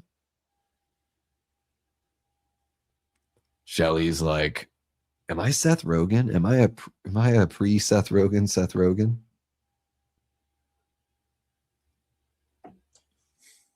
That perm though, I think that's just natural because the actor's Jewish. That's just maybe natural hair. And you know, Larry Zerner, like the guy that's playing Shelly, I don't know if everyone in the chat knows this. He's a lawyer. You know, he's a entertainment lawyer, and he was instrumental in like, you know, hammering out a lot of the stuff with the rights and everything, and then even communicating to the fans like what it really meant.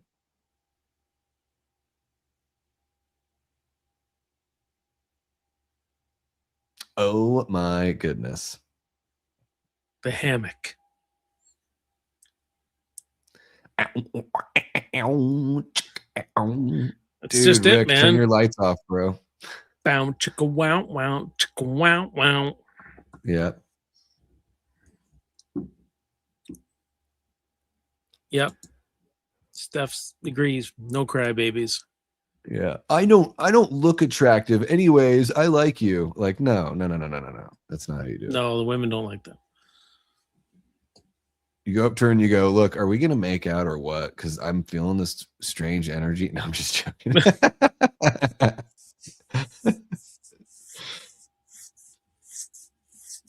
Well, my wife and I talk about her past. I'm like, you know, because I was never really a ladies' man, right? She also told me you were just mysterious. You were a challenge to me, like you didn't seem to care about. Like I just lived my life, and if you like me, that's fine. If you don't, I don't care. She's like, it drove me nuts that you weren't obsessed with me, so I had to figure it out and get you locked into this forever relationship. That's pretty much every woman. I'm just except joking. for I'm just fucking around. we fell except for we both fell fast for each other. Oh yeah, that's how it can go. That's great. It happens. Yep. You're right, Ty. Shelly should be all over the place. He should be trying to throw it around. Yeah, Chris is like, so I had a fight with her parents, took a nap in the woods. Who does she think she is? Is she Little Red Riding Hood? What's going on here? You know? So, Chris, Davey, if you were to introduce this storyline to Crystal Lake, this series, what would you do to make it make sense? What do you mean? To put in, like, how did she get away? Like how did? Oh, I don't know. Part of me is like, I don't even know if this is supposed to be real. Is she just like full of shit? I don't know. Like she really got away from Jason and he just let it happen. We've never seen any indication that Jason, number one, fails really and lets somebody get away without like getting killed, you know? But Like, I don't know. I mean, it's almost like he's taking her prisoner because he could have took her out by it's now. really weird. It's really weird. And I don't like the implication that it's like some sort of, that there's anything sexual about it. It's very strange because I don't think of Jason as that kind of creature, that he just doesn't really have the capacity for that. It's bad. Like he's a monster. We don't need to bring any of the sexual monster stuff into it. Steph says, is this your dream or her fantasy? Yeah.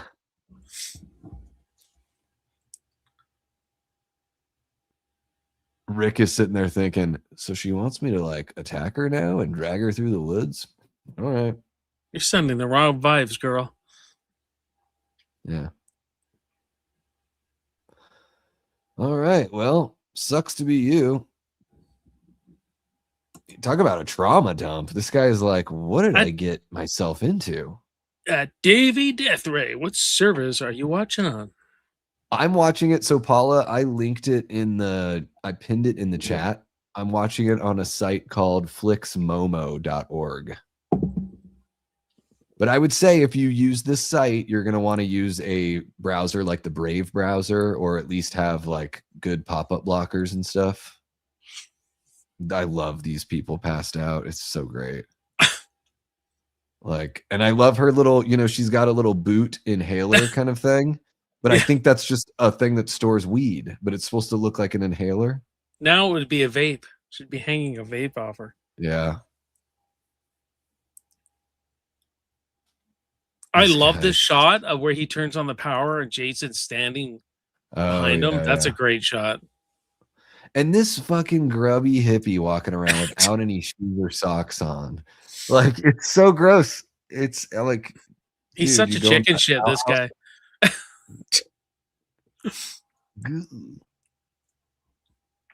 Who is it? And like, there isn't a bathroom inside? No. There's no bathroom inside? That's wild. It really is shitting outdoors.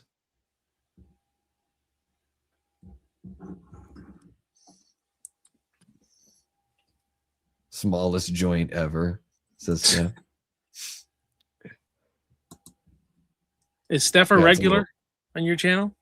She is, yeah. She's a death squatter. She's keeping the chat lively. I love it. Oh, yeah. How many people you got watching? 23 now. Nice. All right. But Vinny's on right now too, right? Oh, Ghost Files is live right now. So yeah. A whole bunch of people are. I mean, there's a lot of stuff going on. And I love that. I love how the horror community on Friday the 13th just celebrated and everyone's on each other's channels and all this kind of stuff. And it's great.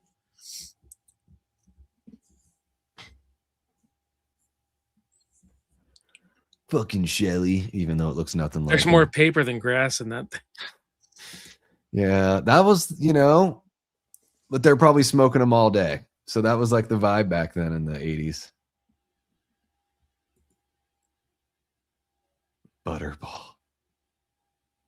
I hate to say it, but there's a lot of characters in this that the men are weak. Oh, for sure. Yeah.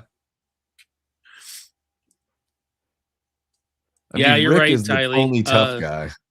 Yeah. See, to me, Rick should have lasted longer. I wanted to see him fight with Jason a lot more. Yeah. Yeah, Tyler, you're right. It's so rewatchable, this stuff. Mm-hmm. I rewatch this franchise like twice a year, maybe sometimes more, depending on how many Friday the 13th we have. It's true. And Jason Lives is, to me, is a real cool summer movie. I love watching it in the summer. Yeah.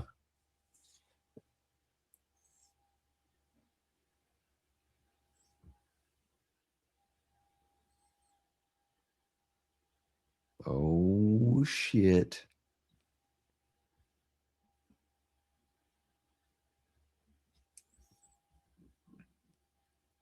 Yeah. Gotta love that. Antonio says, have you watched the bonus features on the Friday the 13th set from Scream Factory? I haven't watched all of them yet. I need to do a deeper dive into it, but no, I haven't yet, but I got to. I've often thought of a series of watching the commentaries and going what I learned from the commentary. For people who don't Oh, want I- to sit through all that, you kind of do a recap. Yeah. I love the commentaries. That's one of my favorite things. I've probably watched all that special feature stuff on the bonus disc. Is Tyler, you got a channel? Last month I watched with Davey and we Ty, watched do you have a channel? I'm not sure. 6 last year. But I see Ty all over the place, like in the chats and everything like that. I think Ty might have found my channel through Killjoy Jake, I think. Oh, I see. Okay. Interacting over there in the chat. So yeah, it was the remake last month. Part 6 last year. Okay, yeah. Yeah, so I was thinking with like to do something like Jason X this year because it won the poll. But I'm not particularly a fan of Jason X. Me either. There's the mask. Have some guitar videos on the channel. Nice. All right, cool. Ooh, I love you're guitar. Just out here. I think Ty is out here in the Phoenix area, if I remember correctly. I love the guitar. Gotta love that guitar. Look at how he's even more pathetic in this wetsuit with his wet hair. He's just it's an even sicker display. But thank you for the mask, Shelly. Thank you for the mask. The truth is, you're not going to get a smoking babe like that. You're going to get the geeky girl, or I don't know. Well, maybe you will. In my experience, the quote unquote hot chicks, not as much fun as the very, very attractive ladies with plenty of personality. I'll say that. And when I do the quotes, I just mean whatever the mainline hot person is supposed to look like. Kind of boring. Sorry, everyone. I'm just throwing. Everyone's taking random shots from Davey Deathray today.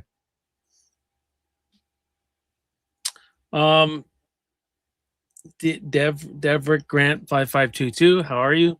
Hey, how you guys been doing celebrating Jason's birthday? Yeah, pretty good. Although my birthday's not till Tuesday, but thank you. No, I'm just joking.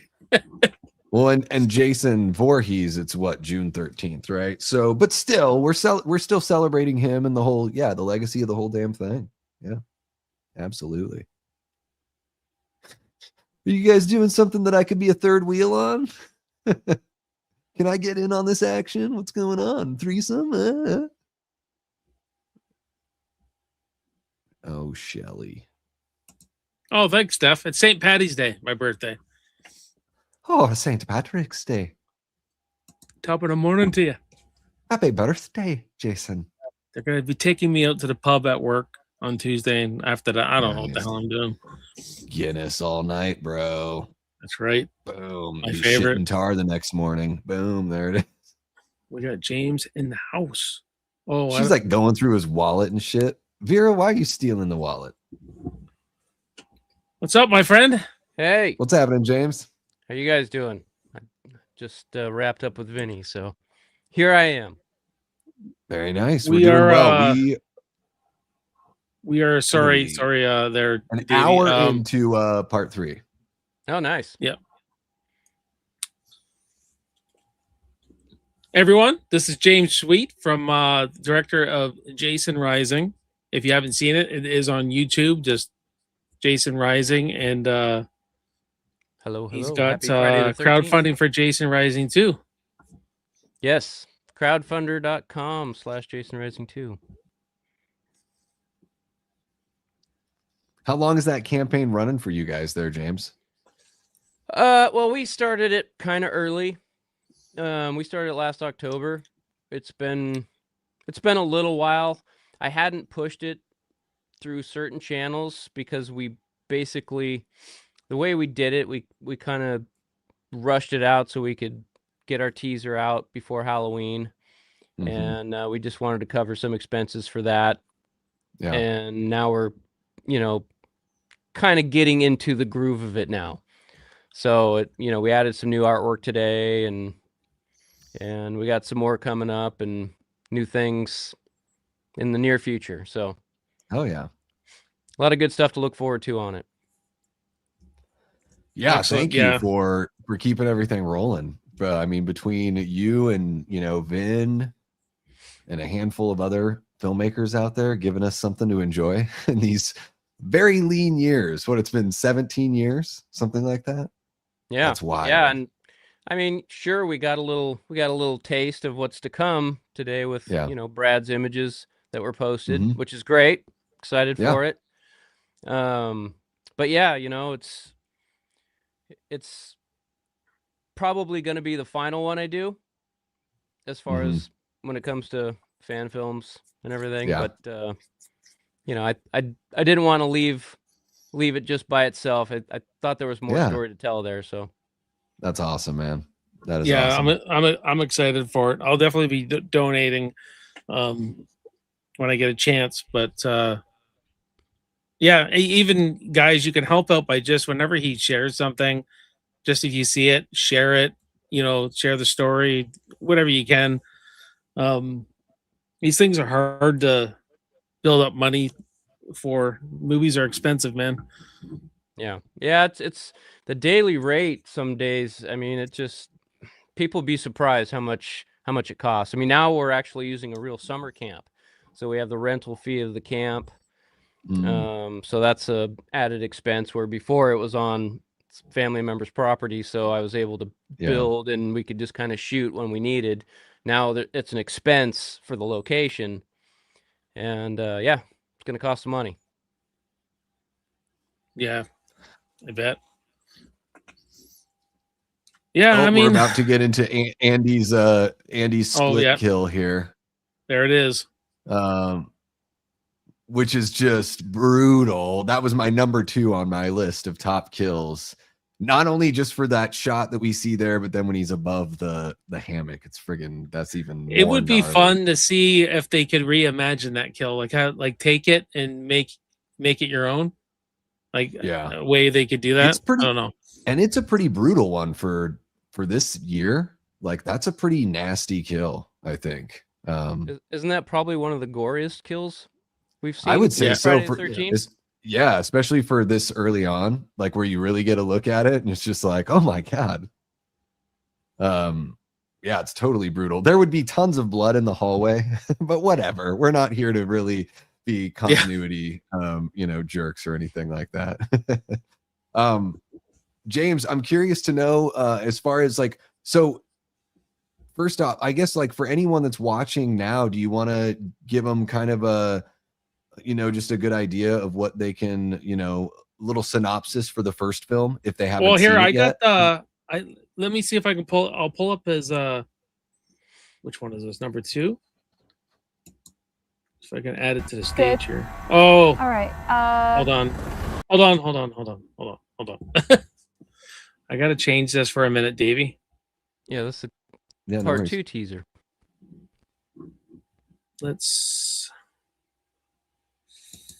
She shouldn't be drinking beer. I'm ready. She's pregnant. You rolling, Jordan? Come on. I'm rolling. Okay. And you guys hear that? Is that too loud? This is Emma Cruz. I'm here at Camp Crystal Lake, a place few dare to go. Those who do are never heard from again. How many this time? 2 women so far. I warned them not to go in.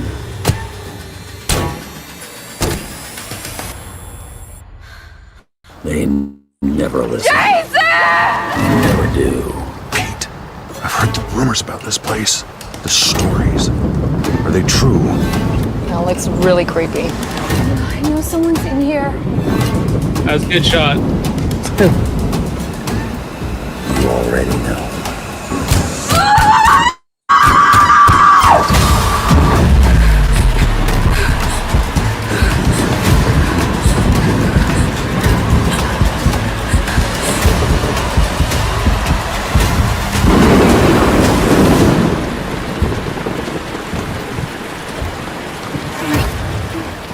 Jason's home.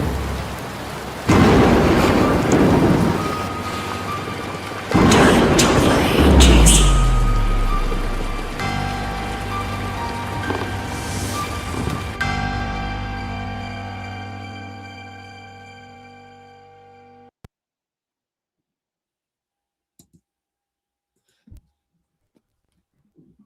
Love it. Good time. There you go. Yeah, I love that little flash there to, I'm guessing it's Pamela. It's got to be Pamela. I really dig that, man. We've been talking about how Pamela needs to be a bigger part of this whole thing, you know? Yeah. From, And you know, that's what's great about the Crystal Lake thing. We get to see more of that. And I'm excited about Mhm. that.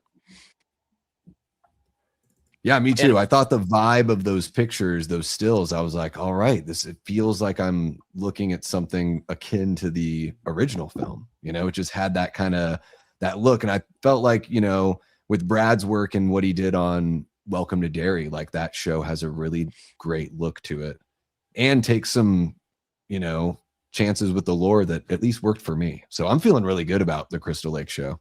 Yeah. Yeah.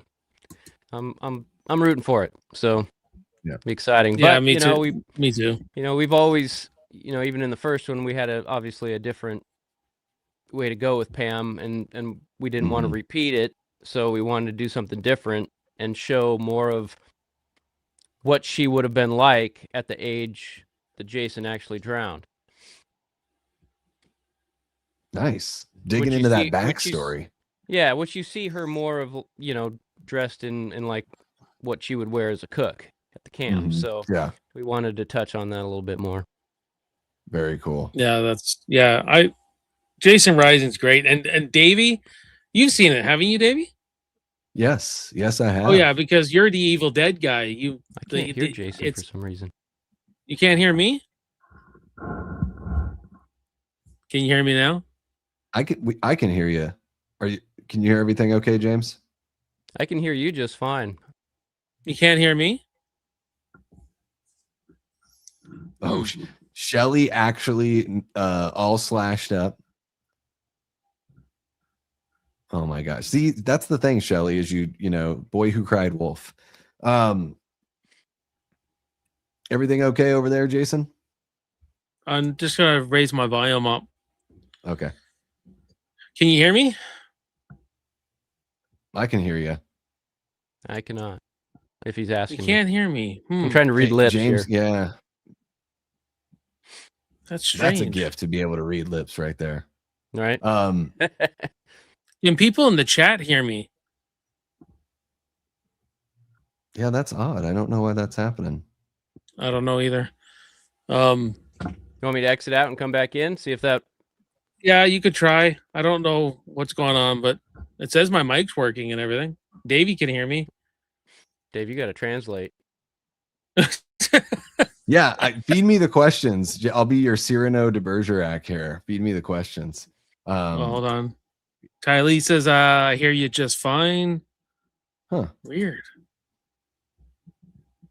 Oh, here we go. Shelly's dead. She's walking down her spiral staircase here. She gets scared by the door opening. I don't know if that's necessary. You know, I got to say, it was probably, I think, maybe 2 years ago. It was the first time I actually watched that movie in 3D. Oh, And yeah? What did you think? I loved it. I loved it. Made Yeah. such a huge difference in that film. Yeah. I loved it before, but to see it in 3D, it was Yeah, pretty it makes cool. a lot of those moments play a lot better for sure. Yeah. So, James, with your your love for Friday the 13th, what was it that kicked off your desire to jump on in and say, I'm going to go ahead and take a crack at this thing and help fill in the gap for all these lean years from the studios? Well, I think it was a combination of one, just growing up with this stuff. This was the stuff I ate constantly as a kid. Yeah. Was horror and mostly Friday the 13th. And then I got into, I had my own haunt when I was younger, and then I got into acting and then filmmaking. And I had produced and wrote with a friend of mine a short film, and I was like, well, we got to do something else. And then it was, well, maybe I'll do a fan film. And I didn't want to jump on the bandwagon of the Star Wars fan films, and there's Sure. a gazillion of those. Yeah. And I was like, what do I know? What can I really dive into that I know well? And I felt like Friday the 13th was the thing to go. And I had no idea what I was going to do story-wise or anything. I decided, and then I was like, I got to see what other people have done fan film-wise, so I can just kind of see what's going on. And that's when Never Hike Alone came out, the first one. And I was like, wow, that was really good. That was really well done. And I got a hold of Vin, and we over the course of about a year, we developed a relationship, and then the rest is history. Yeah, that's awesome. I remember like distinctly when I saw the first time I saw Jason Rising, and looked it up, I was like, oh shit, Womp Stomp's a part of this. I was like, all right, let's go. And then of course, one of my high school classmates was in that movie, so that was really cool too. Yeah, to Evelyn. see her. Yeah, to see Evelyn pop up in there too. I was like, oh, that's wild. That's so cool that she gets to be part of the franchise and everything. Like when the film came out, I reached out to her, and it was cool to chat it up. And right now we're at the part where Rick is getting his eyeball squeezed out. His eye popped out. Nice. Yeah. And we were saying he's got a pretty fierce case. Yeah, pretty fierce case of blue balls. So I'm guessing, I'm Matches his sweater. Full release right there. Yeah, his Pamela Voorhees sweater. We see right. what you're doing there, Rick. We see what you're doing. So Jason Rising 2, you've got to be pretty pumped. I mean, even it's got to help to have, all this news with Friday the 13th, coming out, but still people wanting and waiting for so much more. Yeah, it's hard to say. It's hard to say right now. I mean, we're just diving into the campaign. We should be a little further along than we are, but you got to just grind it out. It's a grind. Crowdfunding is never easy. Yeah, but it's gonna have its ups and downs.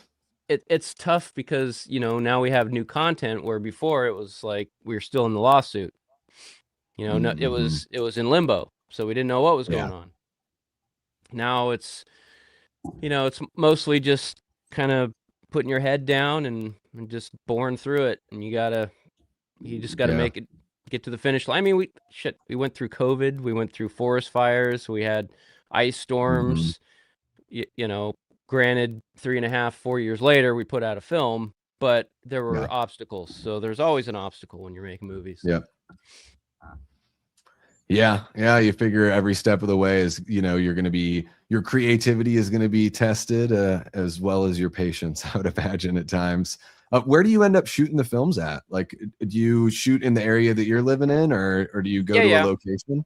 Yeah, I'm on the West Coast, between Oregon and Washington, and everything's shot, local to me, and maybe hour away at the most. Nice. And that's a good match for that, New Jersey woodsy kind of look too. Well, and actually being able to use a summer camp this time, which makes it a lot more exciting and just boosts up our production value immensely. And the camp is beautiful. It's so rustic looking, and I'm excited for it, and we have a lot of really cool things planned. So hell yeah, something to look forward to. Sounds great. It's just, and plus, when you do your first one, you're learning everything. You're learning how to crowdfund, how to network, how to direct, all these things. Now with more notches under your belt, experience wise, we can put out a better film. Yeah, I think you definitely see that leap. You even see it in the Never Hike Alone movies, where they just get better and better as they go. So yeah, looking forward to seeing that from Jason Rising 2. Yeah, guys, check out the campaign. Go show them some love, and then share the link and everything like that. Let's see here. Jason just got done throwing Rick through the window. Have you noticed this, James? Jason has zero respect for windows, and to a lesser degree doors as well. Doors, definitely. He's always throwing people through them, or maybe he's jumping through them, or just bursting through them. What is this? You're the storyteller. I'm not. What's his fascination or hatred against windows and doors? I feel like it's similar to how like your dog or cat brings home an animal that they killed and says, "Look what I got." Yeah. It's a present. See, look. Yes. So. You need to be better at hunting. Okay, I get it. So he's trying to really, Jason's trying to coach people into this is how you become a psycho killer. All I'm trying to do is help, Chris. You know, He's just showing off, maybe to his mother, who's always watching. there you go. Okay, he's got to be showing off his camp skills. Yeah. Well, Richard Brooker has great presence. Similar to what is it, Stewie? Look what I can do. Yes. Yeah. Yeah. And here we've got Chris is hiding in the closet here. I think we have this awesome. Yes, him running at the camera with the axe. That's a great shot. James, what's your favorite film in the franchise? You probably get this question all the time, but I'm going to ask a dumb question.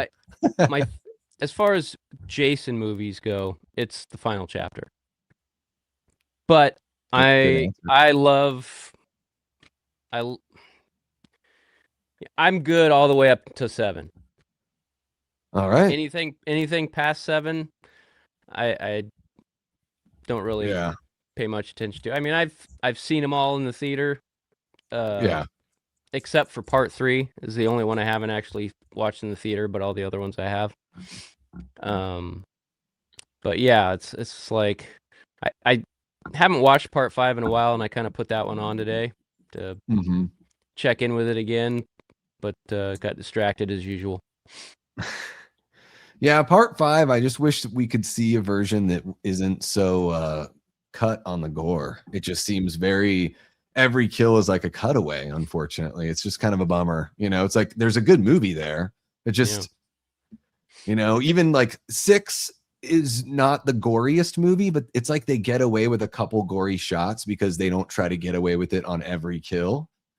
You know, so 6, Jason Lives kind of escaped the MPAA being like terrible in the midst of all those movies where it's like the blood kind of disappeared, you know, from Friday the 13th for a minute. Well, and I mean, even with the kill of the sheriff where he gets bent backwards in half, that's a brutal kill. Yeah. Yeah, and you don't need any blood. So it's like the MPAA is like, all right, that's no big deal. He's all twitchy and like getting bent back. Yeah, we can live with that. Is that so? What's out of all the puzzle pieces to figure out, like when you sit down and you're going to go into pre-production on something like this, what's the most fun puzzle to figure out? Is it like the story, or is it creative kills? Or if you're going to like throw any twists and turns in there, like what's the most fun part of that process for you?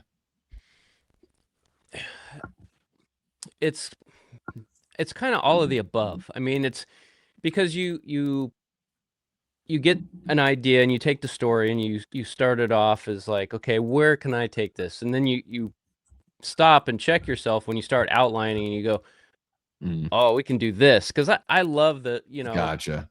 the initial canvas, you know, where you start figuring things out, what you're going to do with it. And then eventually once you start doing that, a lot of it goes right out the window anyways when you're on set and you're like, oh, this could be, we could do this.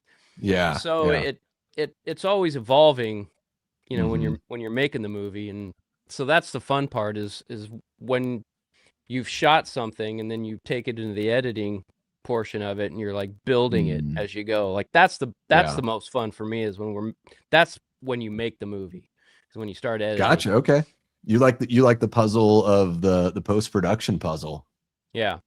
And getting to hear that music on there and the sound design and everything like that. Yeah, I started toying with some of the stuff that we have shot that we did for the teaser, because we shot entire scenes when we did the teaser. And so I started putting that to like the part 4 music just to give a template as far as score goes, to get a feel for it. And yeah, it's fun. That's great. Yeah, sound design. Yeah, I would imagine editing is I would imagine editing is really fun. Can you hear Jason? No. Jason, not at all. What's going on, Jason? I have no idea. Everybody back out and come back in. All right, I'll back out. Weird, eh? It is strange. Okay, so Chris has been putting up a good fight. It's not just the barn. I'm going to give Chris more credit. I still wish she was just more straightforward with Rick, but whatever. I'm trying not to take that personally. Richard Brooker. Yeah. He's the one that's playing him here. Can you hear me, buddy? Yes, I can. Oh, I have an echo, don't I? No, Not anymore. good. You did for a second. Yeah. Okay. You did for a second. All right. Take it away. Very Jason. weird. Yeah, I was listening. I'm I a just big mean fan. like, yeah, have at it. Yeah, I'm a big fan of what James did. I love the Evil Dead atmosphere. His references to Predator and Aliens was some of my favorite stuff in Jason Rising. It's too bad you couldn't have got that spine to move a little bit, and but I'm sure that was a money thing when Jason pulled the spine out of. Honestly, it was the way the prop was. It was on the spine was built on a metal rod, so it didn't have that flexibility. But yeah, no, I agree. But the way that sequence played out too, the way Jason outsmarted them there, I thought that was really good too. And Dan Kyle, just excellent Jason. I mean, you actually, you know what? You may have the best mask I've seen for a fan film. Oh, cool. Honestly. Thanks, man. Yeah, Dan put his heart into it. He loves doing it. He did a great job. You know, he's a Richard Brooker, Ted White guy.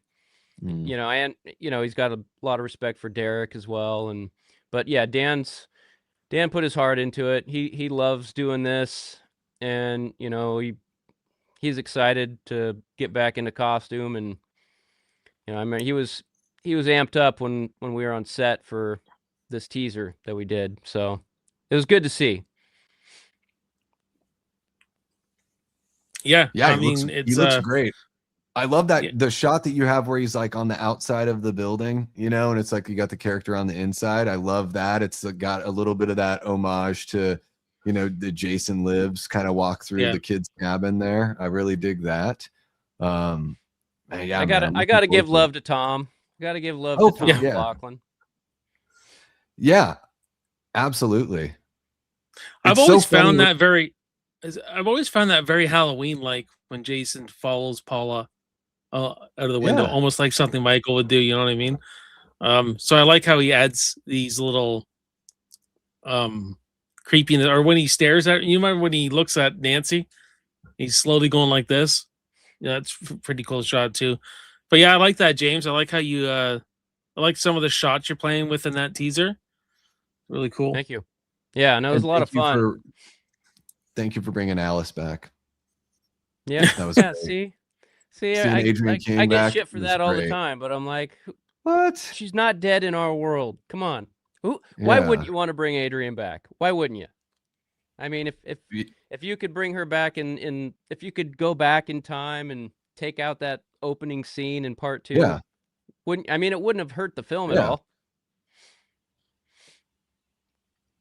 Yeah, it's a fan film playground, so it's like you get to do those things, and I love seeing legacy performers in these fan films. Like I just think it's a really cool. It's a great way that they can also, because they do so much for the community, but the community has just given them an endless fountain of love. And until the day they're gone, they're going to be getting love from us. So it's really cool that a lot of them have kind of come to the fan film realm to just also as a sign of thanks back to the fans. It's really not cool. only that, but I mean, Adrian, look at how much as the first final girl, how she is with the fans, and she deserves to come back. I mean, she has always been great. She's a sweetheart. Anybody who's met her, she's a great person, and we want to give her life again as Alice. So yeah, I got her right there. Met her this last summer. She was nice. An absolute sweetheart. She was really, really cool. She was I think she had to go off and do she signed my thing and we took a picture, and she was like, I have to go do this signing thing, but please come back. I want to talk to you more. She was just very, very kind. Yeah. Alice or Adrian is. So James, in Jason. your world with Jason Rising, in your mind, I don't know if you have plans for these characters. I'm assuming not. What is Tommy and Trish up to in your world of since this takes place after final chapter? Man, this can be a deep cut, guys. A deep cut. Sweet. Because I wrote a lot of different things for that kind of stuff, including the Ginny character. Trish, I finally got to meet at Crystal Lake Nightmares. I finally got to meet Kimberly Beck, and another sweetheart. Tommy in my world would have been still in the insane asylum, the Unger Institute. Mm. So that being said, does that mean I didn't have any storylines to throw in and call Corey Feldman? Hey, Corey, I need you, buddy. I got an idea. I tried. I was at the Goonies house for the 40th Goonies anniversary, and Corey was there, and I just missed him, and so yeah. Damn. It wasn't meant to be, I guess. What about Tom Shepard? You reach out to him? No, I don't know if he's down. I know he think left he's- acting and everything, but Yeah. Same with what was it? Cook, who yeah, played Jennifer Cook? Yeah, Jennifer Megan? Cook, Megan, yeah. play Megan. Yeah, I don't think she's really interested in having anything to do with it anymore. It's too bad. It's too bad because there'd just be so much like, I mean, how the horror fans are. They're just really sweet people that want to say thank you. That's all they want. Kimberly Beck told me at when I met her is that they wanted her back for another Friday movie. Like I guess the next one they were going to do, which ended up being 5, but she was so busy with other projects. Mm. Man, missed opportunity. Yeah. That would have been awesome. I would have loved to see Tommy and Trish continue like that relationship. Yeah, she's just written off. Where you It's go just with it, I really- don't know. I mean, Yeah. Well, hey, send us money. We'll do it. We'll bring her back. We'll There do it it. is. We just need the money. Yeah. Do you have the? I the don't link know. is, I don't know. pinned in your. Oh, sorry, Jason. I was just gonna. You have the link pinned in your chat, right? For the crowdfunding. Yes, it was at the top. I started it, so I Sweet. pinned it. Yeah. Just want to make sure. For me, I always envisioned. I don't know why, but I always envisioned what happened to Trish, dealing with Jason being the serial killer, right? That she almost like became an FBI agent in my mind, like tracking down serial killers and stuff like that, and like let's say New York or whatever, right? And comes back to Crystal Lake, her and Tommy, wherever you take that, whatever. But I always thought that'd be a cool route for her.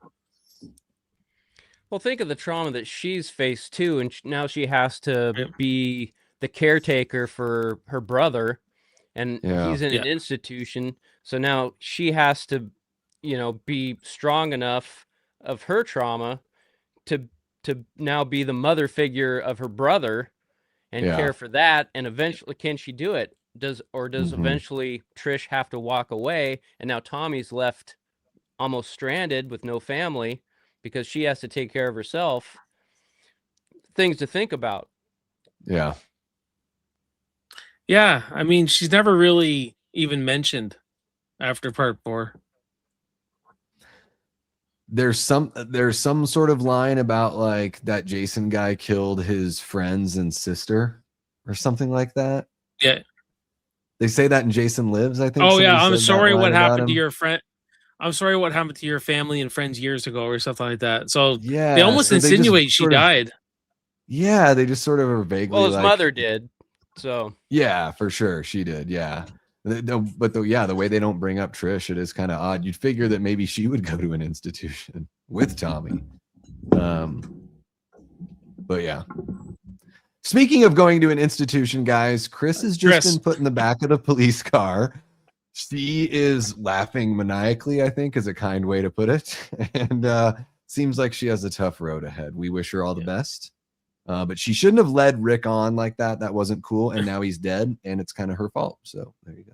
I don't know. I would like to see them, this Crystal Lake show. I would like to see them explore these characters intertwined through the whole 4 seasons or 3 however long seasons they do, depending on what it does.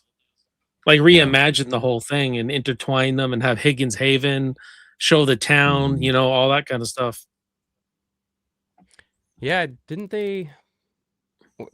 I heard somebody was actually rebuilding the house portion or the cabin portion of it that actually burned down in part 3. For Higgins Haven? Yeah. I heard that was a project that somebody was working on, that they were actually rebuilding it to spec. That would be cool. I'm down for them like expanding the world in this show if they want to, you know, and spend some time in it. Rebuild that foundation and just put us in a spot where, you know, as when they're ready to move into the films, we've got like a brand new trajectory to shoot off of, you know, something like that. There's a really good opportunity here with Friday the 13th for them to kind of like get some things with the lore set more in stone than they did, you know, on the initial run of films. So yeah, certain things we don't need. We don't need too much. We, you know, like they did with Michael in part 5 kind of thing. Yeah. But there's definitely some territory to play with storyline wise, as long as it's not too much of a left turn that it distance itself from the original franchise too much. Yeah, well, it's like, I agree. You know, most TV shows are going to bring in those side characters, and there's always like people doing criminal shit in the background. That's just how these shows are, you know, everyone has their own drama. But yeah, I really want to understand and feel where Pamela's coming from. It's such an awesome opportunity to really like recalibrate and let everybody know how important she is to the franchise, and to just get that relationship right. And for us to grieve with her, and then as she goes into this descent into madness, we sort of grieve again, because now we're watching this character that we feel bad for do this terrible thing, you know.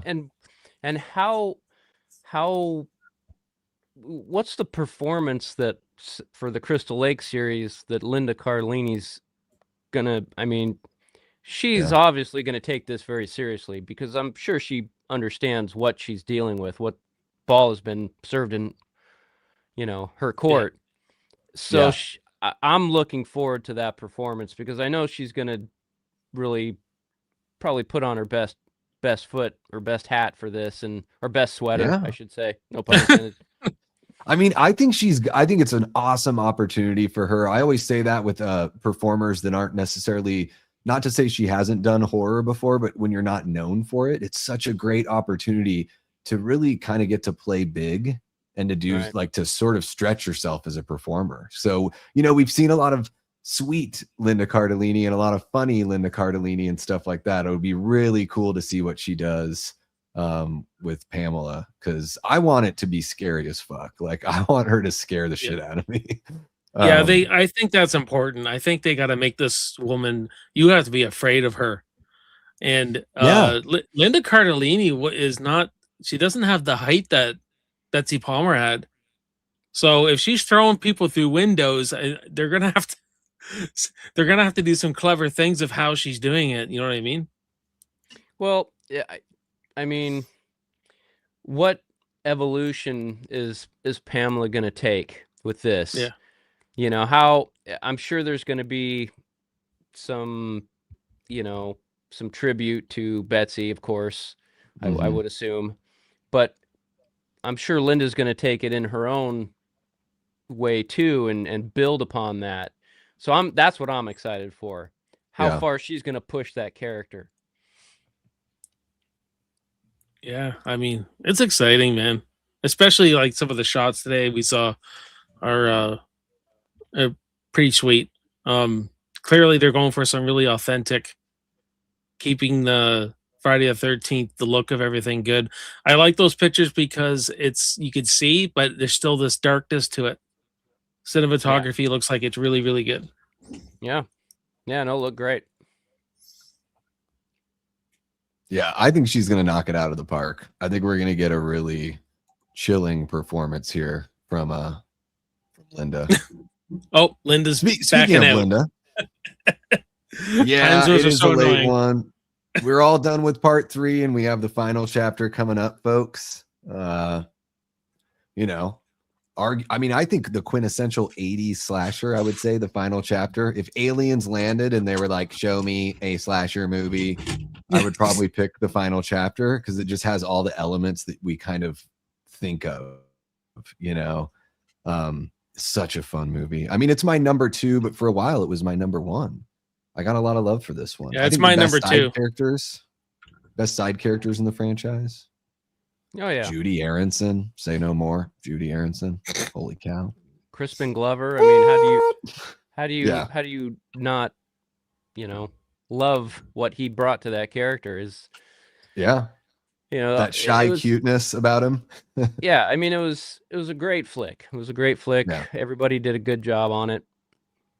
How about I love the Ted White approach to Jason with like the grunting and everything. It's really one of the only times we get Jason like making noise. Well, he's I to me, really dig that.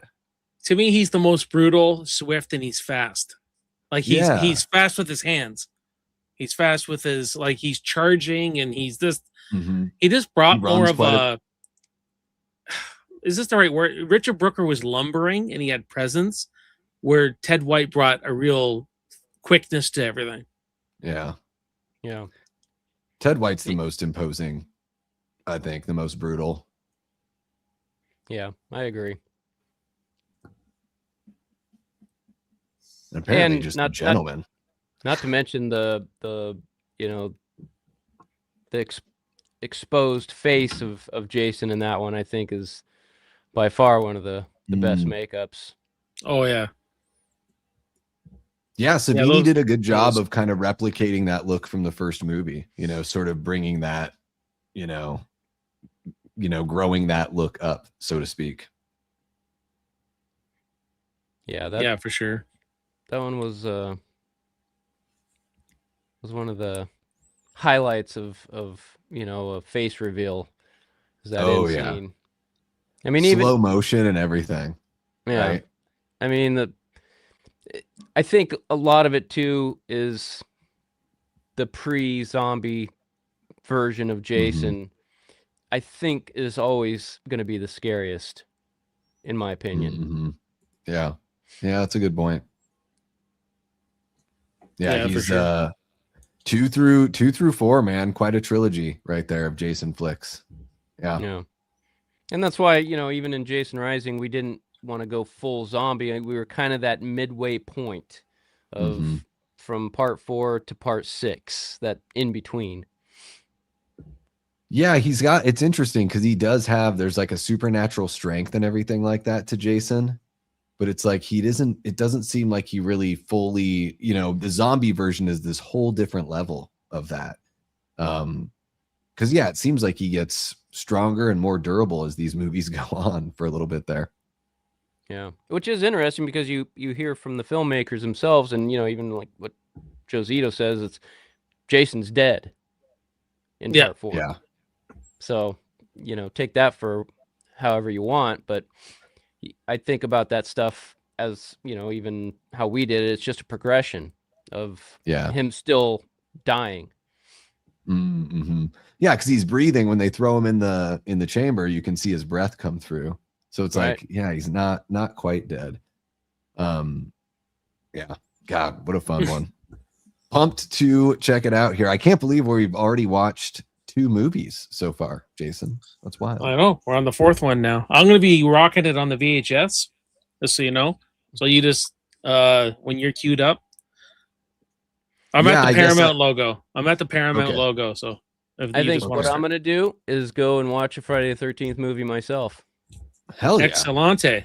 If that's okay with you guys. That's okay. Yeah. That's right. Thank you for. We just wanted to let you know. Kicking it with us. Promote this. Yeah, we wanted to promote this for you, and hopefully get some more eyes on your campaign. Because you deserve a lot more right now, and I know times are tough for a lot of people for sure. But Yeah. I'll definitely be donating, James, and in time, and probably several times. Actually, I probably will. So I'll be getting some pretty good bonuses at work. So I like the little the bundle you just put on.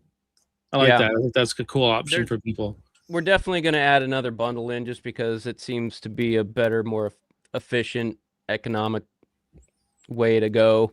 You know, especially there's different ways to add to save money on shipping, and so the bundles seem to be the best way to go. I just got to add it in, and you know, Sweet. we'll get there. But I totally appreciate you guys having me on. Great to meet you, Davey. Yeah, you too, Always man. great to be with you, Jason. Yep. And yeah, I applaud you guys for going through this marathon online. That's stamina, brother. Yeah. Love these movies. Yeah, thank you so much, James. Have a great rest of your night, man. Enjoy it. All right. Enjoy the flick. You too. Happy Friday the 13th, guys. See ya. Right back at you. Alrighty. All right. Okay, so I'm on the Paramount logo. It says a Gulf Western company. Is that where you're at? That's where I'm at. Yep. Okay, cool. So All right. we'll count down. Yeah, and then guys, I'll drop the link on my side of the chat if you guys want to watch along. So wait, let me get the timer going. I just have to pause it at like 5 seconds Okay. or something like that. There we go. Okay, cool. I am ready when you are, sir. 5, 4, 3, 2, 1. Play. I have a little bit of delay because I had to press play on the VHS because I don't have a pause button. I don't have a remote. I heard it go. I heard the whole Oh, you thing. hear that, eh? You might actually hear the movie. I'm gonna have to turn it down. Oh, I can't hear it as of now. well, just let me know if you can, just in case I get dinged. Yeah. So there we go. Oh, We yeah, got Paul's speech. back. Yeah. They give it to you straight. Wait a minute. That clip was from the first movie. That It's you know, got that's funny that they do Deathrays. that. They do that with these so these are like Pamela kills, and he's talking about Jason. That's a Pamela kill right there. Steve Christie. Yep. Come on. What the hell, Paul?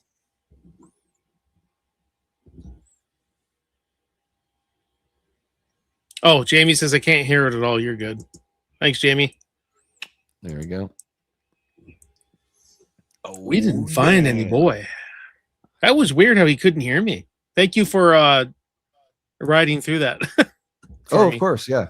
I had, and James, if you're still watching, I had nothing prepared, so I just was trying to do my best. Yeah.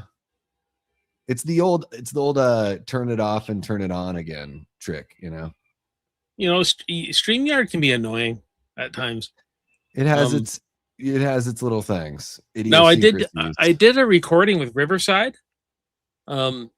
It's great because it doesn't require internet. What it does is it uploads the interviews or whatever your recording is up to the cloud, right? And then then you just download it. But what's so cool is that if I'm asking you questions, you can have a recording of just your answers without me. So Yeah. you can edit. It's pretty cool. I haven't tried it live though, but Riverside is pretty. It's a pretty good software. Nice. And we still got 16 of you this late. That's pretty cool. You guys are amazing. Thank you for kicking it with us. If you're watching after the fact, that's extra cool.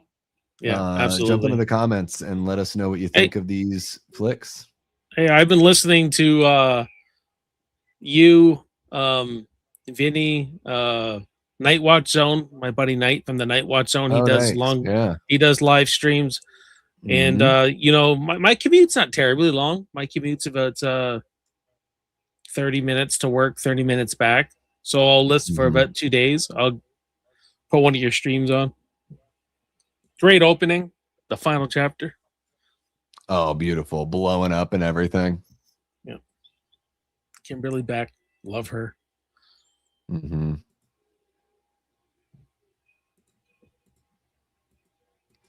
All right, I've got an idea. See if anyone wants to put me through this.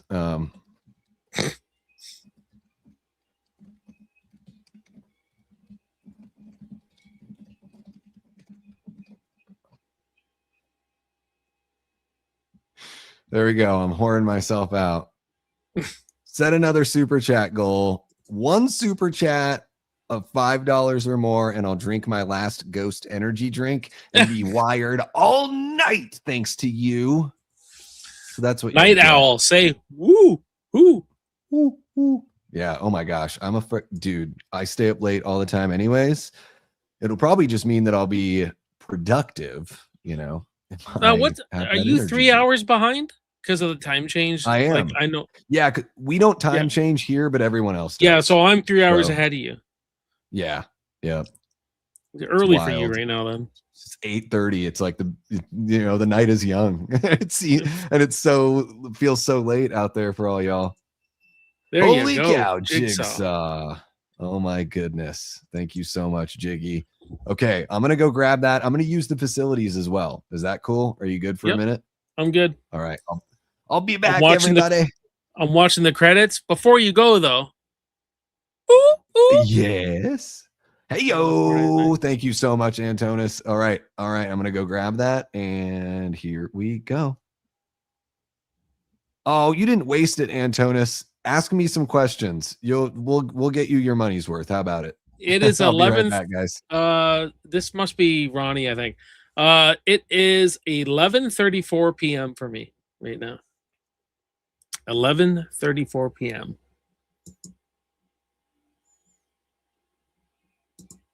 Steph says, boom, slam it. Slam it down to the ground. Yeah, this is great opening scene. The ambulance is there. The cops are there. You get some good style here, good camera work. Feeling where we were in part 3. It's just pretty cool. I can be a night owl, but I get up really early for work. So I have to slam down a monster.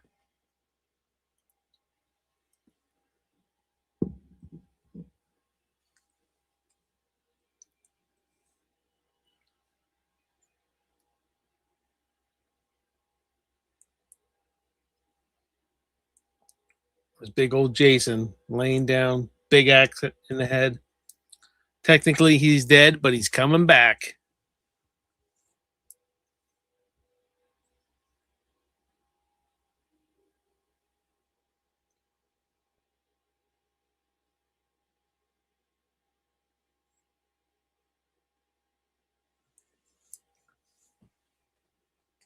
Yeah, this movie feels a lot bigger than most other Friday the 13th films I find.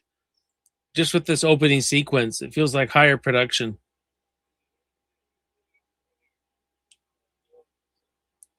And it is one of the greatest slashers. Like, it's a great slasher template. If you're going to make a slasher film, this is the blueprint you follow, for sure.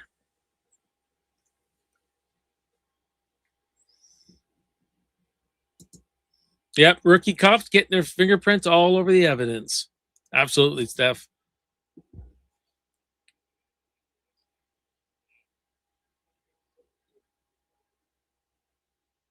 It's so different watching it on VHS too. It's just cool. It's nostalgic. The VHS is a little darker. It's not widescreen, so the ratio is different. So this is the way the movie was intended, really. Got that grain, that CRT. You have it on a CRT TV? It's just a little tube TV, just a little one. Oh, yeah, CRT, I think. Yeah. Yeah. All right, guys, there it is. Cherry Limeade. Here we go.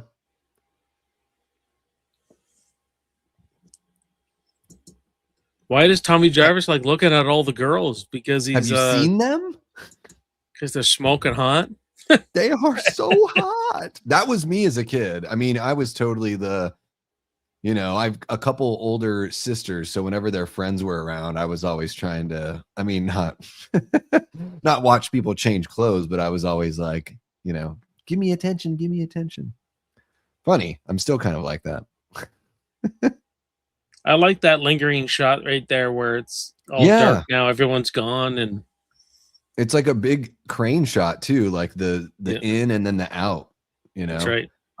Steph, I did wash my hands. Thanks for checking. So I don't, whose parents were that? Because that wasn't Chris. Are those supposed to be Chris's parents? I don't think so. I don't know. They're like hugging some other girl, but who knows? That could be like a friend of Chris's. Now, from part 2 to part 3, wasn't it just another night? Those could be parents from them. Yeah, there's only been a whole day between part through 2 and 4, really. It's like 2 days. Who's the hottest babe in the franchise for you, fellas? Not Final Girl. Well, for me, I think it's not just looks. It's also because a personality can be hot. And for me, it's Megan, man. I mean, that is, if you're going to spend a summer with any woman, yeah. I mean, she Megan. is beautiful. She's a beautiful, pistol. but she's so fun loving. She is a riot. Like she's fun. Yeah. Like she's. I really like Samantha from this one too, Judy Aronson. Yeah, she's good too. I like that character. Yeah, I think Judy is like the sexiest, like to me. Yeah, there's just something. She looks about her really look, good now. but it's amazing. But I do love Megan, and I think Tommy and Megan have this really cool chemistry and energy together. You know, I love that Tommy is the one that's like pensive, and Megan's the one that's like, no, we're doing this shit. You know, I love that about their dynamic. And I love this workout video. It's also in Dirty Work, which is one of my favorite comedies. I don't know if you've ever seen that one. No, I haven't. Yeah, with the late great Norm Macdonald, a fellow Canadian. You should know that shit. I'm just joking. Jamie says all the guys love Megan. I think it's because she's a Spitfire. I think it's because of her personality. Yeah. She's going after Tommy. She's like, ooh, bad boy. You know, like there's something hot about how she has. She is. You know, it's her eyes too. Her eyes just follow you. Yeah, I mean, I just like, yeah, she does have, as far as personality goes, it's amazing.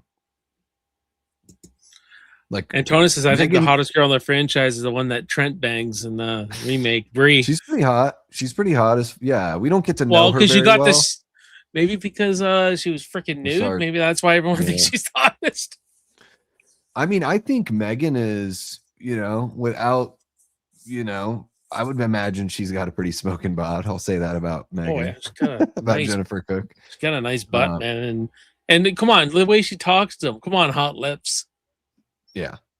Oh, yeah. No, she's got like, I need to make her a wife energy hardcore. Megan does. Yeah. And this guy, the guy that plays Axel, Duder from Police Academy, I can never remember the actor's name.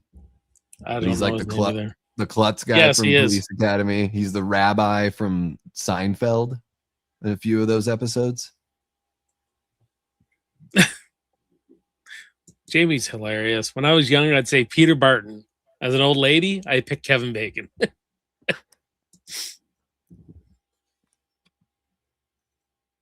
Which one's Peter Barton?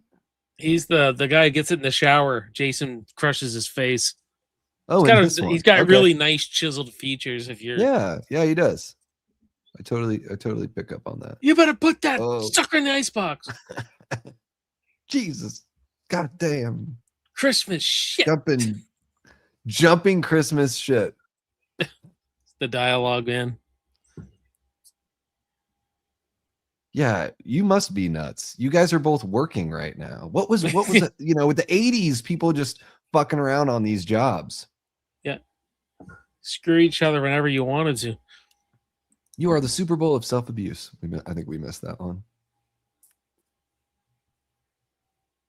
Crispin Glover could get it too.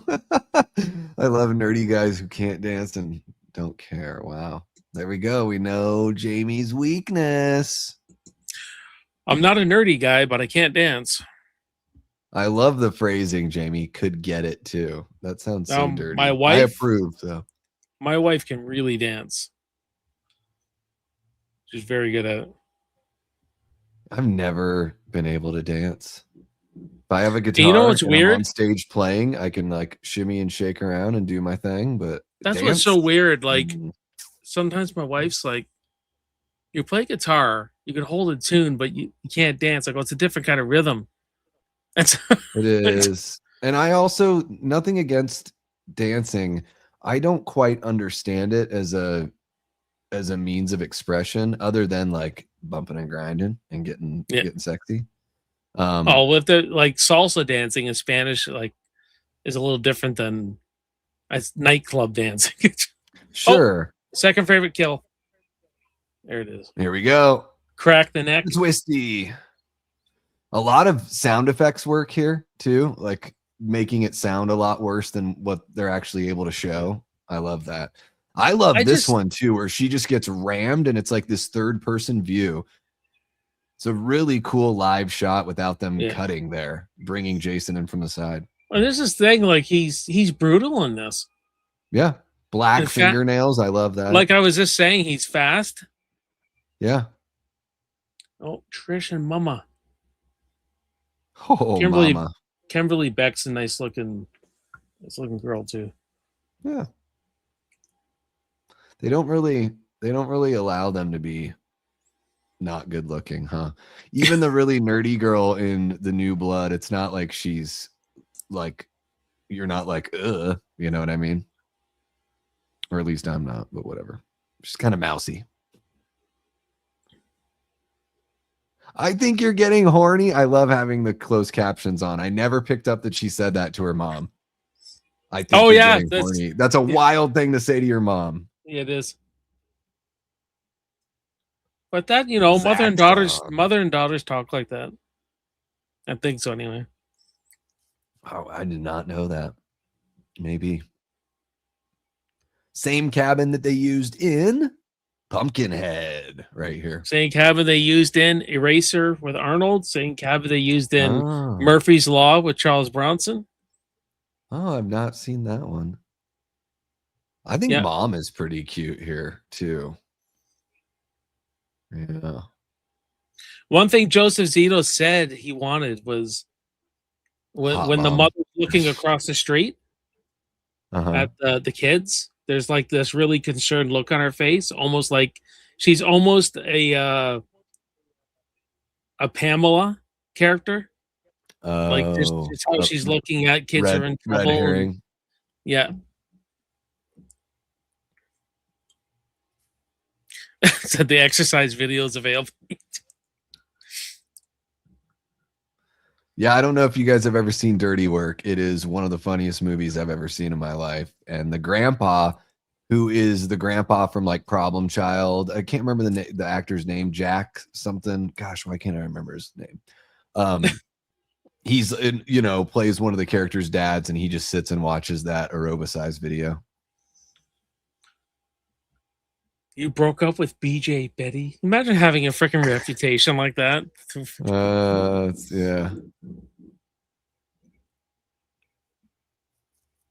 What an interesting like hatch in this car. So there's no window back there in the hatch. Right? They're sitting in the way back and there's just no, or you unroll the window. What's going on here? Happy Friday the 13th to you too, Danny. Danny Zuko. What's Aaron happening? Click in the house. Hello, everyone. Hey, what's up, Aaron? How are you doing?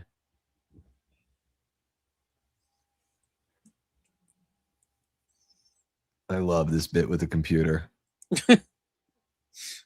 Oh, these two play off each other so well. They do. There's a really good chemistry. Yeah, I like the whole cast here.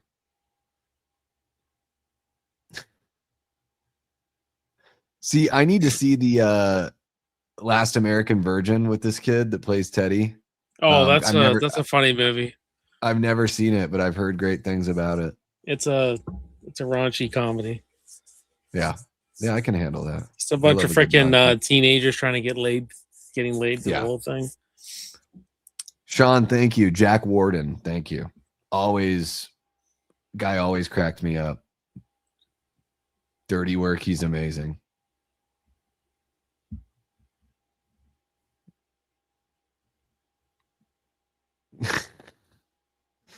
There's the God, I'm horny. Look at this sad, sorry state of the graveyard here in Crystal Lake.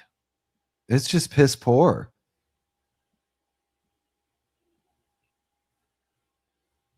We're lost. Yeah, I need to check it out, Jamie. Has it got what, Diane Franklin? Isn't she in that? I really like her.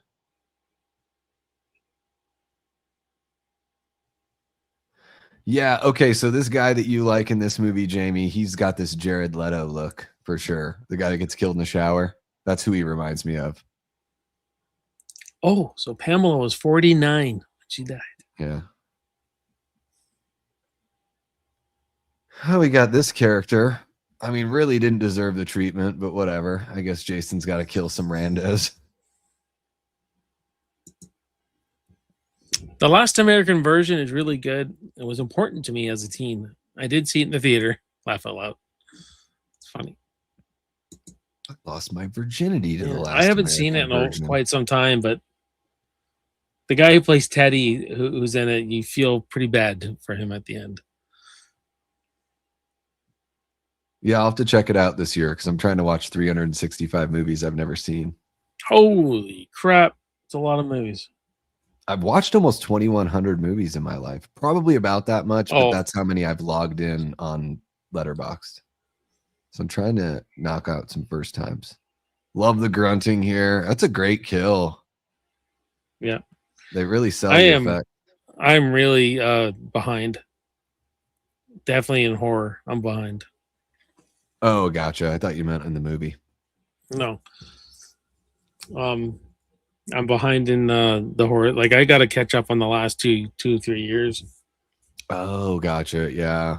I was really active overall last year. I think I went and saw like 49 movies at the theater or saw 49 new movies. Like Yeah, new we movies. never get to. It just seems like we never get a chance to.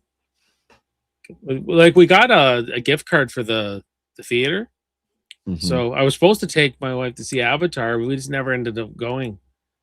We just got busy and everything like that. So I want to see The Housemaid. Actually, a lot of people are saying it's pretty good. Yeah, it's well made. It's not my style. You but- know what movie that I had a lot of fun with? I don't know if I can't remember what you thought about it, but saw your YouTube was Bone Lake. We thought that was a really fun 80s style movie. Like how wacky it got at the end with the could have used more Yeah. boning, but I thought there was going to be a lot more nudity and stuff like that because the trailers made it look really sexy. But yeah, I mean, I thought it was like fine. I think for that what was it the point too, though, was like just all the manipulation they were doing and everything. Mm-hmm. That they were trying like they were good the way they manipulated that situation. Like Antonis drops a $5 one. If I watch Friday my the 3 in gosh. 3D, are there any scenes where stuff pops out at you? A few. Yeah, for sure. Usually it's just like there's the snake there. Usually it's just objects though, like the yo-yo and the axe handle and stuff like that. I think, Jason, after he gets the axe in the head and he reaches out, You mean Boner Lake? Boner Lake. I enjoyed it. I thought it was fun. I really appreciated that it didn't waste my time. It wasn't one of these 2-hour movies, they like kind of got right to it. So yeah, worth the watch.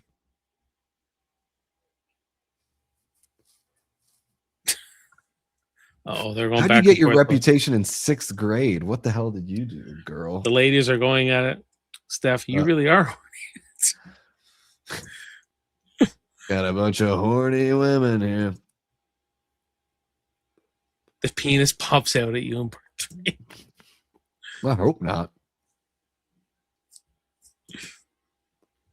Is Jamie and Steph the female version of Ted and Jimbo? I don't know. Maybe. I love that she just doesn't pay any attention to like the headline that's like mass murder right next to where you're staying.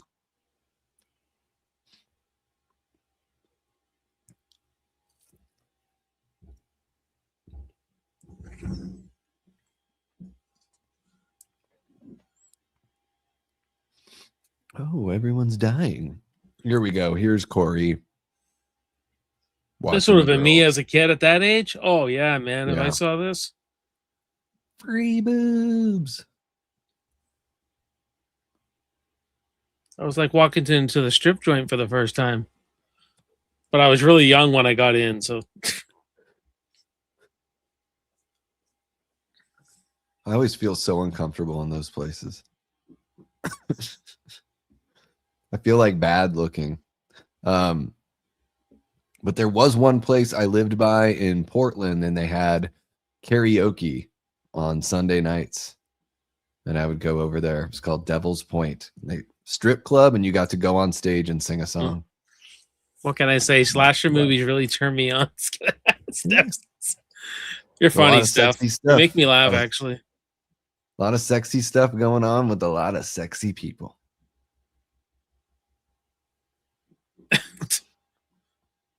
Your audience is pretty funny, man. It's a fun-loving bunch. Death Squad Yeah. is a fun-loving bunch. Makes it easy to do my quote-unquote job. Mom's no fun. Total boner killer.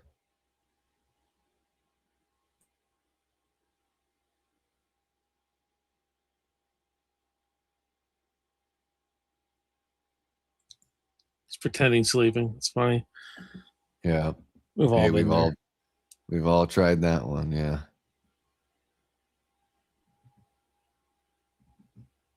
Butt shots. Thank you. Oh, we're about to have our, skinny dipping scene here. Skinny dip. Definitely a dead fuck thing to do. That's a great line.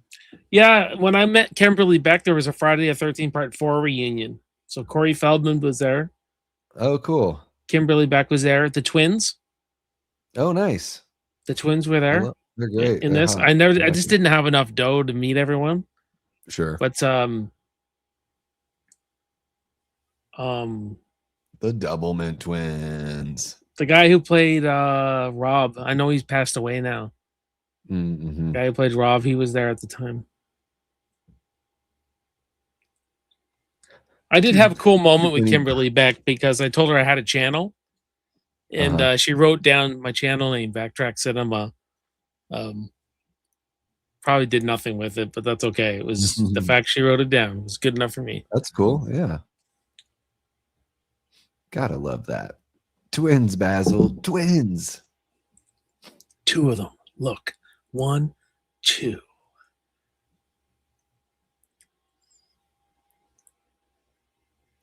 Yeah, the twins are like vaguely British. They've got like very light accents. The girl from Christine looks a lot like one of the twins. A lot of people think it's the same person.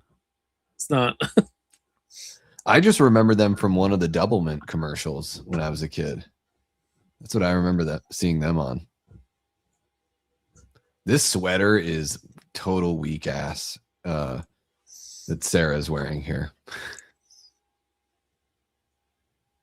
Sarah, you're dressed like a grandma. That's why you're not getting any. Oh, Jamie says they're Australian. Oh, okay. Very Another light shrimp on the Barbie. Oh, you should have climbed up the rope higher. There, Miss Thing.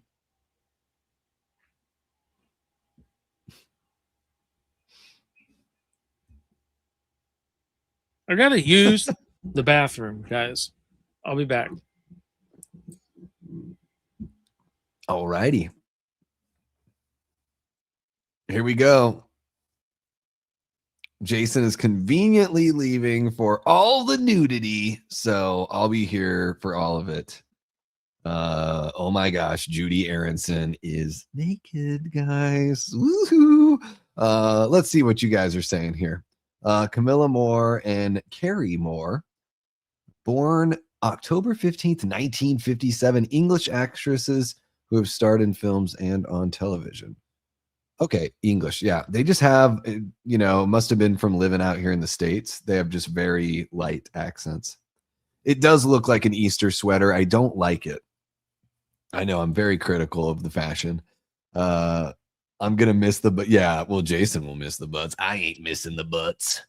I am going to see all of the butts. Even Teddy's butt. Just saw Teddy's butt.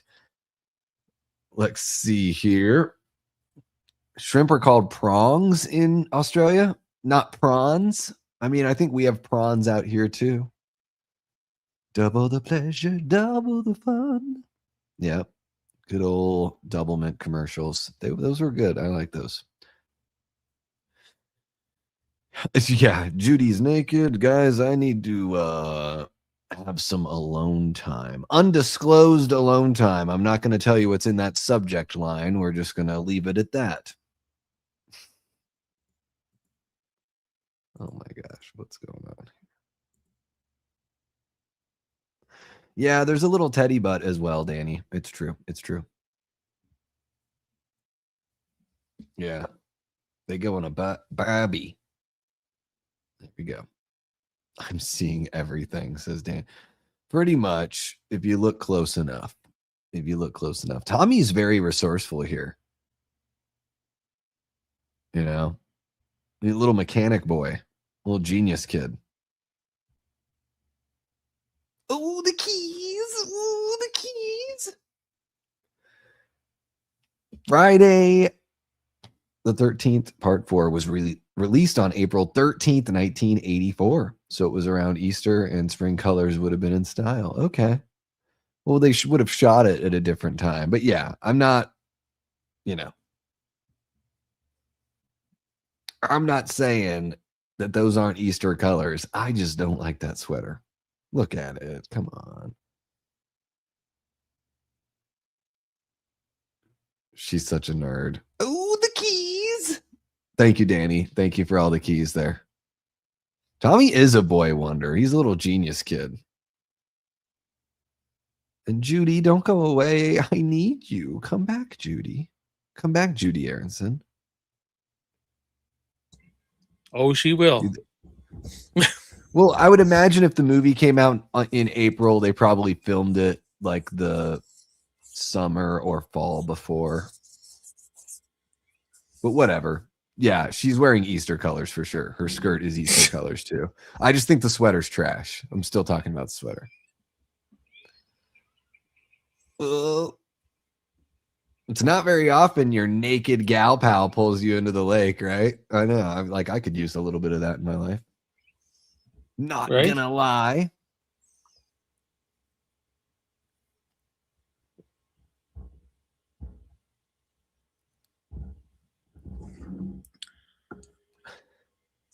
Oh.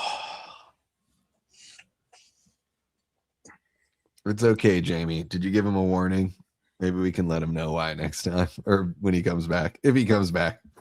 Oh, did someone show up or in your causing trouble? No, Jamie said she gave Danny the smackdown for spamming. Oh. I would prefer to not have all caps as well. Even if people are very talkative in the chat, I totally get that. But yeah, the all caps thing starts to hurt my eyes.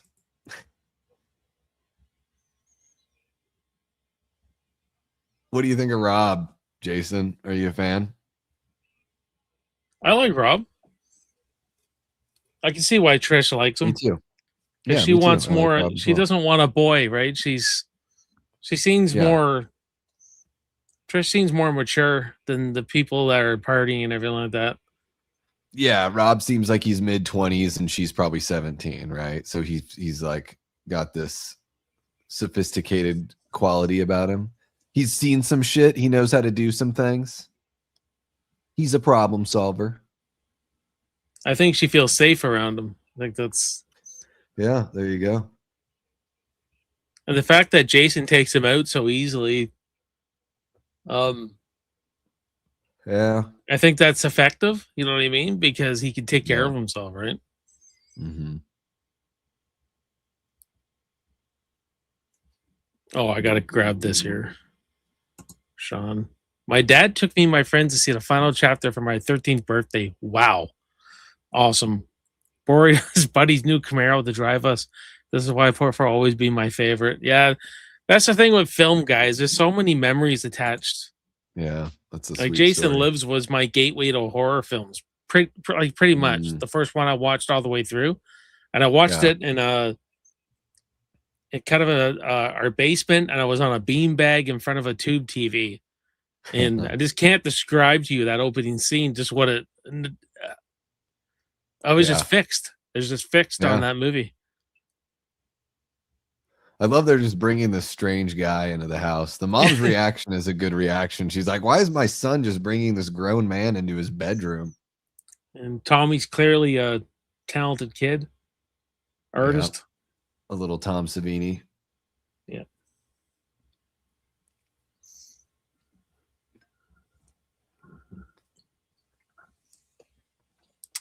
We've been live for 4 hours and 15 minutes. Holy cow. We are getting there, folks. Thank you for hanging. Thank you, Davey, because this would have been hard to do on my own. Yeah, it would be pretty tough. You got to have some help when you're, doing any kind of marathon for sure. And Tona says, well, Jason's hockey mask make an appearance in Crystal Lake TV show. I imagine it's going to eventually be there. Yeah. I don't know if we're going to see it in the first season, Antonis. The guy that's cast for adult Jason is listed for like 4 episodes. So yeah, maybe we'll get like Sackhead. Oh, we have to. We should have like the Sackhead for a bit. Yeah, I think that'd be the cool. first, that's what we get, and then they'll move to they've got to move to the hockey mask at some point for sure. And of course, we all know here he's dancing to Back in Black. Yep, you can tell, the way his rhythm is. He's syncopated with the rhythm on that opening. Yeah. So it's hilarious that they put in this other song. It adds to the comedy so well, and it makes it seem so bizarre when it's not as bizarre with what he's actually dancing to. This looks like the most boring fucking party though I've ever seen. Yeah. And then they put on Paul puts on this old kind of music. Like, well, who are these kids? What are they listening to? Like, they go from like butt rock to like 1930s ballroom. Give Teddy Bear a kiss. Dude.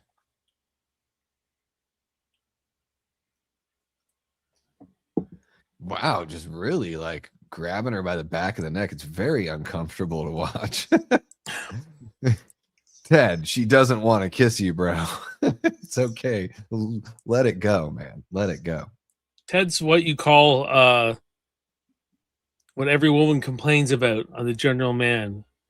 Slow down, dude. Slow it down. Yeah. Like, you're not that attractive, bro. So extra, make a lady feel comfortable. Dance, do you guys have a favorite in this movie? A favorite kill? A favorite what? I think you missed a word there. Samantha's my favorite. My favorite everything in this movie. Trish is my favorite. It's my favorite Jason in this movie. My favorite kill's Axel's kill. There you go.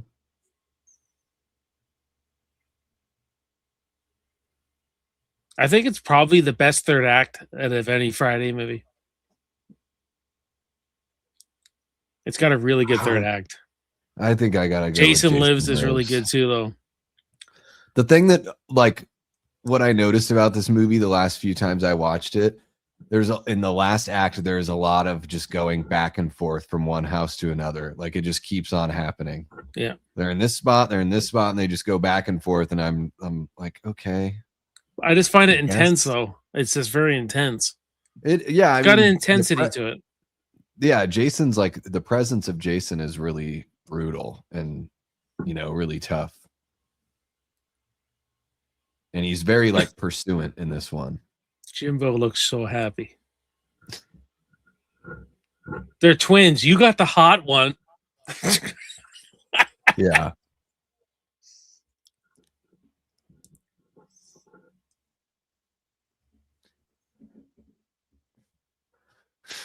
Can't let it go. He just can't let it go.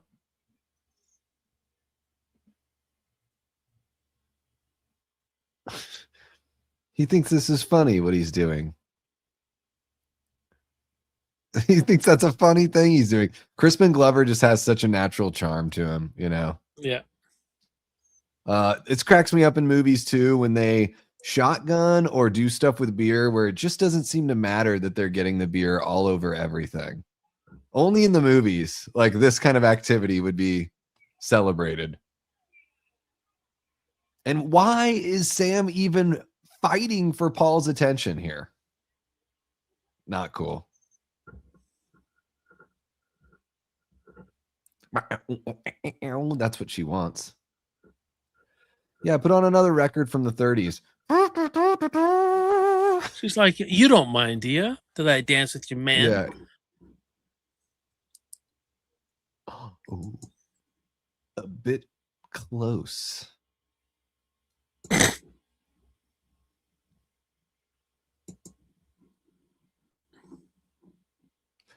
Yeah, Ben, I totally get you. That classic look from Seven. And it really is just sort of like the one that you resonate with most at that, defining time of your fandom, for sure. I mean, I think the version of Jason from Seven is the coolest looking version. I really wish the movie, I just wish they let John Carl Buechler like have his whole vision fulfilled, because I think there was something really great there and we just didn't end up getting it, unfortunately. He is out there ready to devour. Jason's out there ready to devour. Matt loves number 2, man. He loves that one. Mm-hmm. He loves 3. He's a huge fan of 3, Matt. For some reason, he likes Chris. I don't understand it. No, a lot of people really like Chris. I'm just a jerk about Chris. Danny's keyboard is stuck in all caps. I don't know why it's not letting me in all caps. I don't know why. I'll say this, guys. When I write notes for myself, I use all caps. And then when I name files, I use all caps. I'm getting old. I just want it to be easier to read. Yeah, we just finished 3, buddy. On to 4 now. Yeah, why have you not been watching with us the whole time? Like, why are you being a jerk? I'm just joking, Matt. We love you. Oh, Paulie, you're out Paulie. there. Screw you. Oh, his Here we kill go, made Davey. my list. Paulie's kill made my list. It was let's see here. Number 8, right in the store. Paul getting killed from the final chapter. That is a good looking And woman.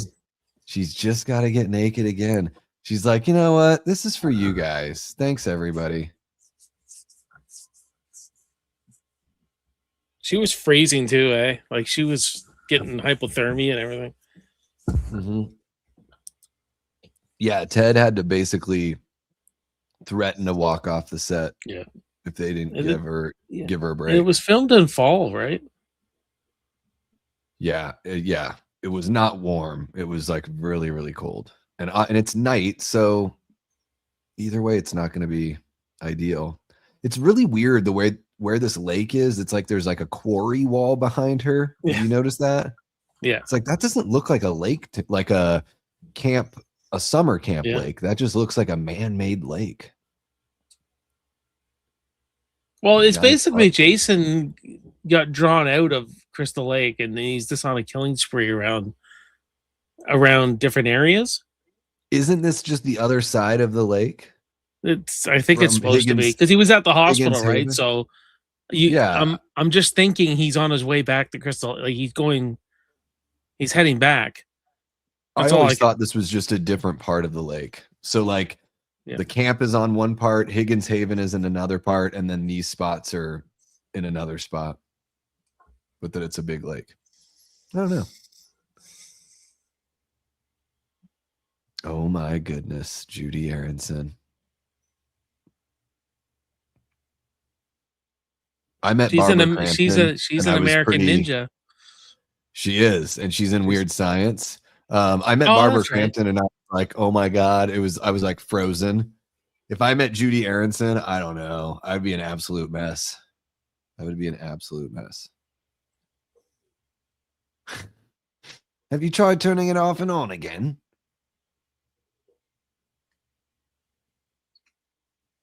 Dude, and you leave your hat with her, Paul. You have missed the fucking plot, dude. Now she's dead. You probably both would have died anyways because Jason's a crazy. This guy looks motherfucker. like Adam Sandler. He's got a little bit of that vibe, yeah. Yeah. Vaguely Jewish looking Paul. Look at these two. These two are just plain Yeah. men like freaking Yeah. I mean, she is definitely like she just needs to ride something. Here she goes. She's found Jim, who's been playing with Jimbo's food. easy. Yeah, she just needs to rub up on something. Again with the old timey music. I like when he finds the porn and he's Yeah, just getting high and the old stag always that- films. there's always that guy at the party. Yeah, I'm that guy tonight because I'm hitting my pen. How about it?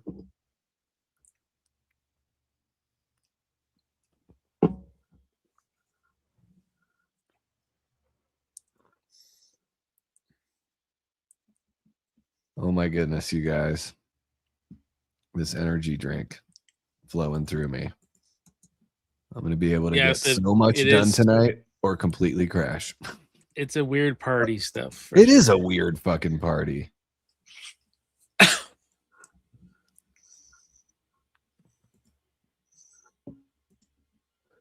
You want to give Teddy Bear a kiss?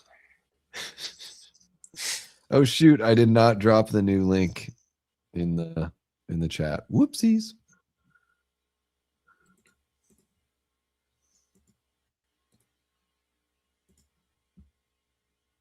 These girls are wearing Easter colors too. Mm-hmm. Hmm.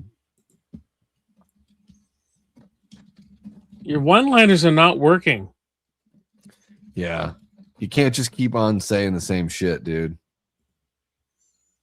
You gotta be more creative than that. Or at least funnier, you know. Something. Yep, everyone's just swapping partners at this party. Why not? One big Yeah. orgy. One big boring orgy. Or what I like to call a borgy. You ever been to one of those boring orgies? Yeah, borgies. Oh, terrible. Just people listening to music that's like. Antonio says, Davey, will you have an Irish dinner for St. Patrick's Day? Usually I try to do a little something Irishy. Sure. Yeah. I mean, my last name is Conway, which is an Irish name, but like a lot of white people, I'm a total mutt. But yeah, probably do a little something for that. Steph says it was in the style, or it was the style in 84. The Easter look. That Easter Yeah, look was I'm assuming that. huge. It kind of, I mean, those colors definitely had like their in times for sure. Poor Samantha has such an unfortunate, she's just got this, terrible position. How is the thing how is that not sunk? What happened? How is the raft still floating with her in it? How did it not just sink? Isn't there a hole in that thing? Oh, right in the store. Now, what is cool is on the Blu-ray when Paul is getting harpooned, you can see the strings on him, Oh, pulling they're- them up. Yeah, in the VHS, it's you can't see it because it's grittier and Yeah. darker. And I can't on the stream I'm watching. I didn't see it. So But I have seen them on the Blu-ray. Like, if you actually yeah, look, it's an unfortunate thing if they don't take that stuff out.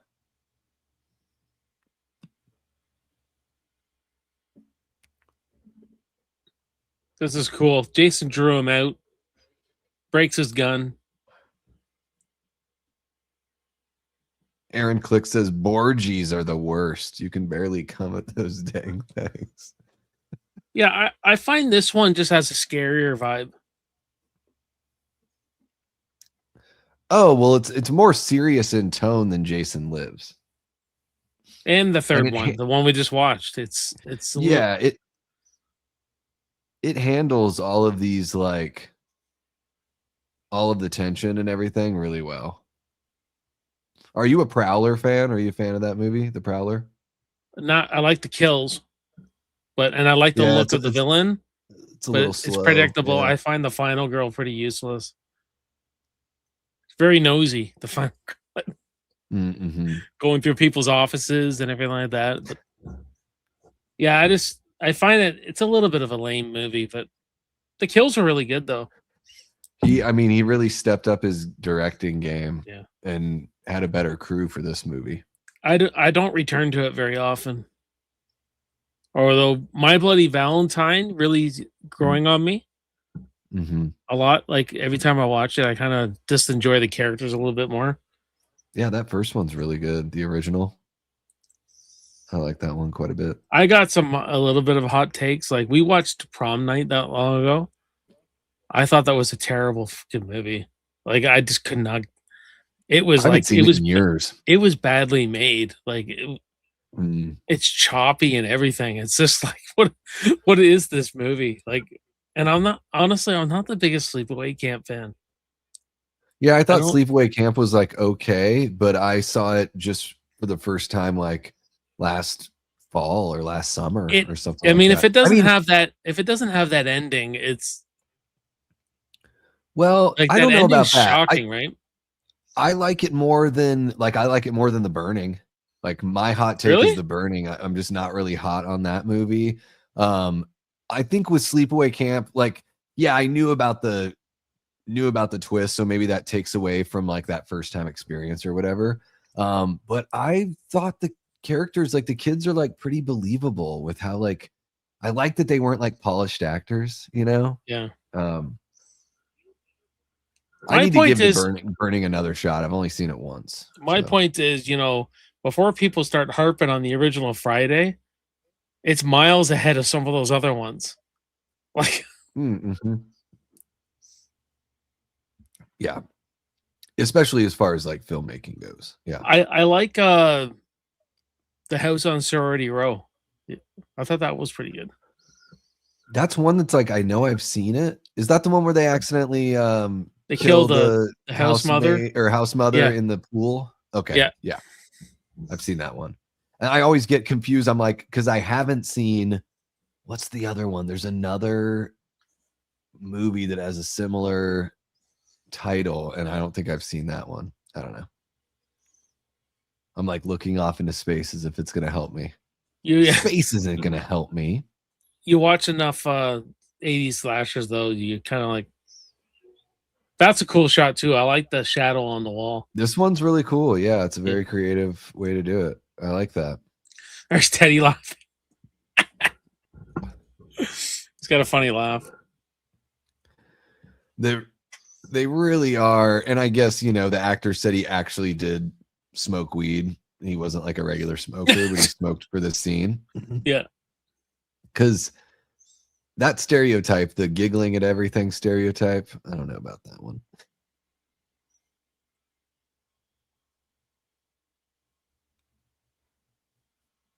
Yeah, Mr. Like It or Not, the shorts in Sleepaway Camp. I just think Sleepaway Camp's got all these really like quotable moments. Yeah. And The Burning for me was like, I liked the opening, and of course the raft kill is pretty cool. I just thought it was a little it was a blind buy for me, and I it's felt like it was a kind little of sleazy, that movie. It's very sleazy. It's very Harvey Weinstein wrote the story, and Yeah. you can totally feel it. Like the guys know? are douchebags in it. If they're not getting all they if do they're is get- all they're Yeah. doing is pressuring their girlfriends into having sex or like breaking into them when they're in the shower and shit like that. That's like Now all that the guy. kinda- yeah, it's that every kind of guy stuff does. in it. Yeah, it's just like a bit too much, you know. If you have one character that's like that, like Police Academy has those antics, but it's not like everyone is doing these terrible things, you know. Oh, and poor mom we don't even get an on-screen, you know, they had that extra scene where they find her in the tub or whatever, but we don't get any on-screen confirmation or resolution on mom, you know. That's true. Antonis drops $5. If I step away my for about gosh. 30 minutes, will you still be live? I think so. I think we got Yeah, 30 how minutes much- to go. Yeah, we got a little over 30 minutes, Antonis. Thank you so much for the 5, man. Really do appreciate you. Tales from the Shelf is back. Welcome on back in, Mark. I'm a big fan of Maniac. I like that one. Yeah. I like Visiting Hours. It's a really good one. I don't think I've seen Visiting Hours. Does it A lot have of a, people, does it's it Canadian have a one. second So. name? Nope. That's the only okay. I think I've heard of 1982, Visiting Hours. it. Okay.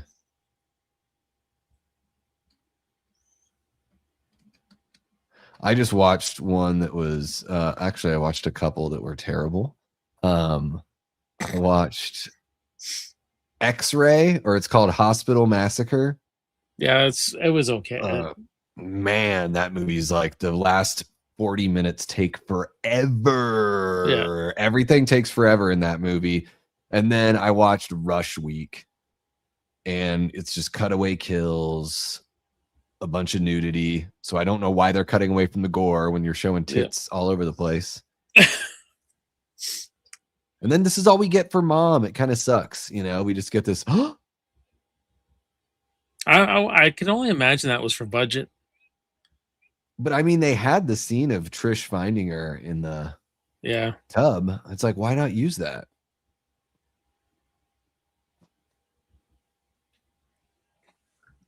Yes, X-Ray gonna lose- is a perverted freaking movie. The doctor's saying you're right. It's weird. Yeah, because they had a Playboy bunny. So that's pretty much they're just like, let's write a scene because we have a Playboy bunny as our star. Let's just write a scene where we get to gawk at her. You know? Yeah. The whole premise of that movie is silly. Like, you go in to get your tests and the hospital's just like, no, you're a prisoner now. Like that. I don't think that's how it works.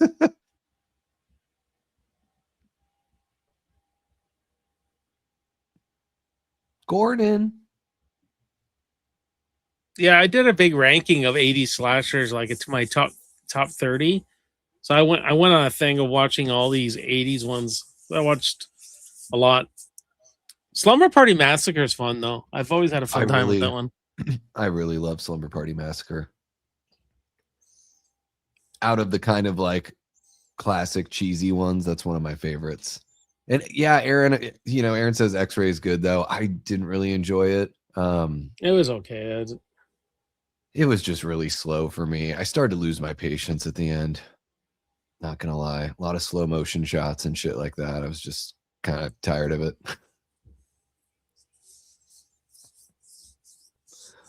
Mr. Like It or Not, I have seen the trailer for Passenger. I like the trailer.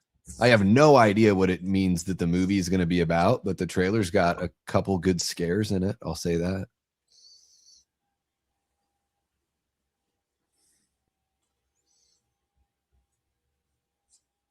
I saw Undertone last night in the Dolby Cinema. Imagine watching X-Ray as a 14-year-old boy though. True. Maybe. Yeah, I mean, that's definitely, there's something to be said for that. I mean, I try to put myself like in that time when I'm watching a movie. Steph says love 80s movies. Yeah, me too, man.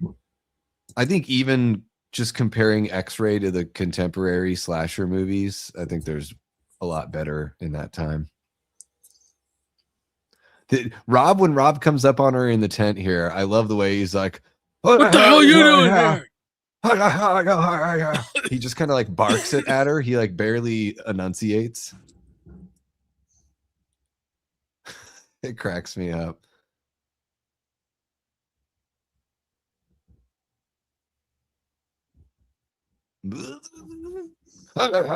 Here we go. Here we go. Trish looks great with all the rain and everything. Makeup still looking top notch. And Rob is willing to ruin his tent on a whim. Well, Jason's fucking with him, right? So he's really he's unraveling. He thought that a little bit. He thought that was Jason. He thought that shadow in his tent was Jason. Davey, I know you're probably wanting to save it for a video, but in general, how did you like Undertone? I was like pretty underwhelmed with it. Yeah. I wanted more of a payoff for sure. It was cool. It was a cool experience in the Dolby Cinema because the sound is excellent. And I thought they were doing some interesting things with the movie as well, but just kind of, probably never watch it again. I could really pick it apart, but I won't. Was I a dead fuck?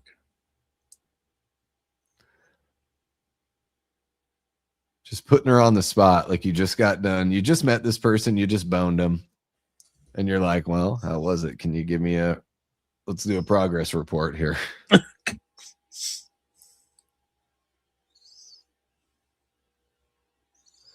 Oh, yeah. Let's do it again, big boy. He really is like devouring her face as they right? He is about to eat her. It's a bit too eager, bro. He's like a bird trying to get its last meal.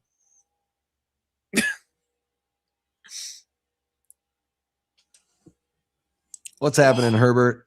Thank you so much for jumping on in, man. Appreciate you. Hi, Davey, friends, and your guest. I'm actually the guest, and Jason has been very gracious to let me stream it over on my channel as well. Yeah, all good with it.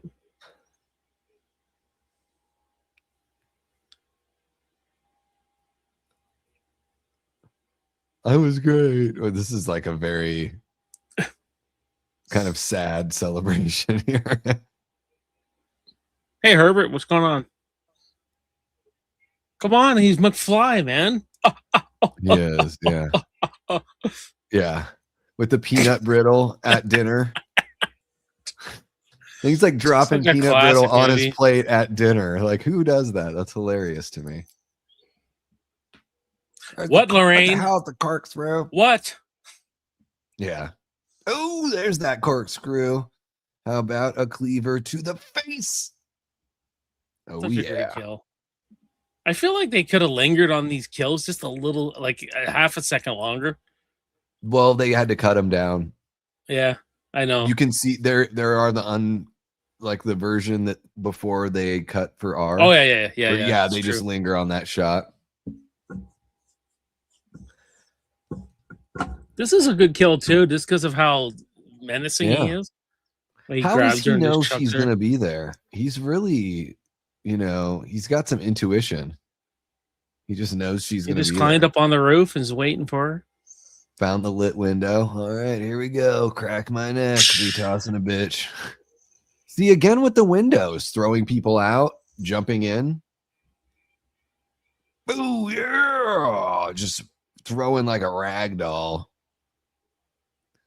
Oh, skadoosh. I don't know why it just Great. popped in my head, but that scene the Night of the Creeps when they find the body in the morgue, and he's like, you think he's dead? I think it's pretty safe to assume he's not well. Yeah.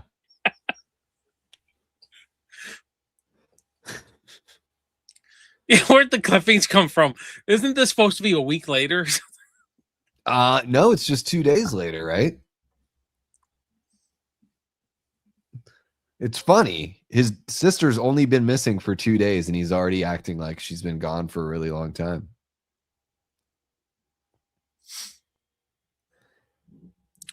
It was not stolen. He killed my You're- big tittied sister, and now he's coming for us. Herbert says you're watching my favorite Friday, the final chapter. Yeah, it's a lot of people's Oh, yeah. favorites for sure.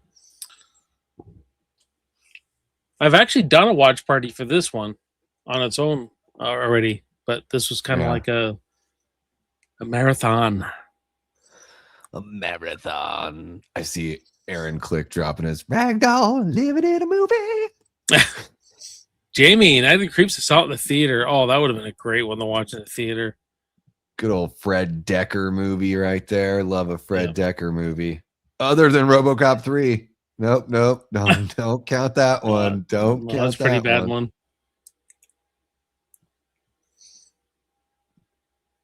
Or if Fred Decker's doing like a Tales from the Crypt episode, it's going to be good too.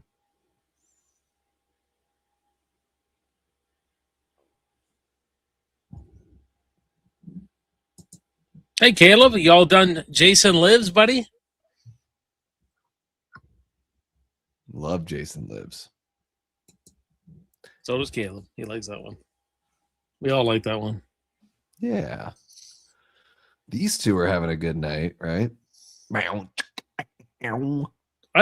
know. I've already reviewed Jason Lives. I haven't done a watch party yet. Well, Got to celebrate 40th it somehow. 40th anniversary. I've already done my top 5 moments for Coming Jason up. Lives. Like, I love that. Mm. Not much more to do with it except for watch it, I guess. Yeah.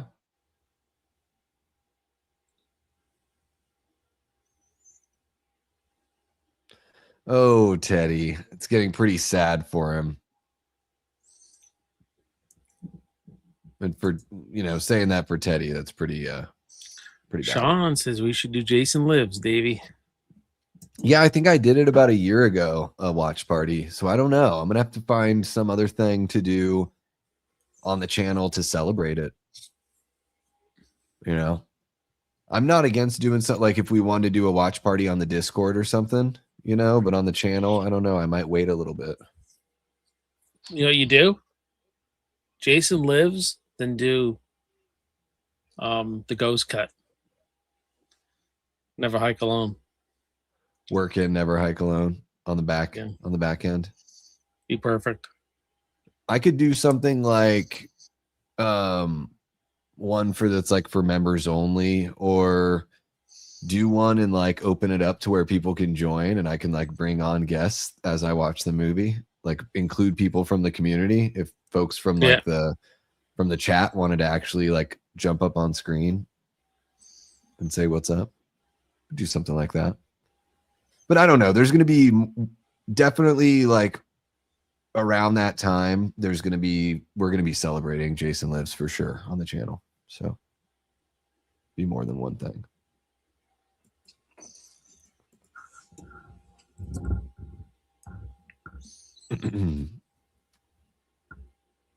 Sarah, the way he says Sarah cracks me up. Oh my God, Sarah, don't ruin it by saying the L word. Sarah.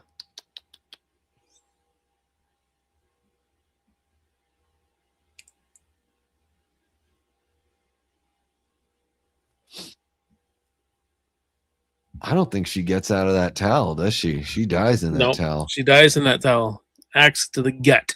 Axe through the door. Brutal. Sarah. Heaven. Oh, I love this kill. Yeah, this is a really good one. This like the zoom in on the face, on Jason's face even. There's a lot of really good camera work here on this kill. If he pushes that guy's Yeah, face into it the just- tiles, it's really good. It feels more visceral.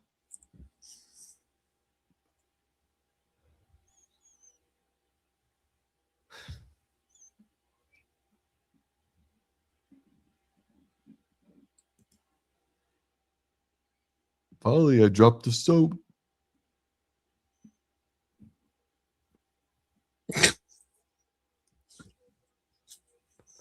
It's It's not I Polly. just died in that towel tonight. Must have been something you said. Oh, Yeah, that's a good one, man. dude. Jason's like rotten ass hand. It's great. Good shit. Good shit.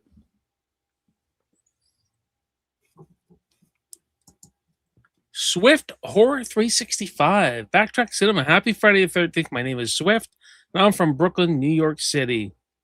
Glad you could make it. Just stumbled upon this channel. I subbed up right away. Thank you. Thank you very much. I guess that's what happens when you go live. Welcome on in, man. The hashtags must be working. The hashtags are working, folks. Swift, if you really like horror, I've got a channel too. Davey Deathray. That's how you can find me. Welcome on in. Davy's stuff is in the description. Everything. Check him out. This won't be our last collab, that's for sure. Yeah. Oh,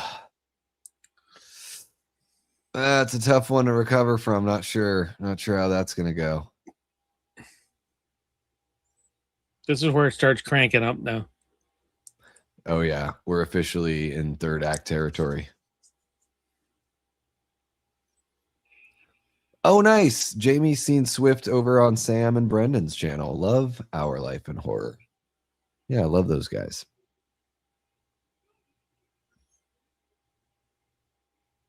Yeah, Sam was actually like a really big inspiration for me giving up alcohol.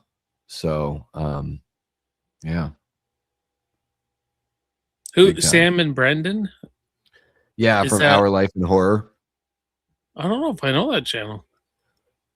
They're probably not too far from you. I know they're Canadian. I have the feeling I think they're on the east. They're in the East Coast time zone, so they're, you know, Our Life in Horror. I'll have to go check them out. Yeah. Herbert says, I guess Jason's black fingernails was another Frankenstein. Ooh, that's kind of a cool.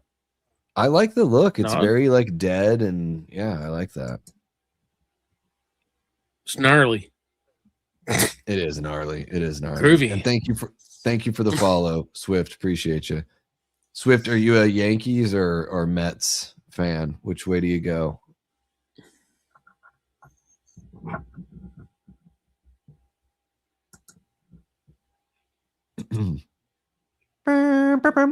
Dude, Gordon can't wait to fucking I want to watch this movie.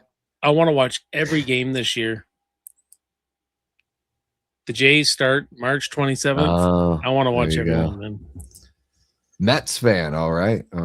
I grew up a Yankees fan, but yeah, Mets are fun too. How is that? Like, how is that when you in Alaska to Arizona? Yeah, I mean, so I probably started following the Yankees in like 88 or something like that. They weren't that good at the time. You know, like Don Mattingly was there, like Randy Velarde was there. You know, I remember a handful of guys, but I loved the old dynasty days. You know, I like fell in love with all the old school, and I just was like, there was something romantic about the Yankees to me.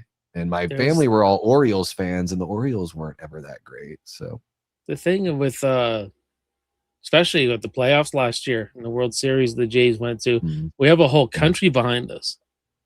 Yeah. Right? And so people are just jacked up everywhere here, man. Just get excited. And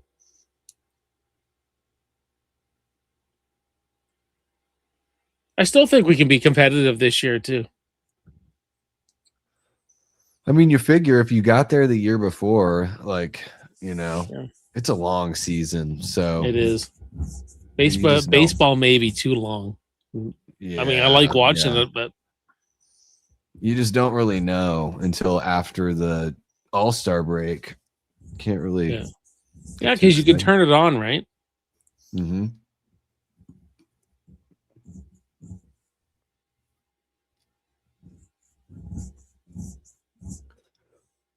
All right. I've always loved baseball, man. Ever since I was a kid, I was a really big baseball fan.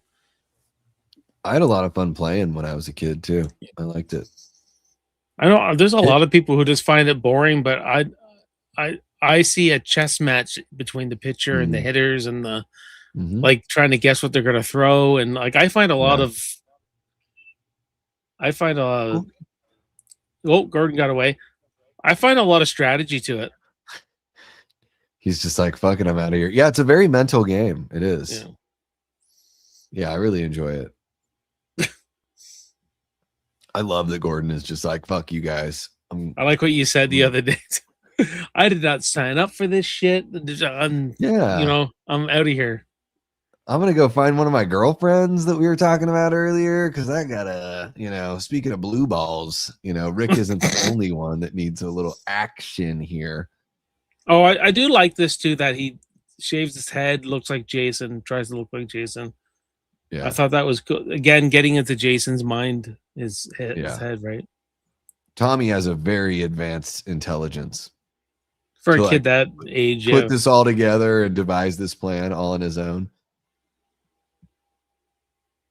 I'm gonna look like this crazy drawing from Scary Stories to Tell in the Dark.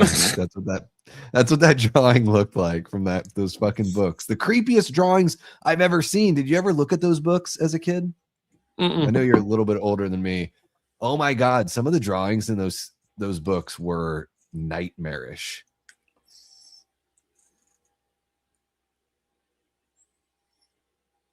She's like, what the hell is this shit? Blood. Rob, he's here. He's here. He's here.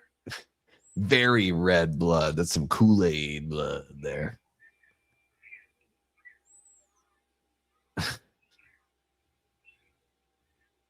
Damn. And where's Jason getting these like railroad spikes? He's got these giant nails. Watch Jason Lives. Yeah. I'm probably gonna pass out right after this. So yeah, it's like not even 10 o'clock out here, so I'm probably actually gonna edit some stuff, and I might watch another Friday the 13th. We'll see. Oh my god, he's killing me.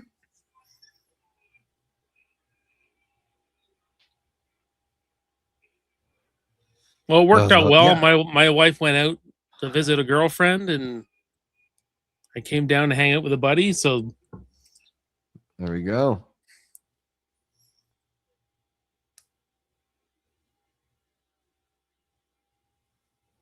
out of all the years of doing this, I always get hungry right after a stream. I don't know what it is. You sit here and you do nothing, and you get. Well, it goes on for hours. We're on 5 hours now, so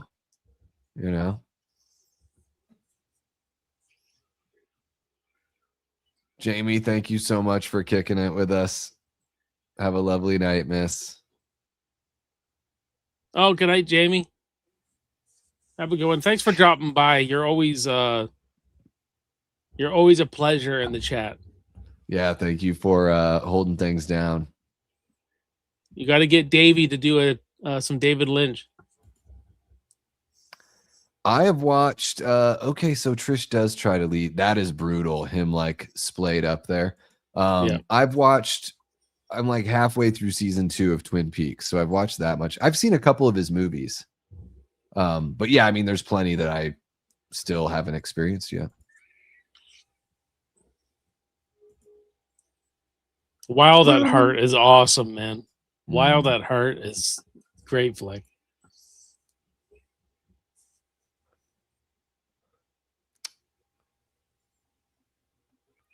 Yeah, Tommy, we're in trouble. I'm just gonna tell you right now. Like we are fucked, bro. Oh yeah, but no one busts through the window and door like here. Ted White. Yeah. He does the experience as a Kool-Aid. He does stuntman. This is I hung you up and now I need you out of my way. Yeah, it is brutal, man. Trisha is my favorite final girl, actually. I just like how she stands up to Jason. Like, it takes him straight on. Not running from him. Like, let's do this. I'm going to give you something to remember me by. Piece of shit. And she's got really cute boots too. Yes. Dude, Yeah, when Jason I met her, she talked about, yeah, they just put a man's shirt on me and I wrapped the belt. Oh, really? It looks good. It's a good It's look. kind of a cool look, yeah. Yeah. Look at the way he comes through this door, though. That camera Yeah. angle, such a great choice to shoot him that Oh way. yeah. Yeah, the See low the camera angle. they're using to make him look absolutely huge. Yeah.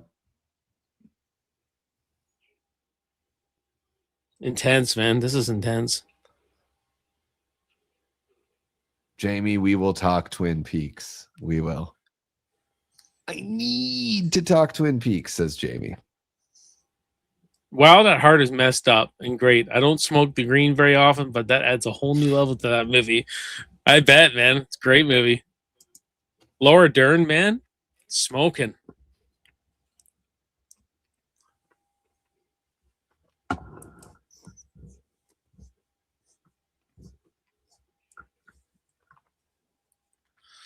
I give her 5 smoke shows.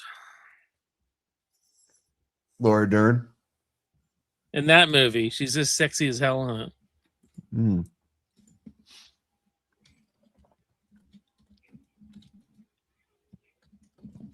I'm looking it up.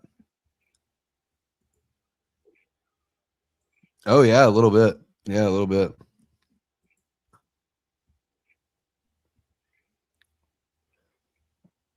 Tall and sassy.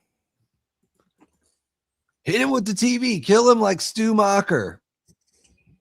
Oh, damn. There we go. There's the Stu Macher loophole no one's brought up yet. People have talked about the TV, but no one's brought up this as an example. Like, remember in the final chapter? Like, Jason really gets it full on. I remember doing gummies there, Steph, and I thought they weren't working. I had one, then I tried another one, and then when they finally kicked in, I was like, oh fuck. Yeah. That's you gotta wait an hour. You gotta wait an hour. Yeah, I didn't do that. And then I'm sitting here trying to lift my arm would just fall. I was so relaxed, but I didn't like the feeling. And my wife goes, "You took too much."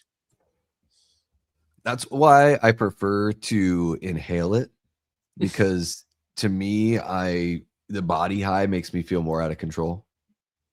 I can manage a head high better, and this dissipates quicker. Yeah. So even if you get like too high, it'll drift out, drift away. Oh, Jason doesn't know which way to go. He is a big dude, man. Yep. Even when I met him in his 90s, you could tell he was a tall, big guy at one time. Yeah, full on running here after Trish.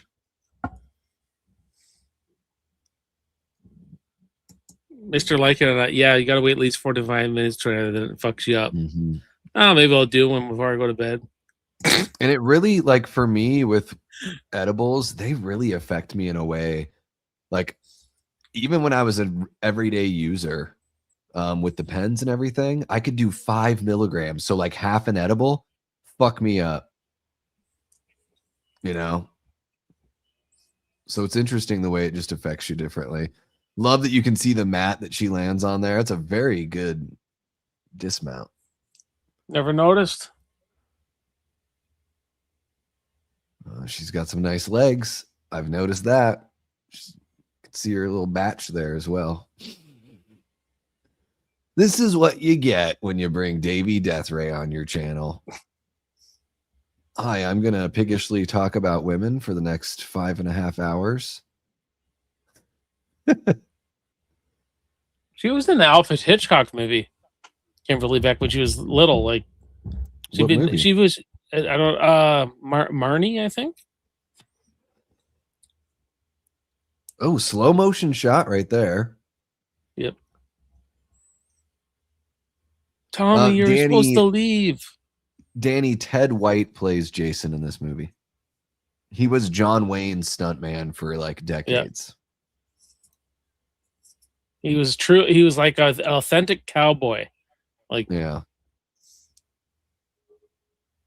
Jason, sneaky Jason. Oh, but she knew. She just had a Her spidey sense was tingling, you know? My spidey sense is tingling.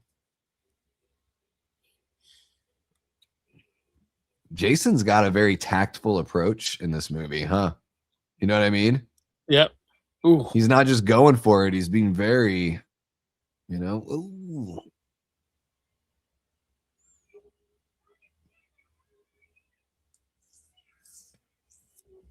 I love how you can hear all this and Jason lives in Tommy's mind, like when he's thinking. Yeah. Thinking back, Yeah. looking at Jason. I love Tommy, get Yeah, the hell out of connecting here. the two. This is a great ending. Yeah. I mean, if this truly was at the time they intended it to be the last one, then it went out really well. Yeah. Yeah.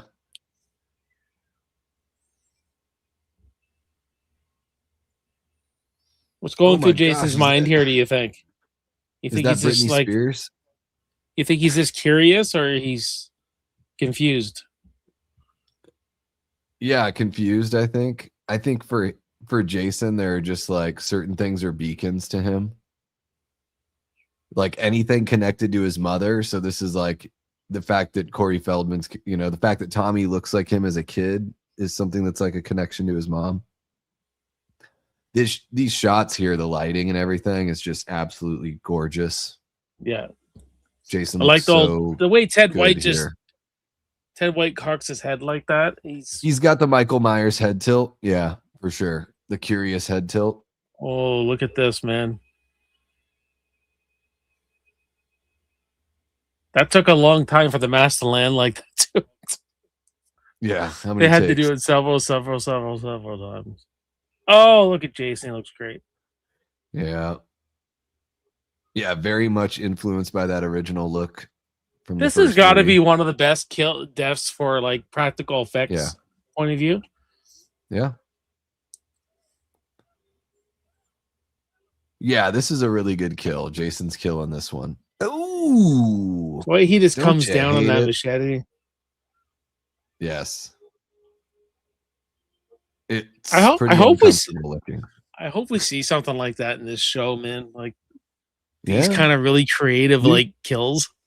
Like I think we're gonna get some good stuff. Like It Welcome to Derry had some good gore and everything. So I think they're gonna give us some like hard R rated kind of stuff. Watching Jason X while on 2 edibles is not a bad experience. I remember laughing a lot. Yeah. Well, I think I'm going to end up doing something with Jason X just to do a watch party that I haven't done. Might do that this weekend. I'd have to be high to watch that one.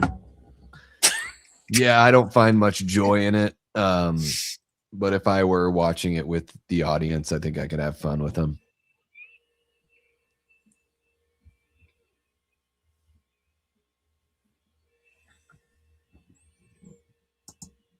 I hope you don't mind me asking. I follow Davey's channel. What's your channel so I can subscribe to you as well? Enjoying the Jason content. Backtrack Cinema. That's what my channel is. Yeah, let me drop it in the chat. I'll do that. How about it? Die. Tommy doing his thing. This is the first thing I've done in a while, but I do have lots of Friday content. There's a playlist. I have done I usually do something every Friday the 13th. So I've done top 50 Friday the 13th kills, top 50 moments. I've reviewed the first 7 movies. I've already done a ranking of the movies. So yeah, a lot of fun. There you go. I dropped it in the Thanks, in the buddy. chat there. But yeah, I do a lot of stuff. I'm kind of like I haven't done nothing in a while. But I am coming back, guys, with some stuff. It's just time. I'm finding I'm just having a lot of struggling with getting the time to do this stuff. Uh-huh. It is very time consuming.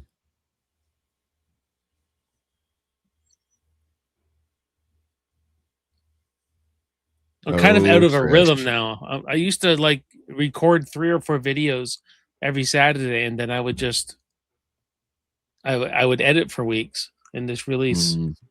I just have been so Sometimes I don't. Well, now that I got a couple of channel members, so I got a couple reviews I got to do for them. Nice. There we go. We did it, Davey. We did it. There it is. Wow. Now I gotta 3 movies. rewind. Knocked them out. Oh my gosh, I just sneezed. That was wild. There it is. Parts 2 and 3 and the final chapter. A pretty solid trilogy there. Oh yeah. Well, you and I did the first little- one. Remember, we did the first one. So Mhm. 2, 3, and 4. I'll probably do something for Jason Lives. Yeah. Most definitely. Yeah, if you do a watch party or something like that, since I've already done one on my channel, I don't need to do another one over there. But if you end up doing one and you want somebody to join you, just let me know. I'll Sure. watch that movie whenever.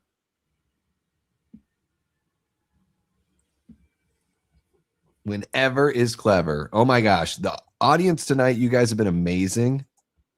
Thank you guys so much for all the super chat love and everything like that. You guys are incredible. Oh yeah, that was amazing, guys, for sure. And if you haven't yet, guys, if you're watching on the Davey Deathray side, go over to Backtrack Cinema, give Jason a sub, like the stream, all that kind of good stuff.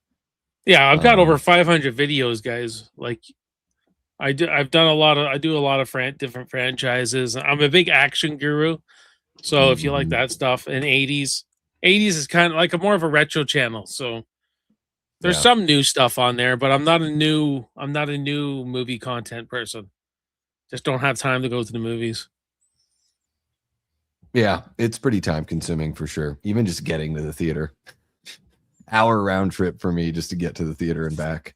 Yeah, but there's some big stuff happening this year too, guys. Like the Rockies' 50th anniversary this year, and there's a lot of 1986 movies I'd like to either watch parties or I don't know, discussions. I might hop on in April to do a Critters 40th anniversary. Oh, cool. Maybe That's just a fun movie. Maybe just a review. I'll see how it goes. Yeah. Hey, what's happening, Erica? One of our moderators over on my channel. And a channel member. What's going on? We just finished the final chapter, so we're all done. watching 3 movies in a row. Holy cow. 5 hours, 11 minutes. Woo! More Friday the 13th fun, at least for me. 2 more hours of Friday the 13th. There it is. What do you got coming up, Jason? I don't know. Honestly, I don't have a plan. No. Actually, that's what I've been doing. I just reminded myself. The last 3 months, I've been going through my favorite TV show, 24, with Keith Sutherland. Love that show. Love the character of Jack Bauer. We got one more season to watch. I'm gonna rank them, man. And that's what I've been working on. I'm thinking about doing a Star Trek ranking too. So I'm trying to go through those. I'm not going to review them. I think I'm just going to go watch them and do a ranking.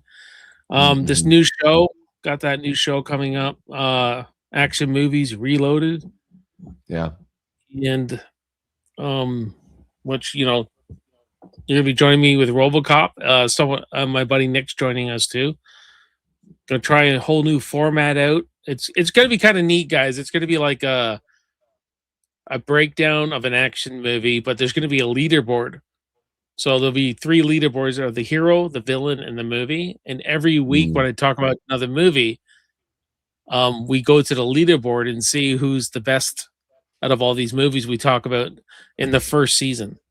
So I'm going to try it out. I'm going to try it out, see how people take to it.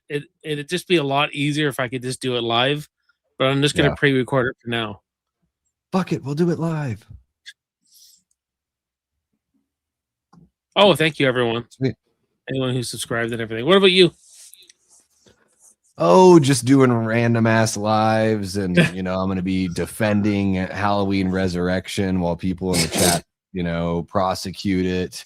I've got a stream coming up that's going to be people's hot takes that they've contributed that I agree with. So I'm going to be pulling out some hot takes where I'm like, ooh, yes, I like that. So I think that'll be pretty fun. And then planning another marathon, like a charity fundraiser for halfway to Halloween. So it'll be like end of April for that. But other than that, just covering the, horror movie news and going live a few times a week, rocking and rolling.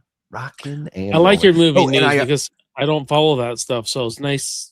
Like when I put you on, I know what's coming out and all that kind of stuff. Thanks, man. Yeah, I appreciate that. It's one of those things like we can all go to the site and look at Bloody Disgusting. It's true. But I try to like kind of focus on the stuff that I think more people would care about and just sort of give you those things. So it is pretty awesome to for that. Another thing that happened, like Flanagan started shooting The Exorcist today. Mm-hmm.